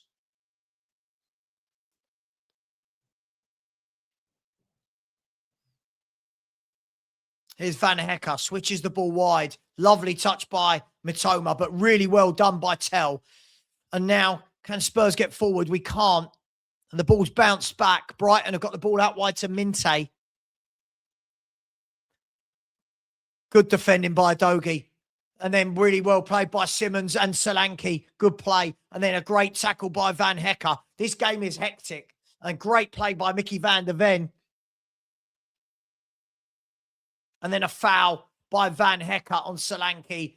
And it's going to be a free kick to Tottenham just down by the halfway line. Great game to win. Shit game to lose. But this is much better. Did he? He didn't. The last 2-3 times he's made nice passes.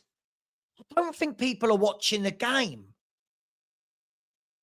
I don't think people are actually watching the game.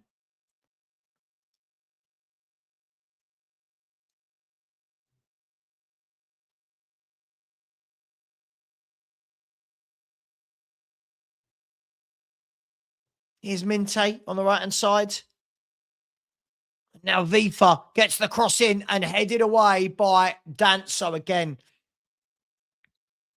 Danso, I'd start him every week. Would. I'd start him every game.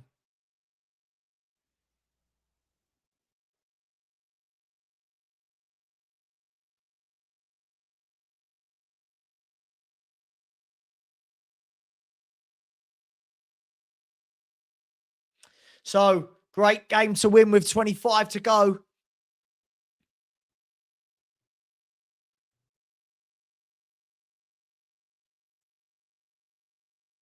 And here's Van Hecker at the back.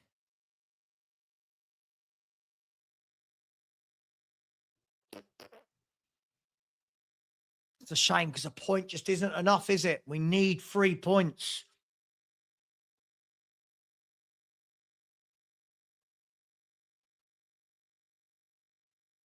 Oh, that's such a cheap, that's ref. Come on. How on earth? Let's have a look. See, let me just make sure before I say something silly. I mean, what's he meant to do there? What's he meant to do there?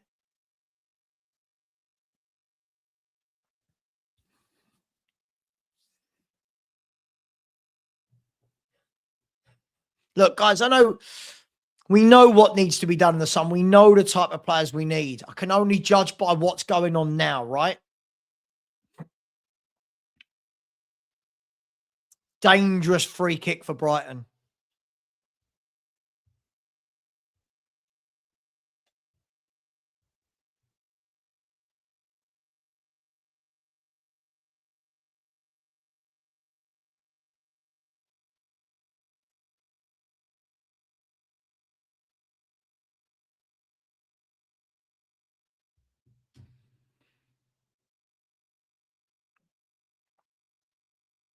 Free kick to Brighton. This is a dangerous position.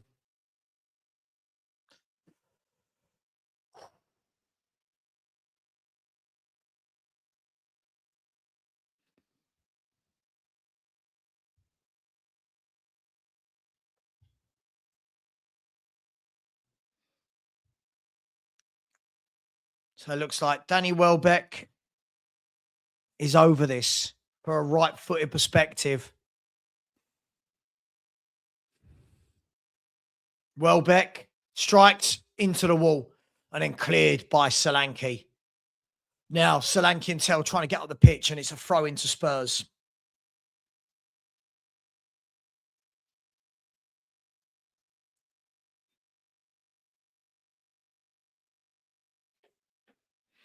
Paulinho coming on now for Bentancur, who I think's had an absolutely brilliant game. Fair play. Well done, Rodrigo.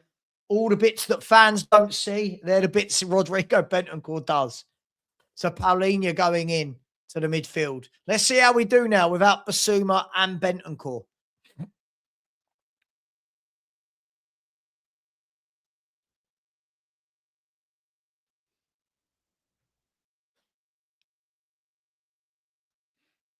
Here's Solanke driving down the channel, holds the ball up well.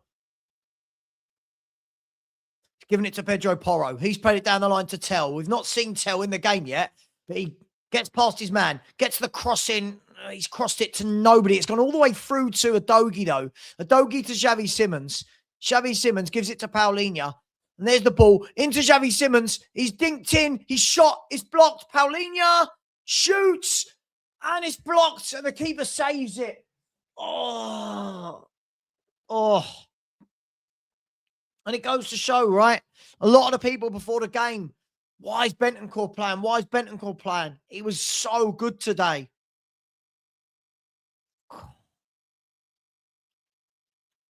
Paulinho's shot, it was blocked, and then I tell you what.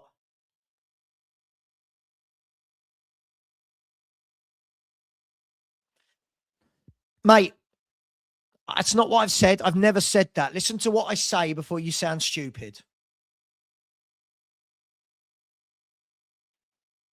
Corner kick to Spurs. It's Pedro Porro. Come on, Spurs. Find it from somewhere. Porro, deep corner kick. Paulinho heads it back across. And what's the ref given now? Oh, my gosh. Does every single corner have to end in a foul?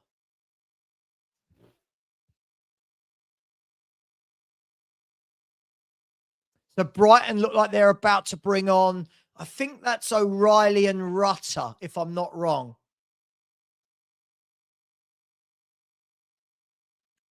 Lose today. Don't win today, I think we are. But football's a funny old game. It's a funny old game.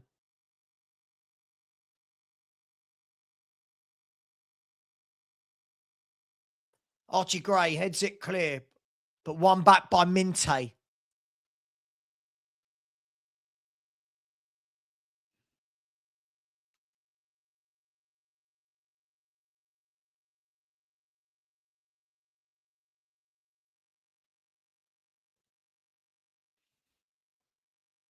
It's a very nervy game here. Very nervy. It's bound to be, right? But it's very nervy.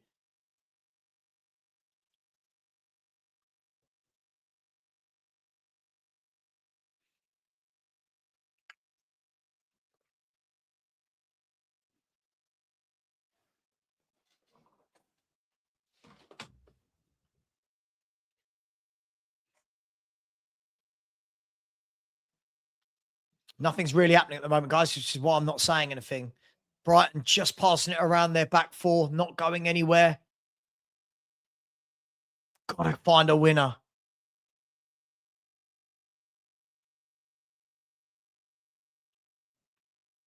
Here's Matoma. I hate playing against Matoma. He always does well against us. He always does well against us, Matoma, doesn't he?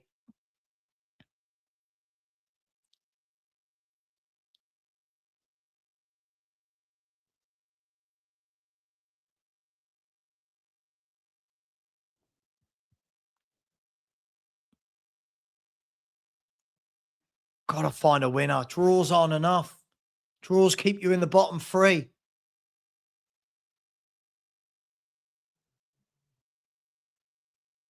Oh, tell you what, well done, Kinski there. Well done, Kinski there.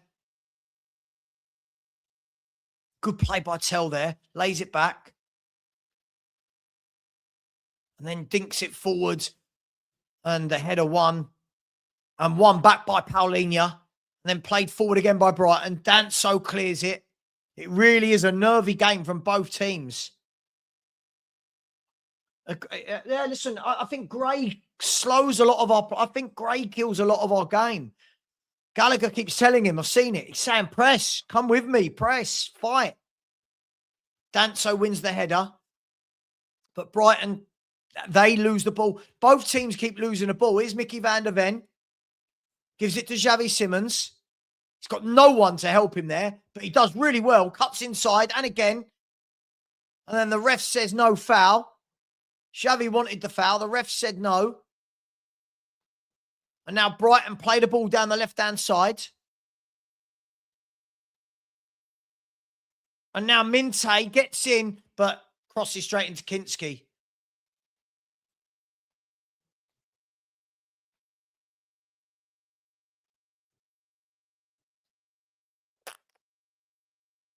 Here's Gray. Gray, for me, just gives it 2 yards every 5 seconds. It's so... There's nothing dynamic about him as a footballer. Here's Pedro Porro. Down the line to Tell. Back to Porro.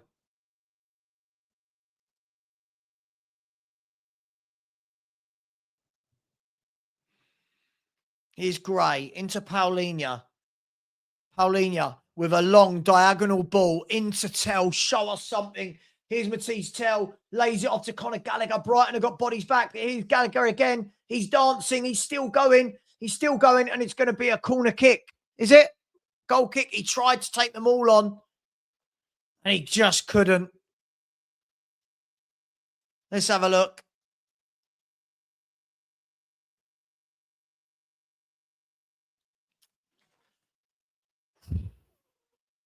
We got a goal in us. Is there enough in this team? Is there enough? Has Maddison got 10 minutes in the tank? Matoma down injured now.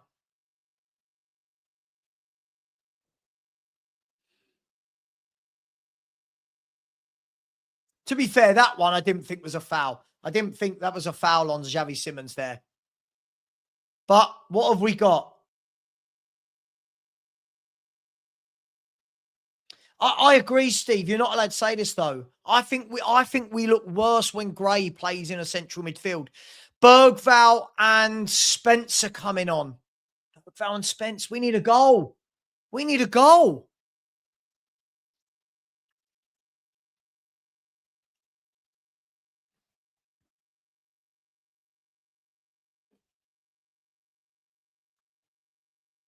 So Brighton just making some subs at the moment. I mean, people are asking if the draw any good. I mean, it's an extra point, but it leaves us in the bottom three. Doesn't it? So O'Reilly, Rutter and De Kuyper on for Matoma, Welbeck and Hinchelwood. They've made 3. So Bergvall coming on. Come on, please, Lucas. I need to see something from you.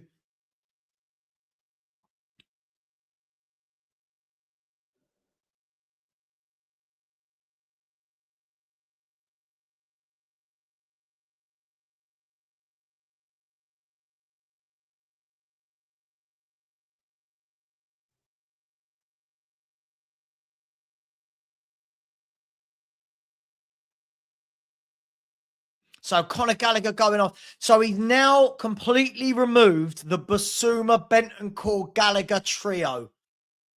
I'm just saying that worries me greatly. So we're now back to the Greys, the Bergvalls. We'll see. We'll see.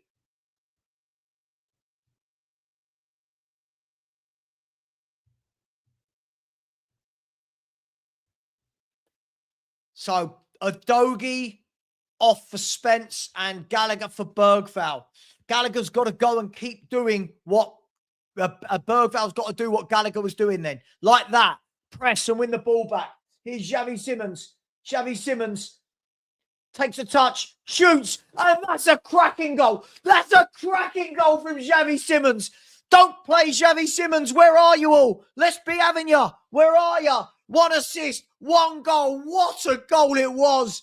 Great work from Bergvall. He's won it back, laid it into Simons, who's nicked it past his man and whipped it into the top corner. Where is it? Don't play Xavi Simons. Don't play Xavi Simons. What a goal from Xavi again. My boy Xavi. My boy Xavi. Spurs 2, Brighton 1. And that is the goal. Surely, Spurs, can we get the victory now? Tottenham Hotspur 2, Brighton 1. And that was a goal of quality. That was a goal of quality. Again, you need difference makers in your team. They might fall over. They might lose the ball, but they can do stuff like that. They do stuff like that. By the way, massive respect. Bergvall winning the ball back, laying it into Xavi. Xavi took a touch, cut inside, 20 yards out, and you do not save those. What a goal. Anyway, where is that Jermaine Cunningham? He's garbage. Garbage footballers do not do that. What a goal. What a goal. Boom. What a goal. Tottenham Hotspur. Are we getting the win? Are we going to get this win? That is why you play him. All of these managers that have left him out, that's why you play him. Tottenham Hotspur 2, Brighton 1. Come on. We need this so much. I think I've just accidentally kicked the pug. So sorry. I didn't. I stepped on him. What a great goal. Come on. Concentrate now. Concentrate. 12 minutes. Lovely goal. Told you, everyone's been saying for weeks, don't start him, don't start him. You can't start him. He gives it away. He's shit. There's no output. Goal and an assist. Goal and an assist. And a yellow card. Come on. This is massive. This is massive. Come on, Spurs. Vinay Venkatesham is looking on. Spurs are currently 1 point above West Ham and level on points with Forest, but above them on goal difference. Come on, Spurs. Here's Matisse Tell. Plays it into Solanke. Shoots. Blocked by Van Hecker. Much better. I'm scared now. I'm really scared.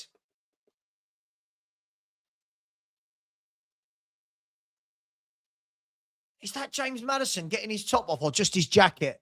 I'm not sure. Please, Spurs. We deserve this, don't we, as a fan base? We deserve this win. Please. Come on. My mate Jimbo constantly tells me it's going to be 3-1. I'm trusting him today. Here's Porro into Xavi. Back to Porro. Crosses the ball, goes out for a throw-in. Nothing silly. Nothing silly. Come on. I do not want to play in the Championship next year. I do not want to play in the Championship at all. We need wins like this.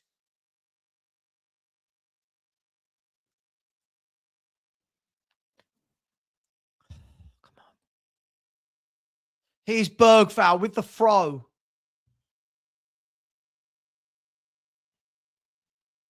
Come on, Spurs. I do not want to go in that Championship. Bergvall with the long throw. It's gone over everyone. Headed clear in the end. But here's Porro. Bergvall. Nice ball by Bergvall. He's done well since he's come on. Back into Bergvall again from Porro. And then the ball goes out for a Brighton throw-in. There are 9 minutes to go. There are 9 minutes to go.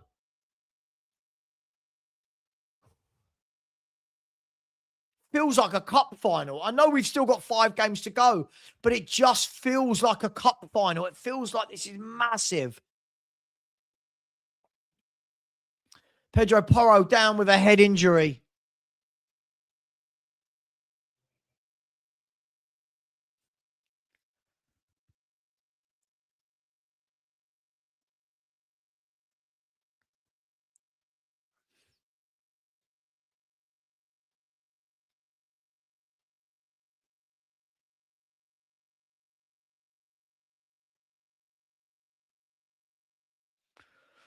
What a goal. It was a lovely turn, lovely touch, lovely finish. That's a quality goal. It's a cracking goal.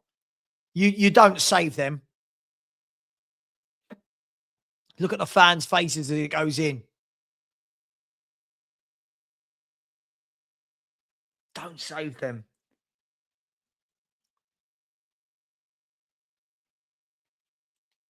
I'm nervous. I'm sitting here. I used to bite my nails loads. I'm just like sort of clicking them. And Ayari is off for Kostoulas, the Greek international.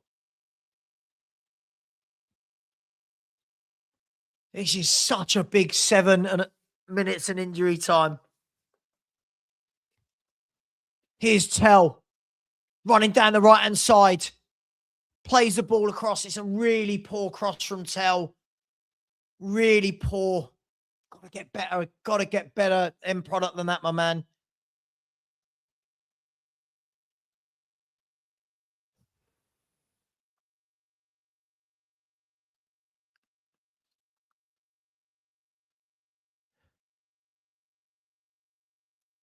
Here's Minte out on the left wing. Plays a dangerous ball across. Kinski comes out. He's brave. And the ref gives a foul. And Danso saying, what you doing, mate? Danso, my captain. Danso.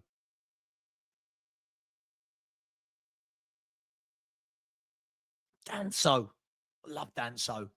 You know what I like about Danso? Know what you're getting every week. I know what I'm getting every week from my boy Danso.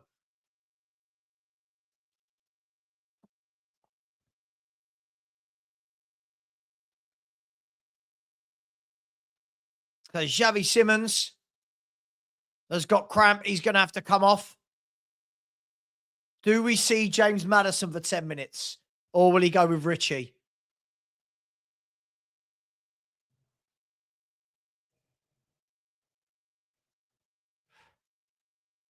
They're focusing on James Maddison on the bench. Or is he back up? He's back up.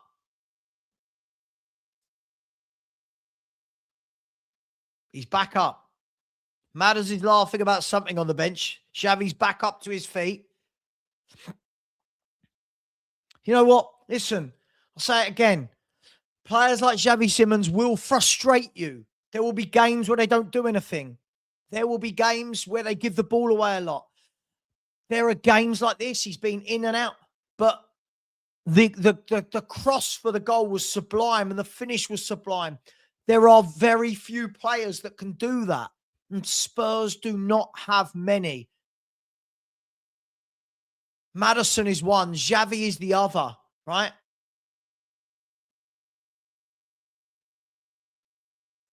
Oh, sorry. We don't have any subs left, do we? Sorry.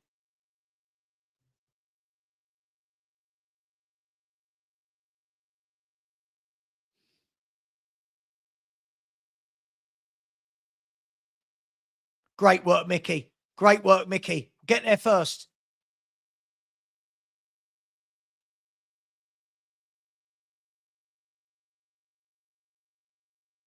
Oh, someone get the tackle in. Someone get the tackle in. And in the end, it is sliced clear by Xavi Simons.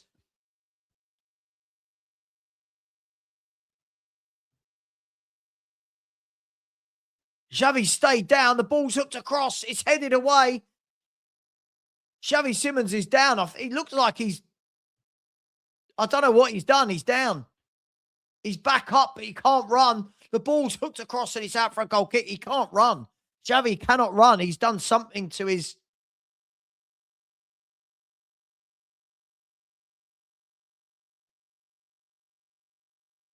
It looks like we might have to play the rest of this game with 10. Have we made 5 subs? Have we? Gray, Paulinho, Bergval, Spence, and Tell.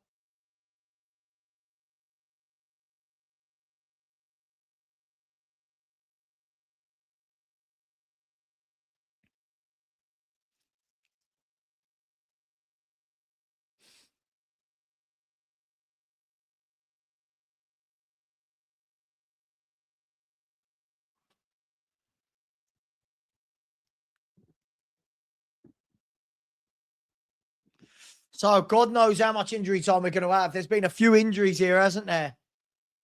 God, I'm scared.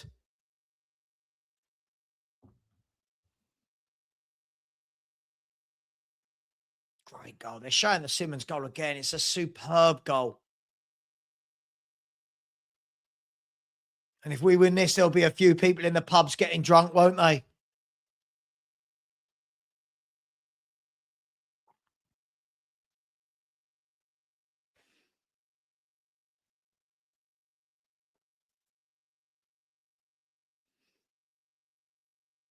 He's still down. For anyone relying on me. Yeah, I know my worried face. Listen, I've supported Spurs too long to. So I'm going to be nervous until that final whistle goes. I know this football club. God, we need this so much, don't we? We need this so much. None of this we need to go down stuff. We need this so much.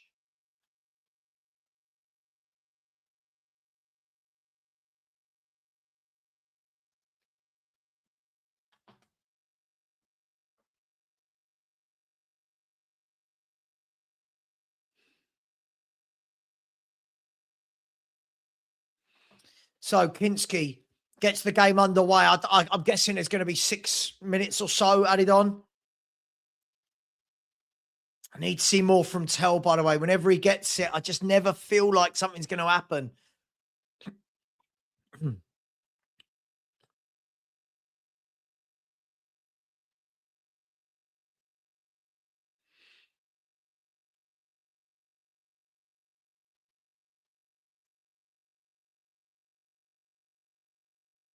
Brighton get the ball out wide. The ball is whipped in all the way to the back. And the 2 Brighton players messed up between them. There's Xavi Simmons. He spreads the ball wide, but he's given it away. And Brighton can come again down the left-hand side. It's whipped in right-footed, and this time it's cleared by Archie Gray. And we're now going into the 90th minute.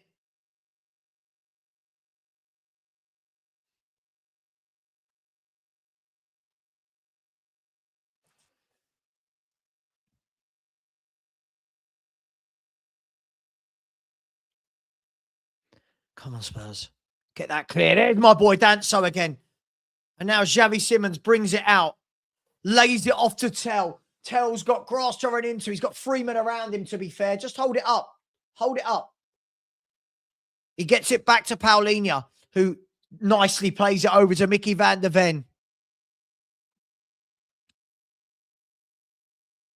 Here's Archie Gray, always going backwards 5 yards, isn't he? Loves a backwards pass, that footback boy. But a difference it's made today for me, for when we've taken Gray out of the midfield, I think it makes a huge difference. Here's Tell, brings the ball down, loses it. Really poor. You've got to keep that. Gray wins the header, but gives it away. And there is 8 minutes of added time. This is going to be the longest 8 minutes, isn't it?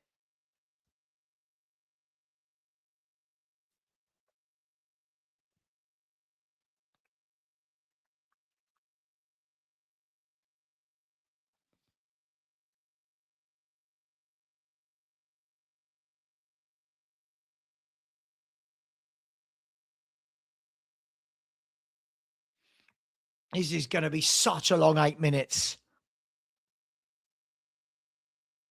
Brighton have the ball down on the left wing.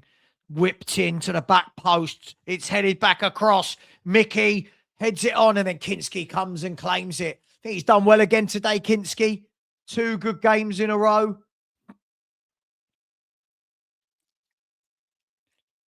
There's one There's one of the 8 gone. 7 to go.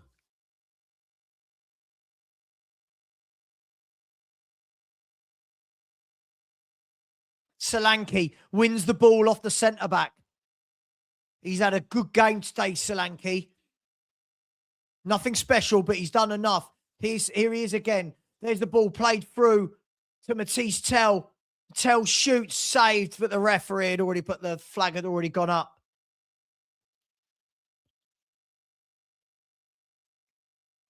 Absolutely. Absolutely. We have to. We have to. Anyway, here's Brighton on the halfway line.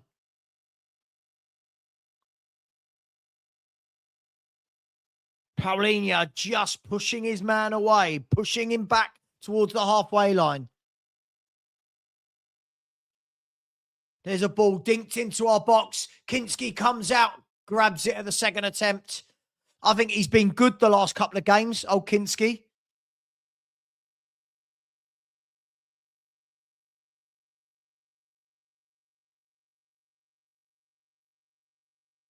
Five and a half, just over 5.5 to go. Fucking, I hate this. Oh, God, I hate this. Here's Rutter. Tries to get it across, but Spence and Van de Ven between them don't let it happen. Now Rutter again. It's laid back to about 30 yards out. O'Reilly switches play. Cross comes in. Oh, I tell you what. I thought it was in. It's gone into the side netting. Oh my gosh, I thought it was in. I thought it was in. Oh my gosh. It went over the back to everyone. And I tell you what, lucky, it was a bit of a nothingy finish.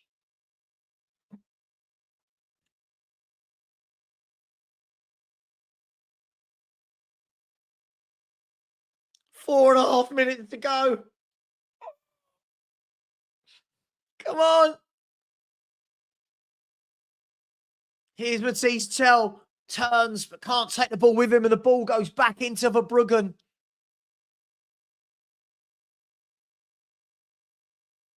No, I think Kinski's played well. I think he's come out. He's tried to win everything. Here's Matisse Tell, but he can't get there. And Verbruggen gets there first. Headed away by Paulinho. 4 minutes to go. Oh, God, I'm so scared. I want to turn it off. Here's my boy Danso. He slipped. The ball's gone back. And it's 2-2. It's 2-2. Oh, Spurs. How can you not hold on? Oh, for God's sake. Oh, Spurs.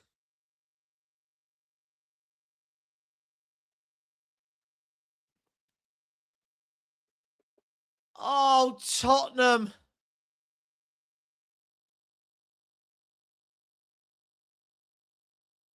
Oh, Spurs. The 95th minute.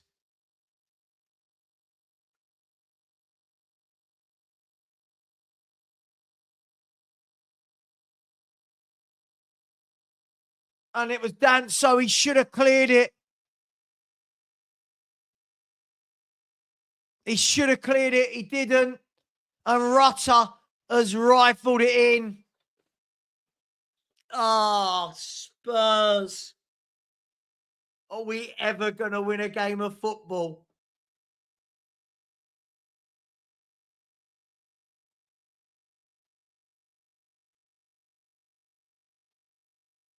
And Brighton are coming again. They're looking for a winner. And that's headed out for a corner to Brighton.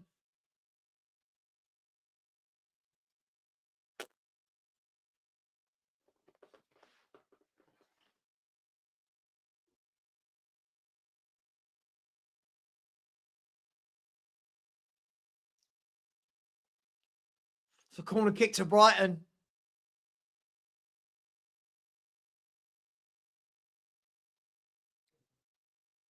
Kinski punches away. Here's Xavi Simons. He's tackled though, and a free kick given against him. And there's 2 minutes left.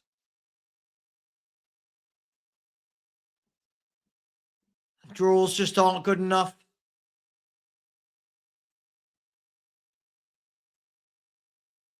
Draws just aren't good enough.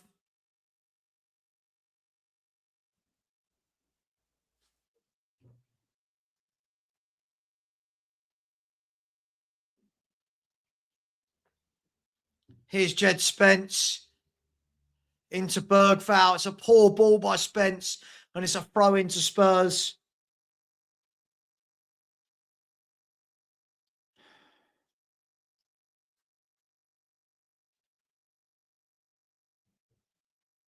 Just can't win games, can we?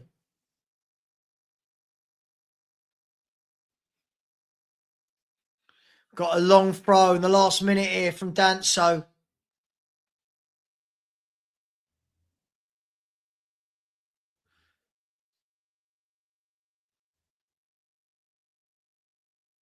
Here's Xavi Simons. Gives it to Pedro Porro. Goes out wide to Gray.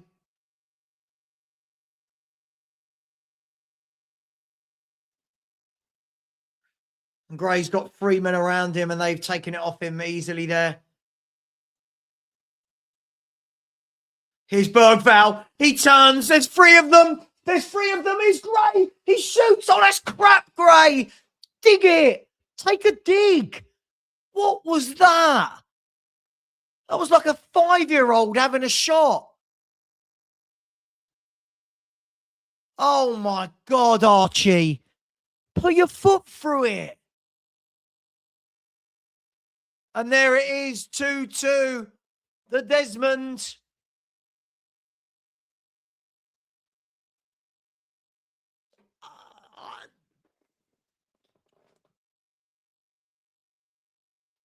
I don't have any words.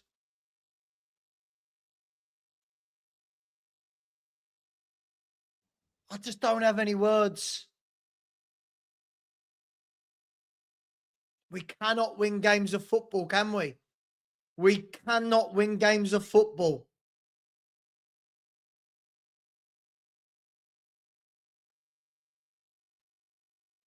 If Forest and West Ham win tomorrow, we're in absolute trouble. That keeps Spurs 18th, 1 point from safety, and the 2 teams above us have a game in hand.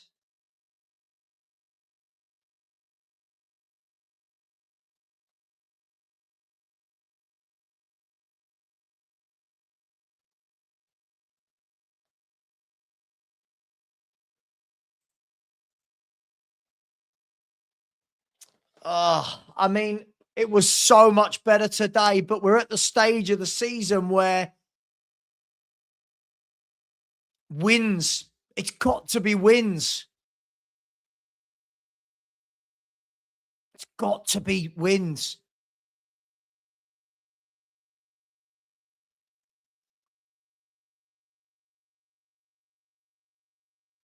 '96th minute.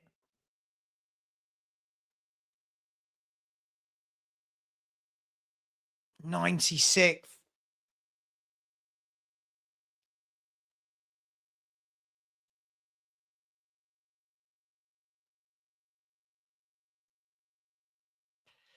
I mean, what does that do to us mentality-wise as well? 3 minutes from getting our first win in 15 games. We're 15 without a win. We're 15 without a win. And yes, Danso should have cleared it. Yes, somebody should have been marking Rutter. But we're 15 without a win.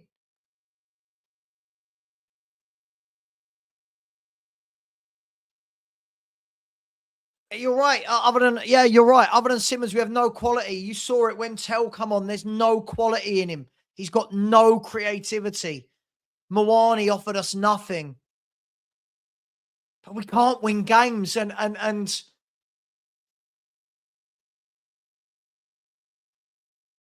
you know, whatever happens, we go into next week in the bottom three again. But next week, he has got to go with the same midfield.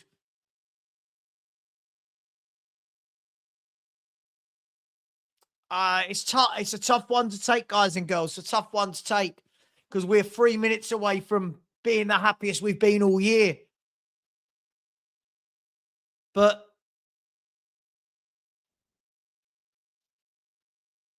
again, no new manager bounce both times.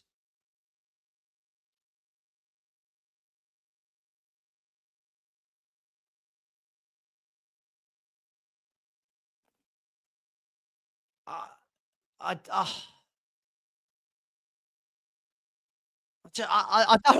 don't know what to say, people. I genuinely,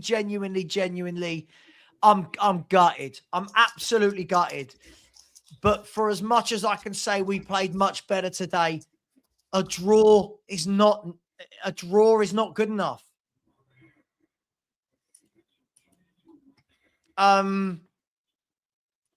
Rain, I'm deflated. I'm absolutely deflated, mate. The thing is, such a better performance today. Such a better performance. You know, if we'd have had these types of performances for the last 5 games, we'd be where Leeds are, or there or thereabouts. And that's the shame. That's the shame of it. It feels like it's gonna come too late, mate.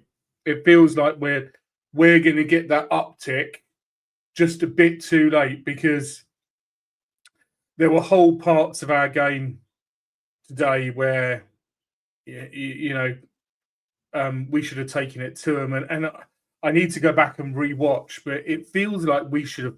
It feels like we should have been, 3 or 4 up.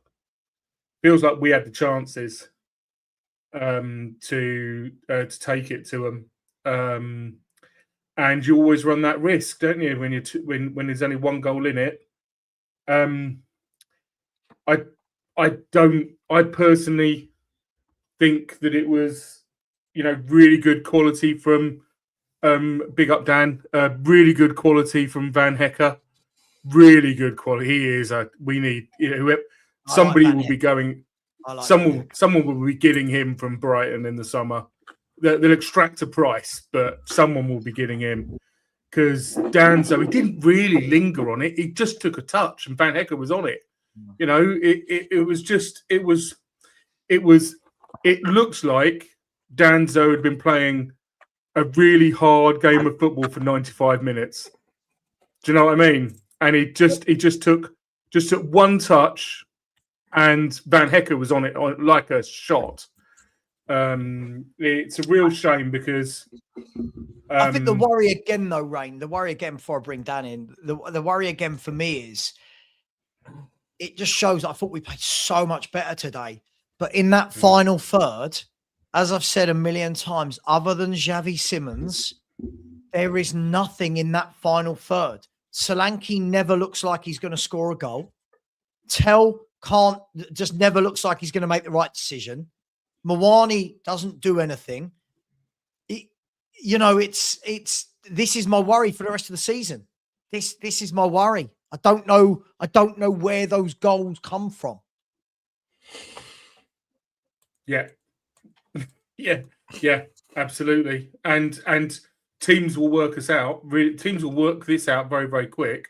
Xavi is going to have 2 or 3 players on him, and then you need somebody else to step up, because it's going to free them up. If we'd have had Kudus, if a coulda shoulda, if we'd have had Kudus coming back, then it would be a different story. Because if you double or triple mark Xavi, then you're leaving Kudus free to do what he wants to do. But can you let Tell be free? And do you need to man mark Moani, or can you deal with it if he gets the ball? You can deal with it if he gets the ball. So it's going to be a tough few games, but we were so close to getting those 3 points. I mean, Dan, it's strange, right? Because, you know, Rain is right. And that is the best performance I've seen from us this year. But as somebody in the chat just said, the problem we've got at the moment, Dan, is performances aren't what's needed. It's wins. And it's another game. We're now 15 without a win, Dan. That is, if ever there was relegation form, we are in it. I think the thing that's frustrating about that one is I think overall we was the better team.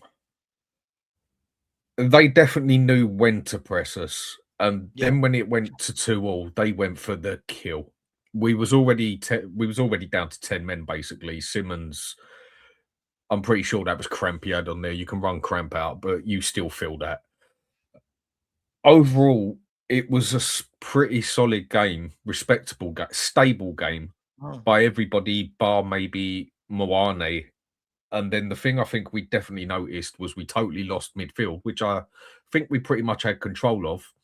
As soon as Bentancur came off, things started to change on there. A lot of people still grilling him. Most stable player on there, and all of a sudden it shows when he's on the pitch. The stable he gives us at the back. And then as soon as Gallagher comes off, okay, great moment by Bergvall doing what he did, but we totally lost the midfield when the three of them came off. We totally lost that. That midfield worked very well. Agree. At the back, I think we looked a lot better than we usually do. Danzo, I think he had a great game, and then I just think it just a moment. He took that touch where usually he'd just boot it out. I think that one's one of them things, because I don't think you'll see many things like that happen off of him. But that thing is, was frustrating. Thing is, Dan, it's very different. Doing that type of thing in the 5th minute, and doing that thing taking that touch in the box in the 95th minute. I mean, I'm going to credit Van Hecker for what he did. He was on him rather than Danzo. I think with the Danzo thing, the thing you can ask the question is, was that where he just genuinely didn't know the man was on him as tight as he was, or was that just genuinely where he was knackered and done it? I don't know. You can come up with reasons, excuses, whatever you want to call them, but it is what it is. One thing I will say about today is if we can stay as stable as that, because that was, like I say, quite a stable game. I mean, their first goal is what it is. No one's stopping that going in the back of the net. He hit that lovely. And the second goal, down to a moment. But if we can just keep it as stable as that and go for it, we've still got a chance. Yeah, it's looking very slim. Do I see us I didn't even see us getting a point today, but we still got a chance if we can keep some stability in that team. And with the midfield working like it was up until 60 minutes, you look like you got a chance there. Up front, we don't look like we got much, but if you remember, I said to you, Rain, on Mark's one yesterday, a chance if we get Maddison back in there in that 10 position, he can create something and give us some chemistry that we ain't got. And I think Simmons done a respectable job of that today. Brilliant goal by him as well. It's just one of them frustrating games, isn't it? At the end of the day, it is what it is. It weren't meant to be. And you do feel we were the better team on there. They just took their chances when they had them, and here we are. The frustrating thing for me is, look, I thought he got the team right today. By the way, I thought he got that right. I wanted to see on paper. I thought he got it right, but I wanted to see when the game starts. How are we going to play? What's the formation? I thought he got it bang on. Bentancur just sitting in front and just keeping it ticking over.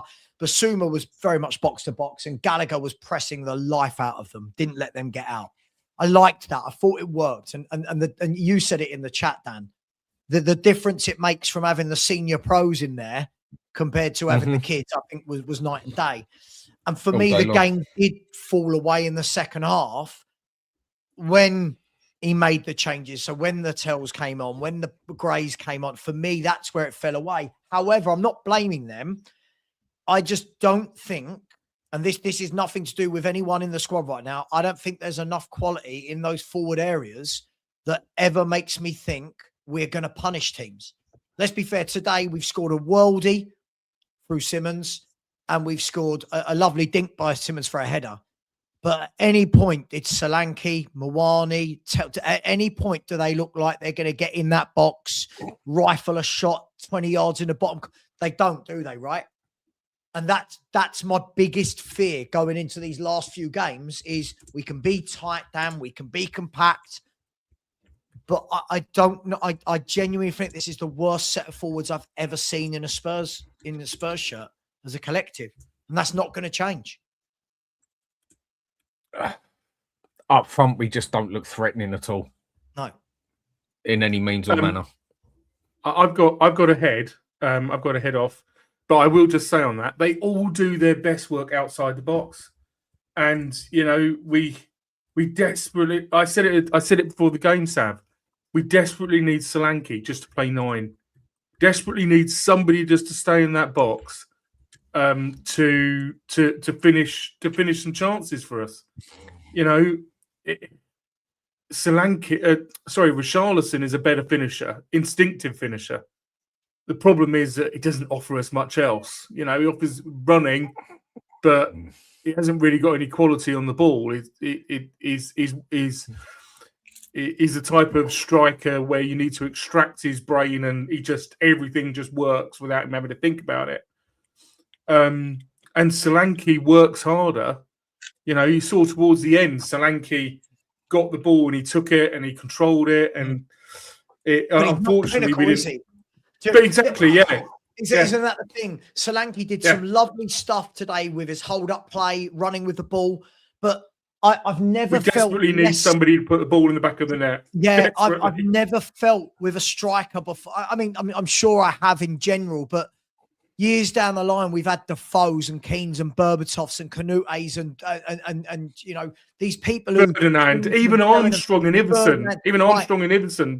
Scored with 1 Solanke, in 3. I never feel like... Listen, I thought he had a decent game, by the way. But I just don't feel that there's goals coming. I never feel that at the end of one of those runs, there's going to be a shot rifled in. And by the way, can we talk about Archie Gray's opportunity at the end? Oh, should have just put his laces through it. Put your foot through it, man. Even if he'd just closed his eyes and just toe punted the thing. See you later, guys. Really, yeah.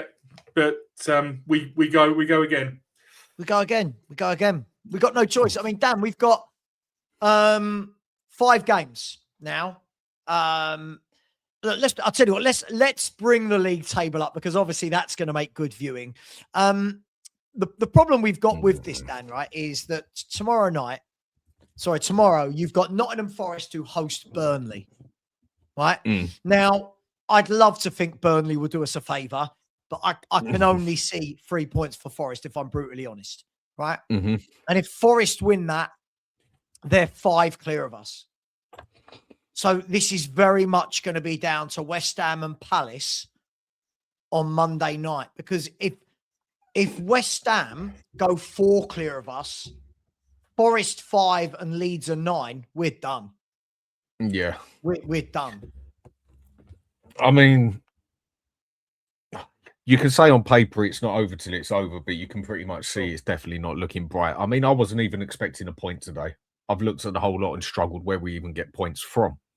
But then I go and look at that and I can see maybe us getting 4 points if we can pull something off against Wolves. Leeds seem to have got their act together, whatever. The thing is with the game, I don't even think we bottled it. They just got us basically, and it was a moment off Danzo where it was about the only thing in the entire game that he got wrong, whereas the rest of the game so much more stable than Romero all day long. The defense looked more stable without him there.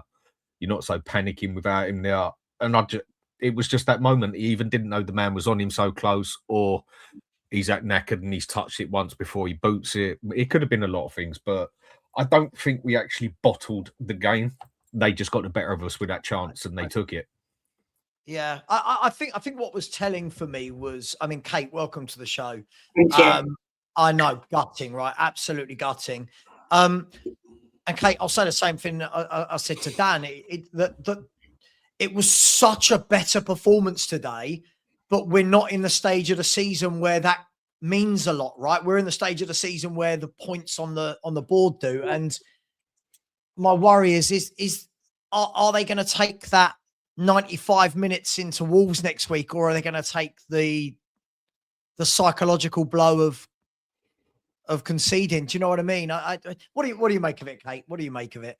Evening, Dan. Evening, Savva. Evening, chat. I literally feel like I've been punched in the gut. I just can't believe it. You know, when I saw that 8 minutes, I was like, oh no. But as the time ticked, I thought, do you know what, this might be it. But like Dan said, just one moment where he lost concentration. I mean, it's just basic. If you're under pressure, just kick it out. There's minutes left. Do you know what I mean? Just kick it out. But you know, that one error.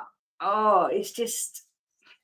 I mean, I thought it was a decent performance, much better than we've seen. I thought Xavi did really well. I mean, his goal was beautiful. But as I said at half time, it don't matter if you play brilliantly or terrible. If you don't get the 3 points, it don't mean nothing. And that's all that matters. And yeah, it just feels like that's it. For me, I said if we didn't win, as far as I'm concerned, that was it. And that's kind of how I feel now. I kind of feel like it's done and we're gone.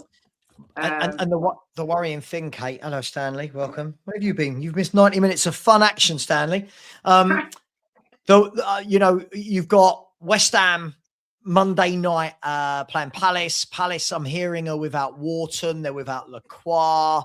Palace, West Ham have got that kind of siege mentality type thing. They've got out in the piss. Palace have been out. Oh God, we should all just go out on the pitch, shouldn't we? Yeah, I think so. It's too. You know, I'm scared that it's going to be too little, too late, and that's why. I'll be honest. That's why I was so annoyed. What we saw today is what he should have done last week against Sunderland. For me, yeah. That's why I was so annoyed that we did the Bergvall Gray type experiment there, because I mean, Dan, let me ask you the midfield three today I thought were brilliant for the first 60 minutes. Basuma, Bentancur and Gallagher, considering they haven't played loads of football and they've never played as a free, I thought that looked so much more Premier League, if you will, than what we've seen for the last couple of months. Again, it was nothing special, but that word I keep using at the moment, there was some stability there. And usually when you've got Gray, Bergvall, and then whoever else they decide to put, it's all over the place. And it showed again, as soon as Bentancur came off, we dropped down a level in midfield. Massively. And then when Basuma came off, and then when Gallagher, it just went all over the place. Paulinho kept his shit together, basically. But the rest of it just goes all over the place. They're not experienced enough for this sort of stuff, if they're even good enough. Don't get me wrong, great moment by Bergvall, the way he got the ball back. But that's a 1 in a million chance it happens. But if that would have all worked out today, then it would have all been cushy. But that midfield, we actually, for the first time in a long time, we actually looked like we had a plan, and we looked like we were stable, which was good enough for me. Because over the past, 15, 16, 20 games, we have been a total mess every which way in it. I mean, Bentancur, he's that sort of player there that just does his job and stays out of the way, basically. His biggest downfall, and it always has been since he's come to Spurs, injuries definitely, but his biggest downfall, even when he was at Juventus and a good player there, he has his moment where he just looks the other way and the ball goes past him. It usually happens once or twice in a game with him on a regular basis. But apart from that, again, he gives us that bit of stability behind for the other two to press forward. And no one else really does that unless you go stick Paulinho there. And for some reason, he just doesn't seem to start games either. And I don't think anyone many give Bentancur the credit, because it's nothing special that he does. It's nothing flashed at what he does. But when you go and stick Archie Gray there instead of Bentancur, yeah, you do notice the difference. And how much do you notice the difference when Bentancur played again? You notice if he's... Yeah, I mean, you're spot on. I mean, Kate, I think the interesting thing here is that, you know, Bentancur, I thought Bentancur was excellent today. by the way. I thought he was absolutely excellent. He's got this knack of being in the right place at the right time. He's cool and composed under pressure. People don't like him because he's not quick, because he doesn't, spray loads of brilliant passes forward, but he just does that job. Have we got hope in your mind? Listen, obviously you live with the most positive man in the world, Kate. So do we have hope now that we've got a few of these players back, or is it going to be that we just don't have enough going forward to actually win us games? Is that going to be the problem? I just don't think we've got enough time. I don't think there's enough games left, to be honest. Jim said to me when the full-time whistle went, if he'd have played that system and we play like that last week, we win against Sunderland. I agree. And that's so frustrating, because then if we're flying with a bit of confidence and we come into this game, it could have been different. I mean, that goal, the first half, the Porro scored, and then he could have scored straight after, and you automatically think we're going to end up paying for that. If we get 2 quick fire goals, who knows what happens? But look, for me, like I said, there's always hope until it's mathematically impossible. There's always hope, but I just personally don't see it, simply because there's only a few games left, and I just got the awful feeling that it's going to be Chelsea that send us down. It is the lack of time, isn't it, basically? But the other thing was today, I mean, I can understand the team maybe being a bit nervous on going for the kill, because you want those points no matter what. But I don't think it's that we didn't even go for the kill. I think it's just we ain't capable of going for a kill. We just haven't got it there, bar a moment of skill of Simmons, which he did well today, and I haven't rated him particularly all season, or a Maddison there, with that little bit of chemistry on there that can just do something. Even if you bring someone like Maddison on for 10 minutes and just basically tell him, stay in that number 10 spot, he can still pinpoint a pass out of somewhere, and there's a chance of someone getting something. But when you have got no chemistry on there, it shows. Today, we did have a bit of chemistry with Simmons. He actually pulled his finger out and got a few things done today and had a good game. But usually, we can't even go for a kill because we've got nothing there to kill with. Might as well fire blanks. I mean, Wane today, I thought he was our worst player. I mean, I'd have took him off at half time, but I still think we got.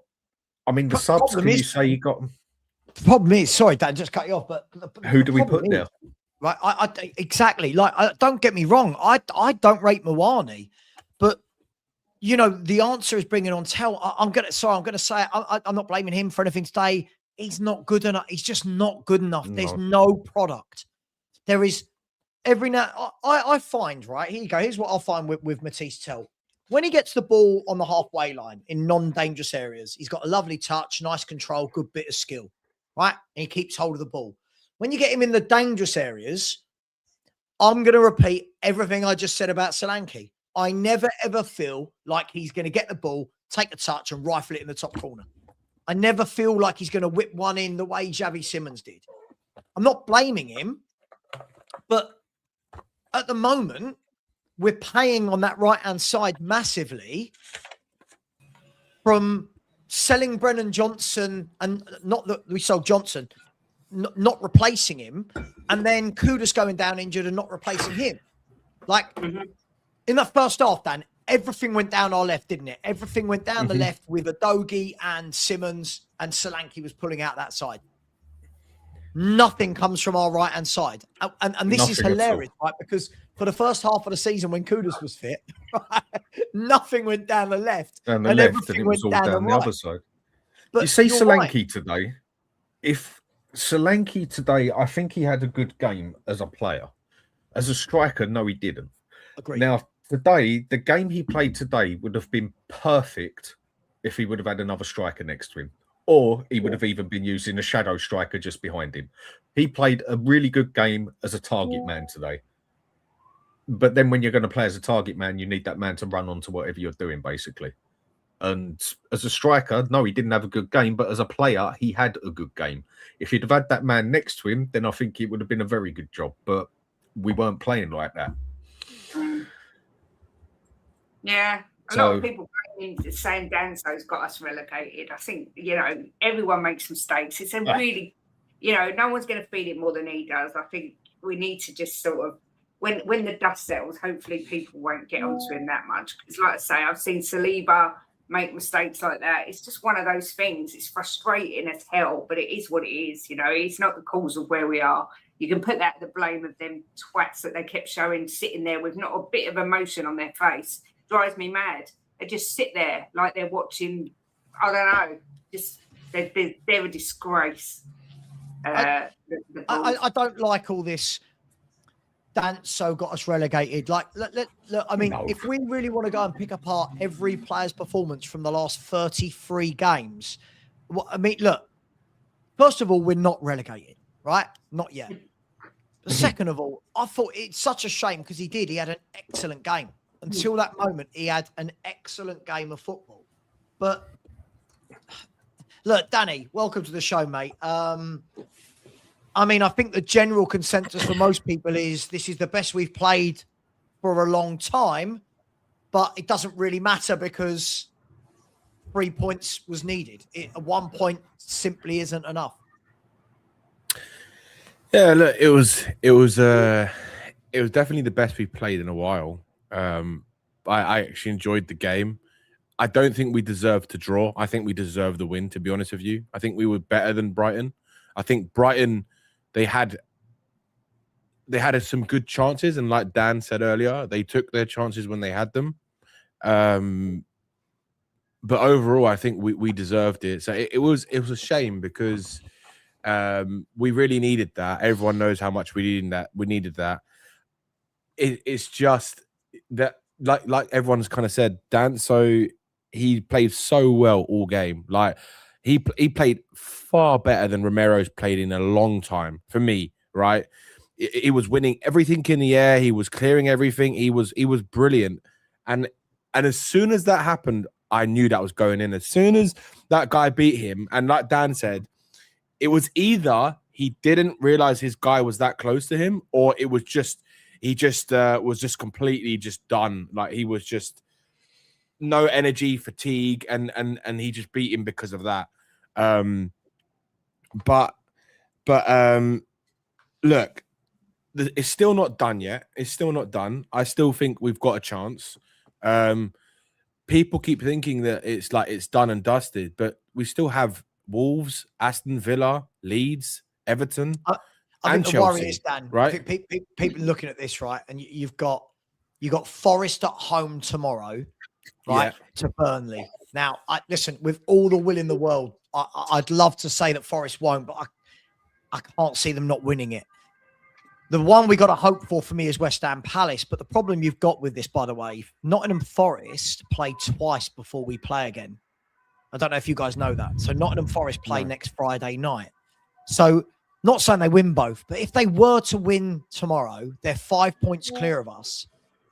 And then if they get a point or 3 points next Friday, you could be looking at Spurs 8 points off of Nottingham Forest. It's psychologically, nothing's really going for us. I'm not blaming anyone else other than us, by the way, but everything's kind of culminating. What's the opposite of a perfect storm? Do you know what I mean? Like shit show. It's all culminating at the right time in the wrong way. Like, and right now, you think Forest and West Ham's players, Danny, have seen that result and gone, fucking get in there. Of course. But look, it's still this. It's like Kate said, it's not over until it's over, right? It's not over till it's over. And as much as it's everything is against us right now, the only thing that I can hope at this moment is that Spurs play like that in every game up until the last moment. They have to play like that. If they play like that, we've got a chance, right? And of course, we've got to rely on other teams now to lose. But look, we have to wait and see. It could go down to the last game of the season. It really could. That performance just gave me that extra bit of hope that there's a chance, right? Obviously, not getting the points today is really detrimental to our survival. And it could be the thing that it could be something. It could be like the point where we have it has cost us relegation, but we've got to remember how bad we've been over the course of the season. And I think, like a lot of you guys are saying, like for me, it's just you can see that up front we're just so lost. We're so lost. It took a moment of brilliance from Javi today, 2 moments of brilliance from him actually, to actually get the goals. And like Kate said, it's a shame that he didn't play this team last week or this formation. I know he couldn't because Bentancur wasn't available, but for me as well, it just goes to show. And I don't think Bentancur is a good player. I think Bentancur is past his time. He should have been at Spurs, right? I think, but considering what we have, he's the best of what we have right now. Agreed. Right? Agreed. So, but what a damning indictment is that? But you don't rate Savva, but he's the best of what we've got. Like, that's what's bad, even right? more crazy? What's more crazy is that it just goes to show how vital Bentancur was today. Because when he went off, that's when it all started to go downhill. Right? For me, Bentancur was the heart and soul of that midfield today. He was the heart and soul. It was a very, very good game from him, to be honest. Especially that he hasn't played in, was it 4 months? Is it something like that? Or something crazy? So Dan, you're on mute, by the way. Yeah, so something like that. So, and it just goes to show like that he's the exact type of person we need in this type of fight. And it's a shame that we didn't get him a couple weeks ago. But look, Maddison's back. And I have said that if he can come back for even 3 games, it could be the difference, right? So all I'm going to go on this is today was a good performance. We were unlucky not to win, right? It's a shame we had the mistakes. Again, it shows that we, when we don't have our best players fit, we cannot get a result like that we need. Yeah. So I'm going to say that I just... Danny, of course. The drop off from Bentancur, Basuma, and Gallagher to when it went to Gray, Bergvall, and Paulinho. The drop off in like we know Paulinho's brilliant defensively, but the quality on the ball and it was winning. Do you know what I noticed the most when that happened? What I noticed is we kept giving the ball back to them way too much. Exactly. Like it lost shape as well. Yeah, I started seeing the Tottenham that I've been seeing most of the season, where every time we get the ball, we just give it straight back to them, and it was putting pressure on us, right? But I didn't feel that pressure when Bentancur, Gallagher, and Basuma were there. I agree. I didn't feel it at all the whole game. But as soon as they go off, that was it. You could see the difference. Like the midfield crumbled. It lost its, like Dan said, its shape. Go on, Dan. Go on. The other good thing, I mean, Bentancur is a player. I'd quite happily keep him as a squad player. I think he is a good, stable player. Yes, he has a moment of madness. Who doesn't? But the thing I like about Bentancur, he's not even a player that you need to be fast. He actually reads a game really well. Bar his moment where he looks the other way, which he does do that very regular. Did it in Italy, like I said. He's a stable player. No piss balling about. Gets the ball. Go on. Gives it to the next person. Do your job. And he does read a game very well. A lot better than any other player we've got there, basically, except you could say Paulinho there. But he does the job different to Bentancur. He gets stuck in more than Bentancur. Bentancur's more the one who just take the ball and pass it on from there. And we need that bit of stability in that midfield, because otherwise it is all over the place, completely all over the place. Gallagher looked a much better player with who we're playing next to Basuma, which few of us have said. Get Basuma on there because we know he can do it as a box-to-box. And today he got told, press forward more than defend. Lo and behold, he has a respectable game. Every time you tell that player to be more defensive, he'll screw it up every time because he's not a defensive-minded player. Yeah. Yeah. But doesn't this go to show, like when you actually look at it, it goes to show just how badly we've signed in terms of not just players, but in terms of profile. So the fact that you end that game today with no wingers on the pitch, right? You've got no goal scorers on the pitch. You've got no ball playing midfielder on the pitch. The fullbacks, I'll be honest, I think the fullbacks have got to change next year in Udogie and Porro. They can't defend. For whatever you want to say, if we want to play a 4-4-2, but doesn't it go to show it's just a lot of square pegs, square holes, and again, we're paying for it.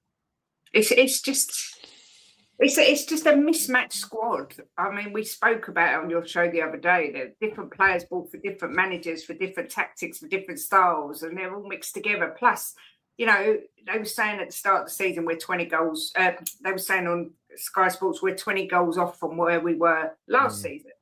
Well, we got rid of Son. You know, as much as everyone said about Son, we never replaced Sonny for a start.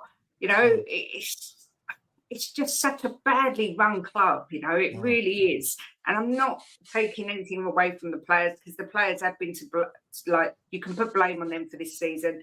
I've seen loads of players where it looks like they're down tools. Not today. I think today, generally, we was a lot better.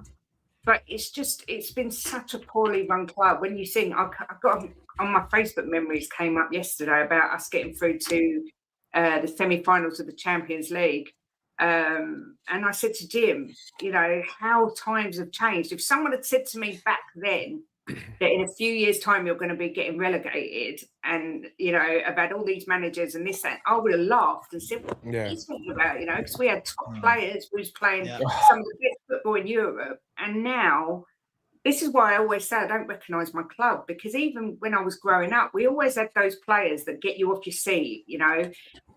Ginola, before Ginola, the Glenn Hoddles, the Gazzers, that, you know, they always could bring that special something and could change it. And yes, Xavi's got a little bit of it, but not enough of it yet. And it's just, we've really lost our way as a club massively. And I think as much as I don't want to go down, it is totally what the board deserve, because they have messed up something chronic with this club.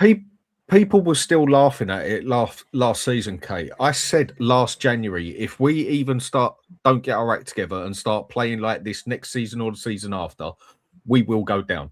Yeah, you did say that. 95, I'll even go 99% of people, not a chance. This is a one-off season, this and that. And at the start of the season, you would say, yeah, maybe it was a one-off season, because you'd think player for player, this is not the worst Spurs team I've ever seen. But as a team, the way they play together, it is the worst Spurs team I've ever seen. There's just no chemistry. And the owners have done nothing really to improve that.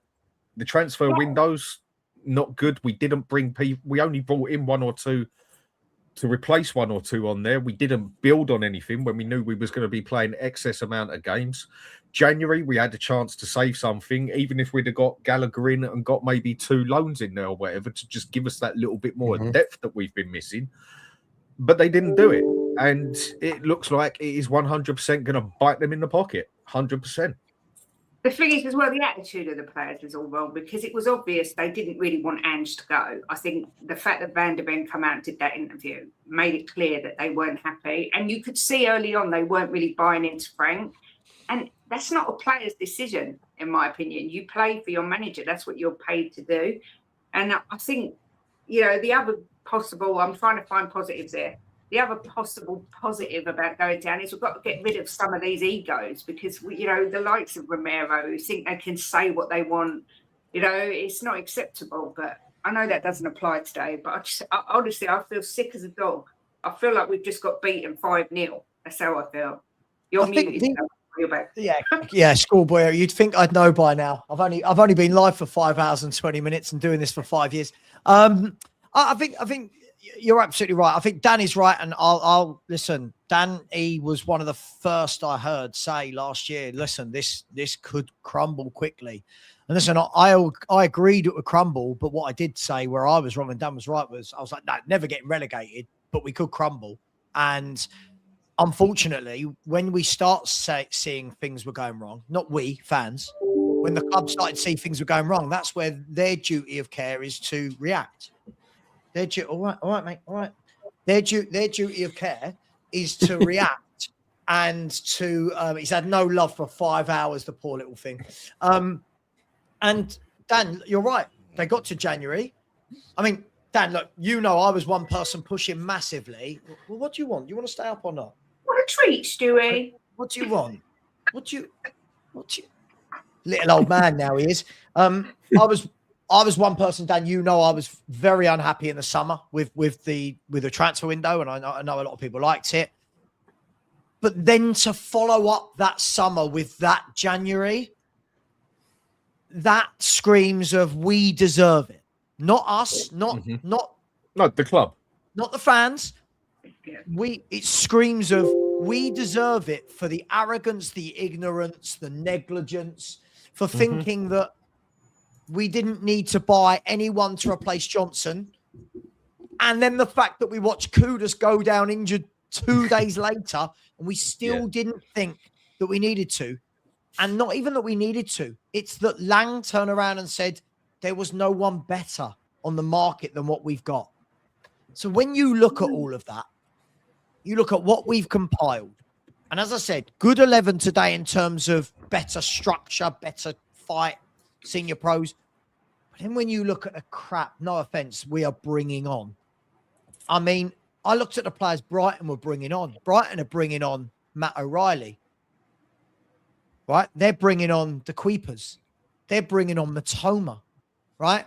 We're bringing on Gray. And again, I think when he came on, I know people are going to, when Gray came on, I thought, again, you saw the drop-off. He can't move the ball quickly. Everything's a slow 2-yard pass backwards. He's weak.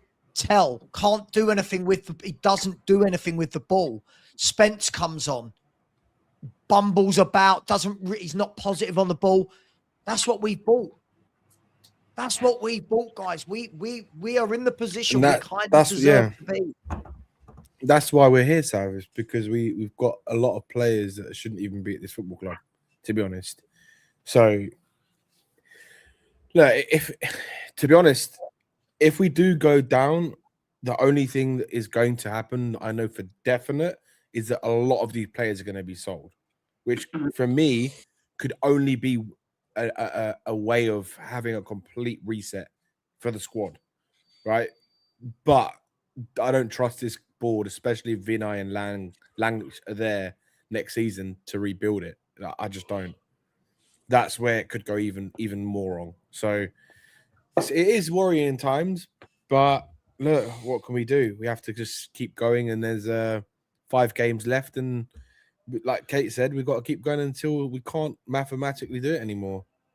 You just got to hope West Ham get it totally wrong, basically, and we get a couple of points. Because it's out of our hands, basically, isn't it? Yeah. Even if we go and win every game now, it's still not in our hands. Yeah, no. At the moment, you're right, it's not. And that's quite worrying in itself. Yeah. But yeah, it's just like it is frustrating because like it's the manager would have loved to have played someone like Benskoff for 90 minutes today, but he just couldn't, because if you do that and you risk him getting an injury, it's going to be even worse for the next 5 games. So you kind of got to try and maintain his fitness during this period, which is such a bad situation that we're in, given the circumstances. So what is it? Wolves? Is it Wolves? 3 p.m. Is it next Saturday? Yeah. Yeah. Yeah. I mean, look, on paper, which is dangerous, isn't it? On paper, everyone's battering Wolves, right? Leeds have put them 3 today. I think West Ham put 4 past them. But this is Spurs. We make things hard for ourselves, and I don't know if we've got. Look, do we all agree? If we don't beat Wolves, we're down. Yes. If we don't beat Wolves, that's 16 without a win. Wolves does anyone always think turn up against us. I mean, personally, if I'm going to be honest, with what I saw with the performance today, there is still that chance, and that's just being mathematical more than anything. Personally, I think it's too little, too late, and we're done. I just hope I'm wrong. Yeah, I think we're down. I think it's done. I kind of thought it before this game, but I thought if we can get 3 points and have something to build on, not a point, 3 points, then I would have still had a bit of hope. But no, I think we're gone. I hate saying that. It makes me feel sick, but I'd heard. Me personally, I still have that delusional hope. Maybe it's like because I can't. Yeah, maybe it's because I can't envision us in the Championship, right? I can't associate Tottenham with the Championship, but it obviously is. Everything is pointing towards it. And for me, until it is done, Kate, I won't believe that we're going to go down. So, but what do you think then? Do you think that what you've basically just said is pretty much what I've just said, but it sounds a lot nicer? Basically, I've basically just sat here and just off that fence is what Dan just said. I've just sat here and basically said, look, there's still that bit of hope for me, but if I'm going to be honest, I think we're screwed. Yeah. What do you actually think? Do you think it is done and dusted, but hope there is that chance, or do you still think no? I genuinely think there's still a chance to stay up, because for me, it's football. Anything can happen. Like I think this is going to go down to the last day. I genuinely think that. I can believe that. I think we're gone before Chelsea. There you go. I agree with what you're saying, Danny, but I don't see us picking up the points and West Ham dropping those points. That's where, if it was just down to us winning, if we was all level peggings, I'd be like, but I don't see them dropping enough for us to win enough to stay up. The fact we've got to rely on them, and they've hit a bit of form, and they're ready for it. They've been here before many times. So but Lincoln away, ole ole. I've been saying it for weeks. Come on up to Lincoln, ole ole. Lovely around at the Tinsel Bank it is.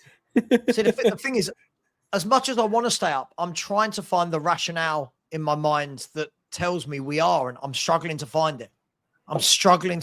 Because if that's the best we've played and still managed to go all Spursy with it, and I mean, you look, we conceded in the last couple of minutes of the first half, the last couple of minutes of injury time. Like, I don't know. Listen, where is West Ham Palace on Monday night? It's at Palace. It's at Palace. I listen. My worry with this, right? If I have a look, but apologies, guys. This was before today's game, so if you look at have you got all the pictures, the remaining? Right? Oh, you have it. So, if you look at my worry here is, okay, we beat Wolves. Let's say we beat Wolves. Just, I don't have any faith we're going to go to Villa Park and win. Sorry, I don't. I just don't. Leeds at home. I mean, the way Leeds are playing at the moment, they look right up for it. They look bang up for the fight. I don't think we win that. I don't. The way Newcastle are playing at the moment. The way Newcastle are playing, they're not playing well. No, Newcastle aren't. So I think if Forest win tomorrow, right, they're 5 clear of us. I don't see where Spurs make 6 points up on Forest in the last 5 games. Go back to that. I don't. Picture So then we're looking at West Ham. So then we're looking at West Ham. Wolves, Villa, Leeds, Chelsea, Everton. 1, 2, 3, 4, 5. Yeah, that record at Wolves is terrible as well. It's a terrible record.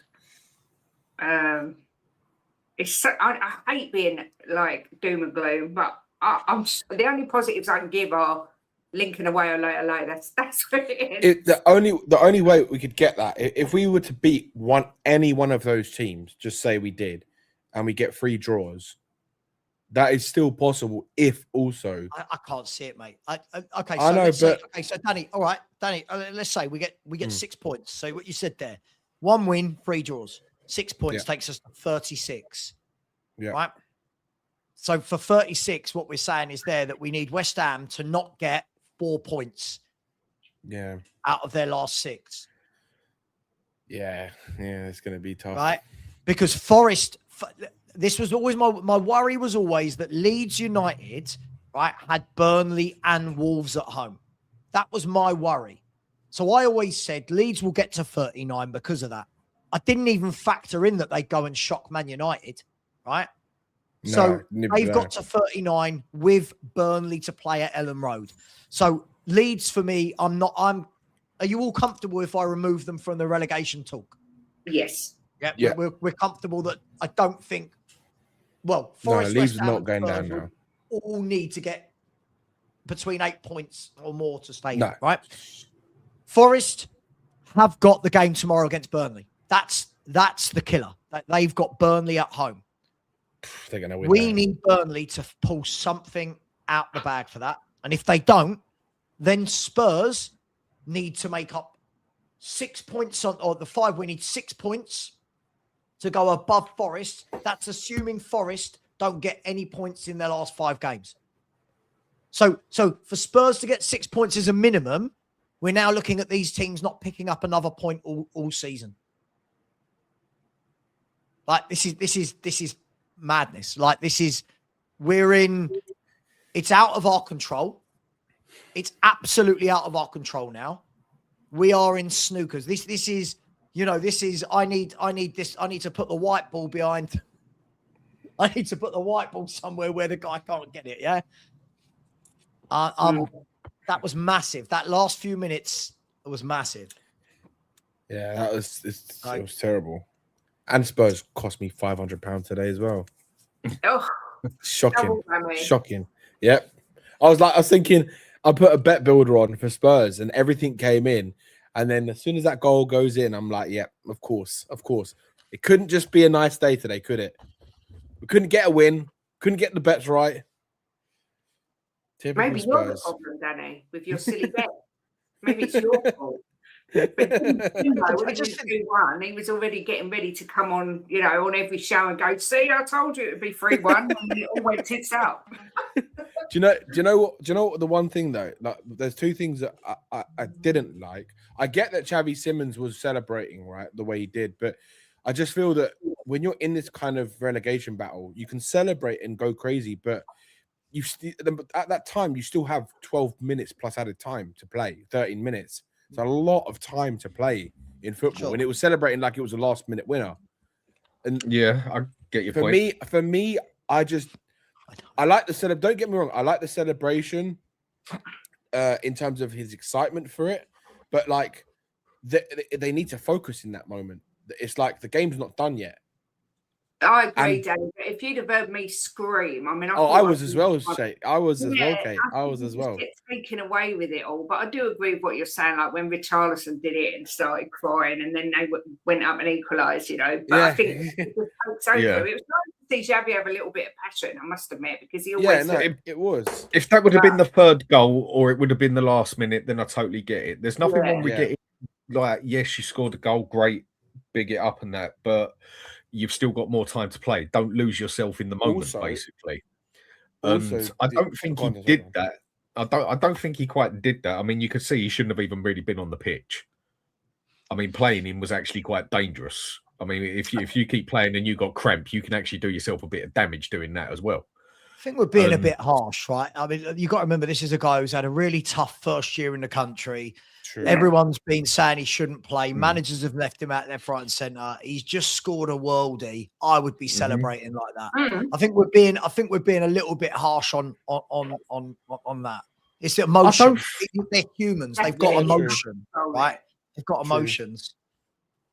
I think people are just asking, did that divert him a bit, basically? Like, don't lose your head when you still got, like, you can lose your head in emotion, and then that takes your eyes off the game. I think what we're trying to do is find. I don't think it did. We're trying to find things away from what the actual issues are. I think we've been doing this all season. I think we've been trying to find things that aren't. It's like when I see people talking about refs in the chat, and it's like, refs are good, refs are bad. This is life. Spurs aren't in the relegation zone because of referees. Spurs are in the relegation zone because we bought shit players and we don't have goal scorers, right? Yeah. Like, let's be, look. The only things I'd say I take a positive, another positive I take from it, right, is that at the end of the game, I didn't see all the sad, upset faces from the players like you've been seeing every week. Like the last game that we played, all the players were like down on the floor as if like the season was finished, as if they've already been relegated. But today, it was like there was still this kind of little bit of belief. And I just listened a little bit to what De Zerbi was saying. And he was saying on Monday morning when they come into training, I want that same attitude that I had in the game today, because if we have that attitude for the rest of the season and how we played today, then we've got a fighting chance. And he still, and I think he goes, he said, he actually, well, the words he said was, one of the words he said was, I don't want to see negative faces. I want positivity. It basically was, I'm paraphrasing, but he was saying, like, I want positivity essentially. Right. And he wants the positive attitude.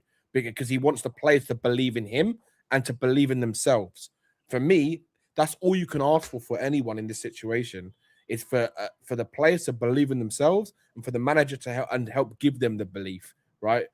Because that's all, and we all know we've got a quality issue. That's evident. It's been evident for years, but that's all we can go on right now, and that's the biggest positive that I take. Is that my hope is that they are going to stick together and they're going to play and give their all like this today for the rest of the season. And if they do that, then there is still that very small percentage chance that we stay up. I think with the players at the end of the game, I think I can vouch for most of us on this as well. The players looked gutted. They didn't look embarrassed. And that's got to be one of the first time in about 20 games. But maybe the game against Borussia Dortmund and that. They actually looked genuinely gutted, not embarrassed. Two different things. I think things. they knew they deserved, I think they knew they deserved more today. And it was just one of those games. It was just very unlucky that they didn't get the 3 points. And look. Sorry, what game were you watching? Sorry, what game were you watching? He wasn't poor today. He wasn't poor today. He was actually quite good today. This is where people are just getting ridiculous now. Gallagher's pressing was helping us in the first half massively. He had to keep telling Gray to come up the field because Gray weren't doing it. He kept telling him, like, press up. Yeah. It's silly. It's silly. Now, I know you don't like him, but to turn around and say he was poor today, it's ridiculous. If anything, Gray was poor, not Gallagher. Yeah, I think no one's killing you for your opinion, but I don't think anybody else believes that. Like, if you watched that today and thought Gallagher was poor, I don't think you understand his role in the team today. See, I thought he looked so much better because what did he have? He had 2 senior midfielders behind him. He knew Bentancur was sitting and doing his job. Basuma did the box-to-box thing, but you know the problem? All 3 of them aren't fit because all 3 of them aren't getting a run of games. So next week, I don't know about you guys, I want to see Spurs do the exact same thing. I want to see that midfield 3 start. I want to say the same midfield 3. I think that's our strongest midfield 3 right now. Because, and funny enough, all of those 3 are seasoned professional men, actual men, not children. Yeah. So can we stop this? Can we stop this? This clamoring for this Graham Bergvall double pivot that everyone wants to see. Can we, as a fan base, can we stop doing this now? Because that was levels today compared to what we've seen recently. That was absolute levels. I mean, but when you do you know what? Also, the one thing I'd say as well is that in football, anything can happen. I know where it is. I know where we are right now. I know how bad it looks. I know everything is against us right now, but look at what happened with, I know this is just, I'm just saying that anything can happen in football.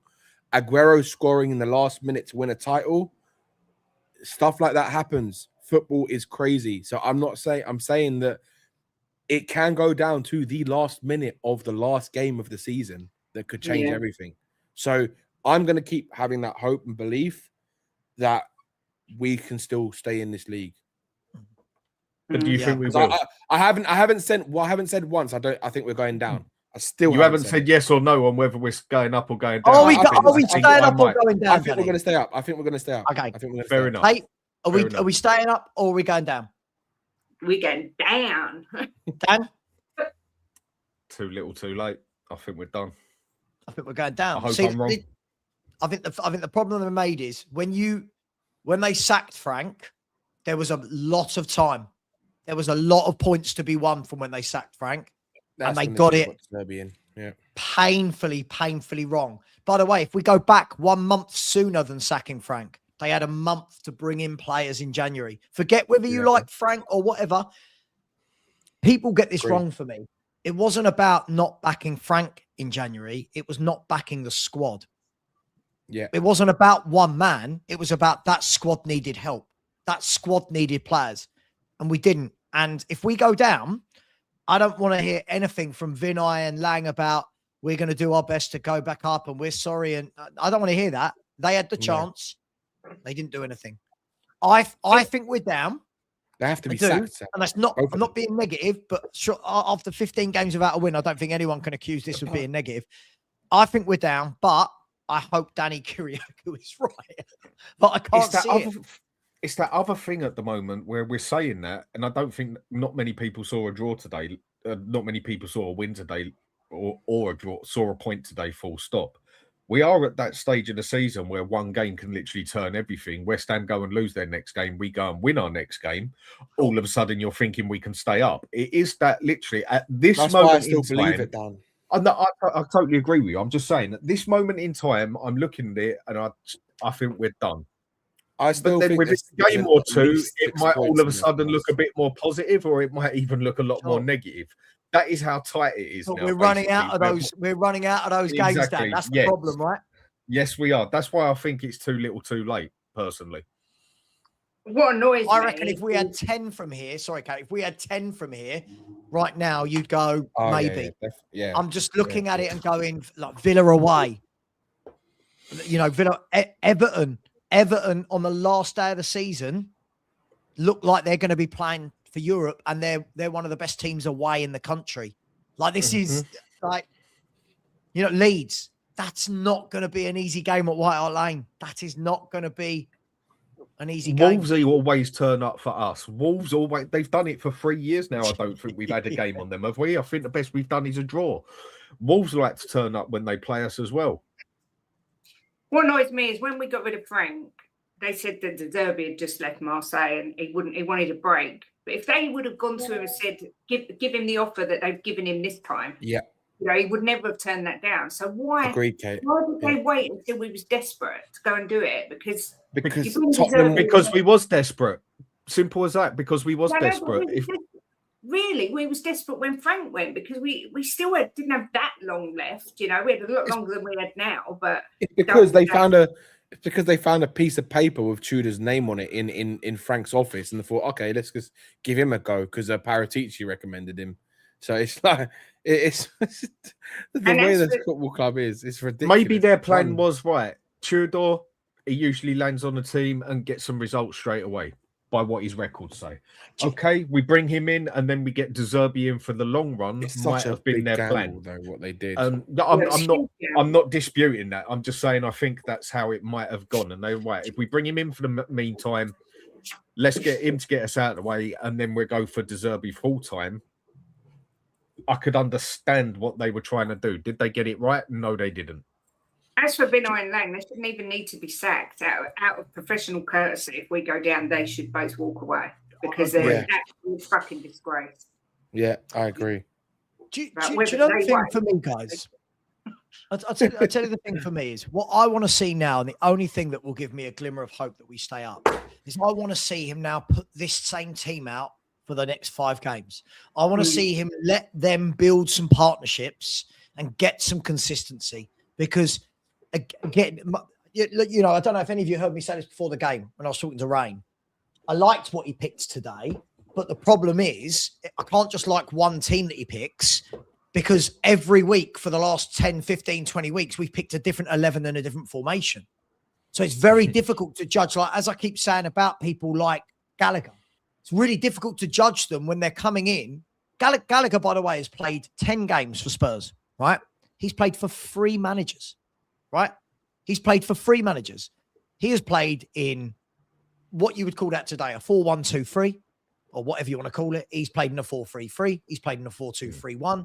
He's played in wing backs. He's played right wing back. He's played right wing, centre mid, number 10. When you do that, you've got players can't settle. So for me, I want to see him now keep that Gallagher, Basuma, Bentancur going. Here. Simmons floating off the left, allowing him to cut in. All right, if he wants to change the right-hand side because Mwani's crap, I'm comfortable with that. But what I don't want to see is that we get to the next game and we go, oh, we've got a different midfield again. We've got a different, you know what I mean? Please, can we get some form of consistency for the last 5 games? Please. Yeah. I think he went back to basics today on the style that we went for today. I think we went for a bit more of, instead of like a 4-2-3-1 with an attacking midfielder, I think we went more played three in midfield with a DM more than anything. But I don't think he played Bentancur as an out-and-out defensive midfielder as such, like an anchor man. But I think we definitely played it with more of the DM role there, and I think we looked safer for doing it. See, look, like, sorry, can I feel like I was watching a different game. I thought Basuma in that first half, right? We know what he is and we know what he's not. But considering he's hardly played any football, he was putting out fires left, right, and centre. What he does is, which is what the younger ones don't, is he gets in the right position and he follows his runner, right? This is what cracks me up, right? So you've got to remember, Scott will say, don't want to see Basuma again, right? But he also doesn't want to see Gray or Bergvall or Sarr. Who do you want to see in that midfield? Like, because I thought in the first half, Gallagher's pressing was superb. And Gallagher and Solanke's pressing led to the goal. Their pressing led to the goal. They forced the mistake. It led to the goal, right? I thought Basuma, listen, I thought he got tired. He started to look tired, but he was tracking back and he put so many tackles in to stop the crosses coming in the box. And Bentancur, I thought, was the pick of the bunch. I thought he sat in front of that back four and he just did bits. And the problem is, right? See, but the problem is by doing this is if you want to you're now taking Bentancur away from the position he played today and playing him further forward. Now people will then go, but Bentancur doesn't pass the ball forward enough. That free today worked. It had a bit of everything. That worked. And Spurs, for me, looked worse when it was broken up in the second half. But you knew that was coming because none of them have been playing regularly, 90 minutes. You knew they weren't going to be able to play that. Each midfielder knew their place. That was the difference in this game. Bentancur knew what he was there for and he knew what his job to do was. So did Basuma, so did Gallagher. And to me, it is quite as plain Jane simple as that. Whereas when we've had other midfields in there and that, it's looked like two or three of them or all three of them or two of them, however many we've had in the midfield, because we've had it up and down. They don't even know what they're meant to be doing on there, or they're crossing over each other because they're not sure who's doing what and they don't know where the other one is. Today, again, in midfield, you saw stability. One knew what the other was doing, one knew what the other was doing, and they all knew what they were meant to be doing. That is why the midfield just looked more stable than anything today. And this is the thing, Cowspur. When you say this, you've got to remember a lot of what we done today and a lot of the attacks we got were off of Gallagher's pressing, right? So what you're suggesting is we remove that press because the others don't do that press. You think in that second half, guys, you see it where we nearly scored because Gallagher closed down Verbruggen and he kicked it against. And this is what makes me laugh. I don't think people understand that different midfielders have different functions in a team. None of those three are ball-playing midfielders. We know that, right? Bentancur puts out fires, gives it simply. Basuma is box-to-box and Gallagher presses, right? Now, in an ideal world, you want a ball-playing midfielder in there. We don't have that. I just think it's crazy. We just watched a good 60 minutes with that midfield three, and people are now trying to belittle that. That's strange to me. It should make it more obvious, Savva. It should make it more obvious that what we have been doing has been a total screw up. Because when we went and took the kids out today, and this isn't total blame on them or whatever else, this is just how I see the game, and it makes me look at the past games. As soon as we took the kids out of the game, we had some stability there for 60 minutes. And as soon as we started putting them back into the game, it fell to pieces. Maybe they do just need more experience or whatever. But at this moment in time, they have not got what we need on that pitch. Agreed. We need to have players like Bentancur, Gallagher, Basuma. Bergvall should be having cameos like he did today, Dan. That's for me, what players like Bergvall should be doing. Right, get on, show us what you're about. Because when he starts, look at the closing down and the pressing of Gallagher today compared to Bergvall trying to do it to Sunderland last week. Right? How many times did Gallagher win the ball high up the pitch? How many times did Gallagher intercept? And this is what people who don't understand, I'll just say it, right? I've got to call it. If people don't actually understand the job of that player that's tasked with going to press, he said, but what did he do with the ball? What do you mean? He kept recycling the ball. He was winning the ball for Spurs and recycling the ball.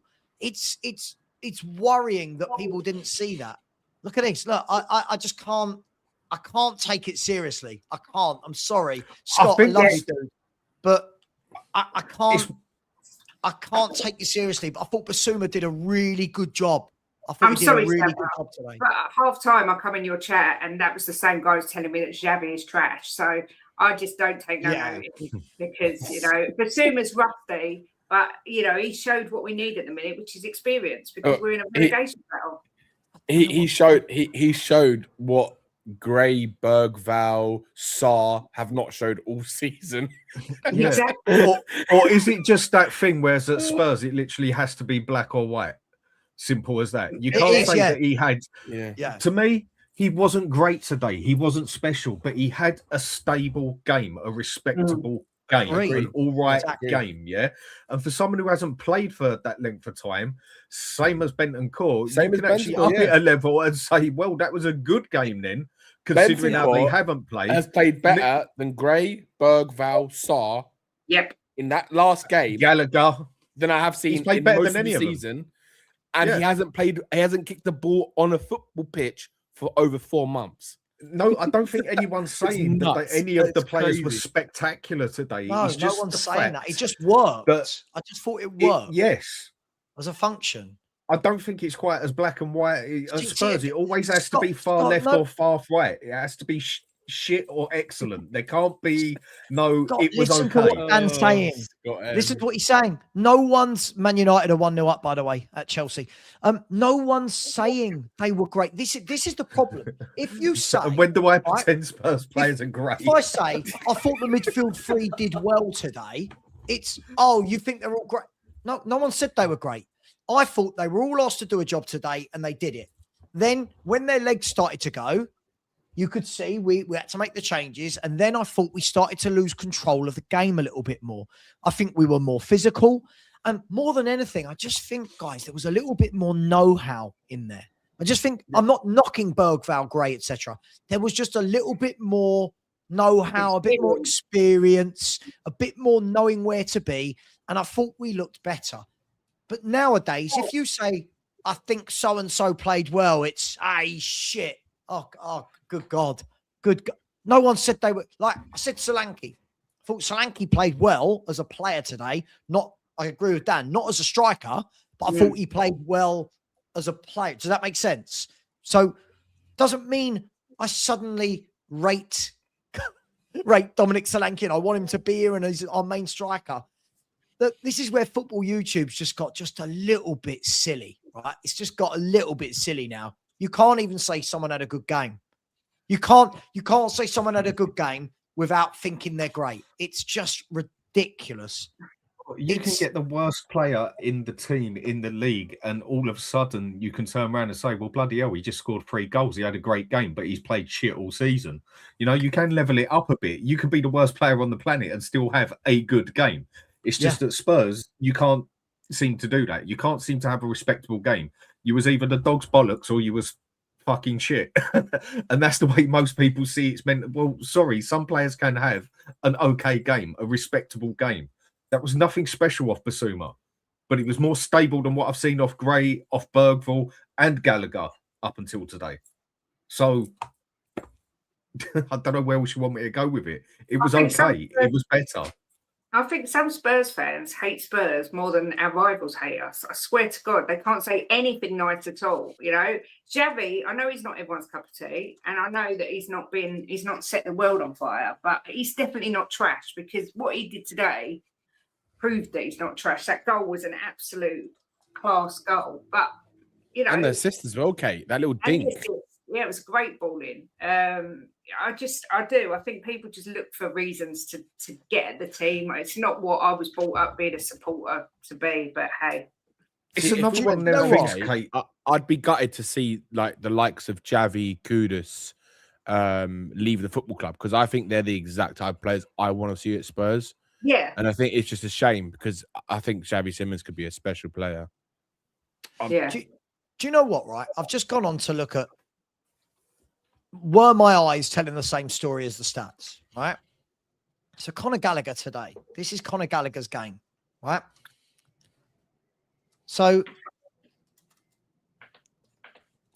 from his passing, right? He created one big chance, right? He got 22 of his 23 passes accurate, right? 95%. He got 12 out of 13 passes into the opposition half and passes in his own half 100%. So it means out of all the passes that this man attempted today, right, only 2 didn't make their destination. 2, right? So from a passing perspective, he did well, right? Oh, he's shit. He's shit. 2 didn't make their destination. He's shit. I know, right? His defensive duties, right? 4 interceptions, right? 3 blocked shots, 6 ball recoveries, 7 duels, 1 out of 7, right? 2 aerial duels, 1 out of 3. Only 1 foul committed, not dribbled past once, right? So do I think, oh my God, Gallagher was amazing? No, but he had a good game. He just had a good, solid game for a midfielder, right? His passing stats were good. His tackling stats were good. His ball recoveries, what I saw on the eye, his pressing stats are ridiculously good, right? His dribble success, he attempted 4 dribbles and completed them all, right? If last thing I'll say quickly, Savva, because I've got to jump. If we would have, okay, we're going to have problems up front no matter what, because what we have got up front is shit, and that is the word for it. It is black and white, that one. But if we'd have played this way all season, would we be in this predicament? No. I don't think so. Would we be higher? Would we be higher than 15th, 14th? Probably not, but I don't think we'd quite be in the same situation that we're in now. I think that's the big difference in it. Yes, it's easier to say it was better when it has been complete and utter trash for so long.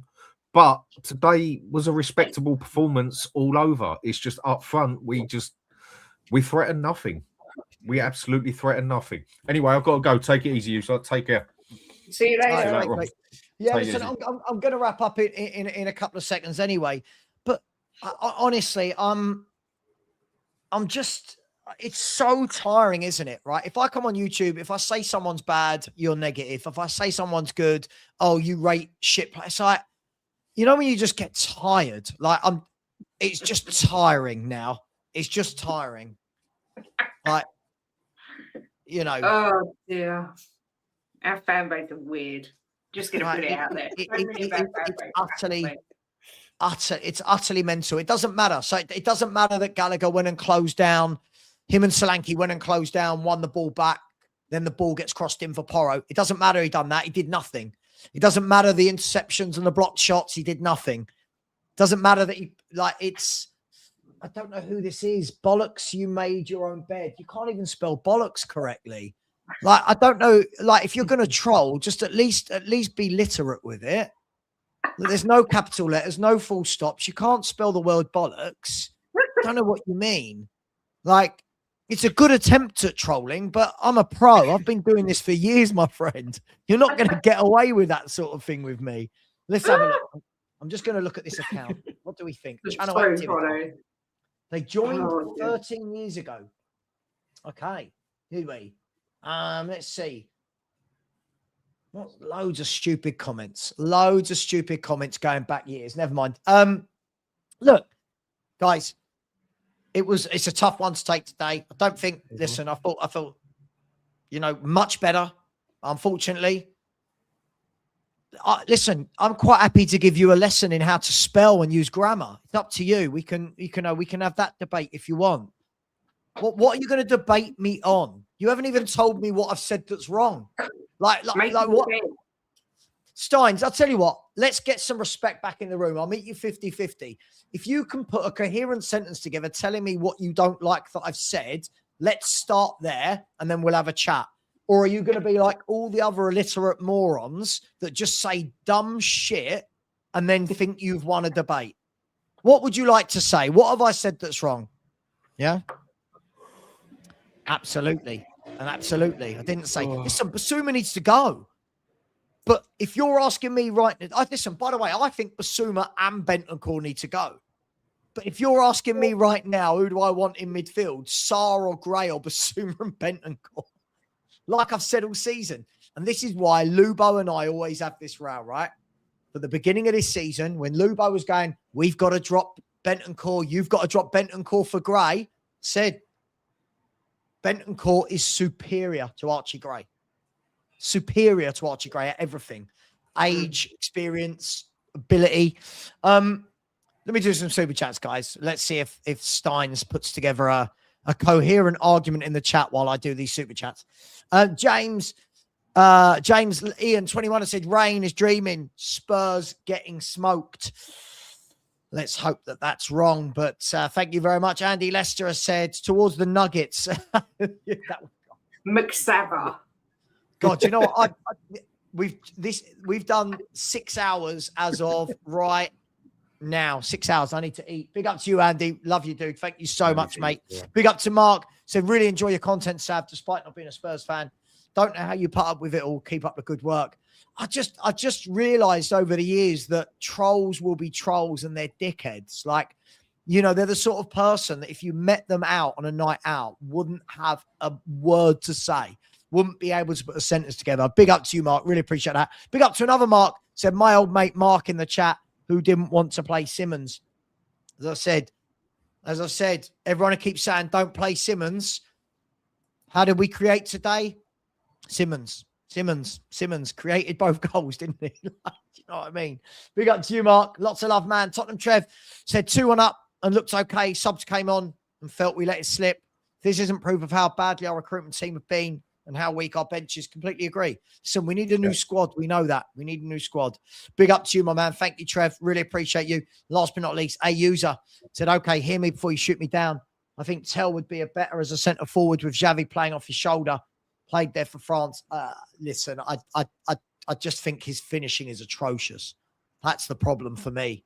When he shoots, it looks like he's dribbling the ball back to a goalkeeper. But listen, each to their own. I'm not going to shoot you down for it. I just, you know, maybe we go and buy some proper strikers. Great shot at the end, talking about dribbling back to the goalkeeper. Oh my God! I think I called him every name under the sun. Yeah, Kate, I was going crazy. I was like, how can you hit a ball so tamely? You're a professional. Yeah, you're a professional footballer. Honestly, God, it was so. When it fell to him, I'm thinking, dude, make yourself a hero. Yeah, your laces through that. Exactly that. Laces through that. Laces through that. Absolutely. Anyone in that position, if you played football, you put your laces through it. Far post, you don't go near post. Far post, put your laces through it. The keeper's the other side. You've got every chance. I don't think I would have it more welly than that. 100% you would, Kate. I think anyone would. Yeah. Well, guys and girls, I'm all Spursed out for the day, if I'm brutally honest. I mean, this show started, it was light outside. I forgot to eat my lunch, and it's now 9 p.m. and I haven't eaten anything, and the dog's looking at me like they hate me right now. Anyway, guys, I'm going to send you over to the Spurs 5 are going live in 4 minutes. I'm going to send you over to them. Just say Savva, FHT. I'll say what you want. Thank you, Kate. Appreciate you. Thanks, Danny. Thanks to Dan E and thanks to Rain as well. Yeah, I don't think today was anyone's fault. I just don't think the quality's there, unfortunately, even when we play well. Guys, girls, much love. Take care. And as always, Enoch out. And come on, you Spurs.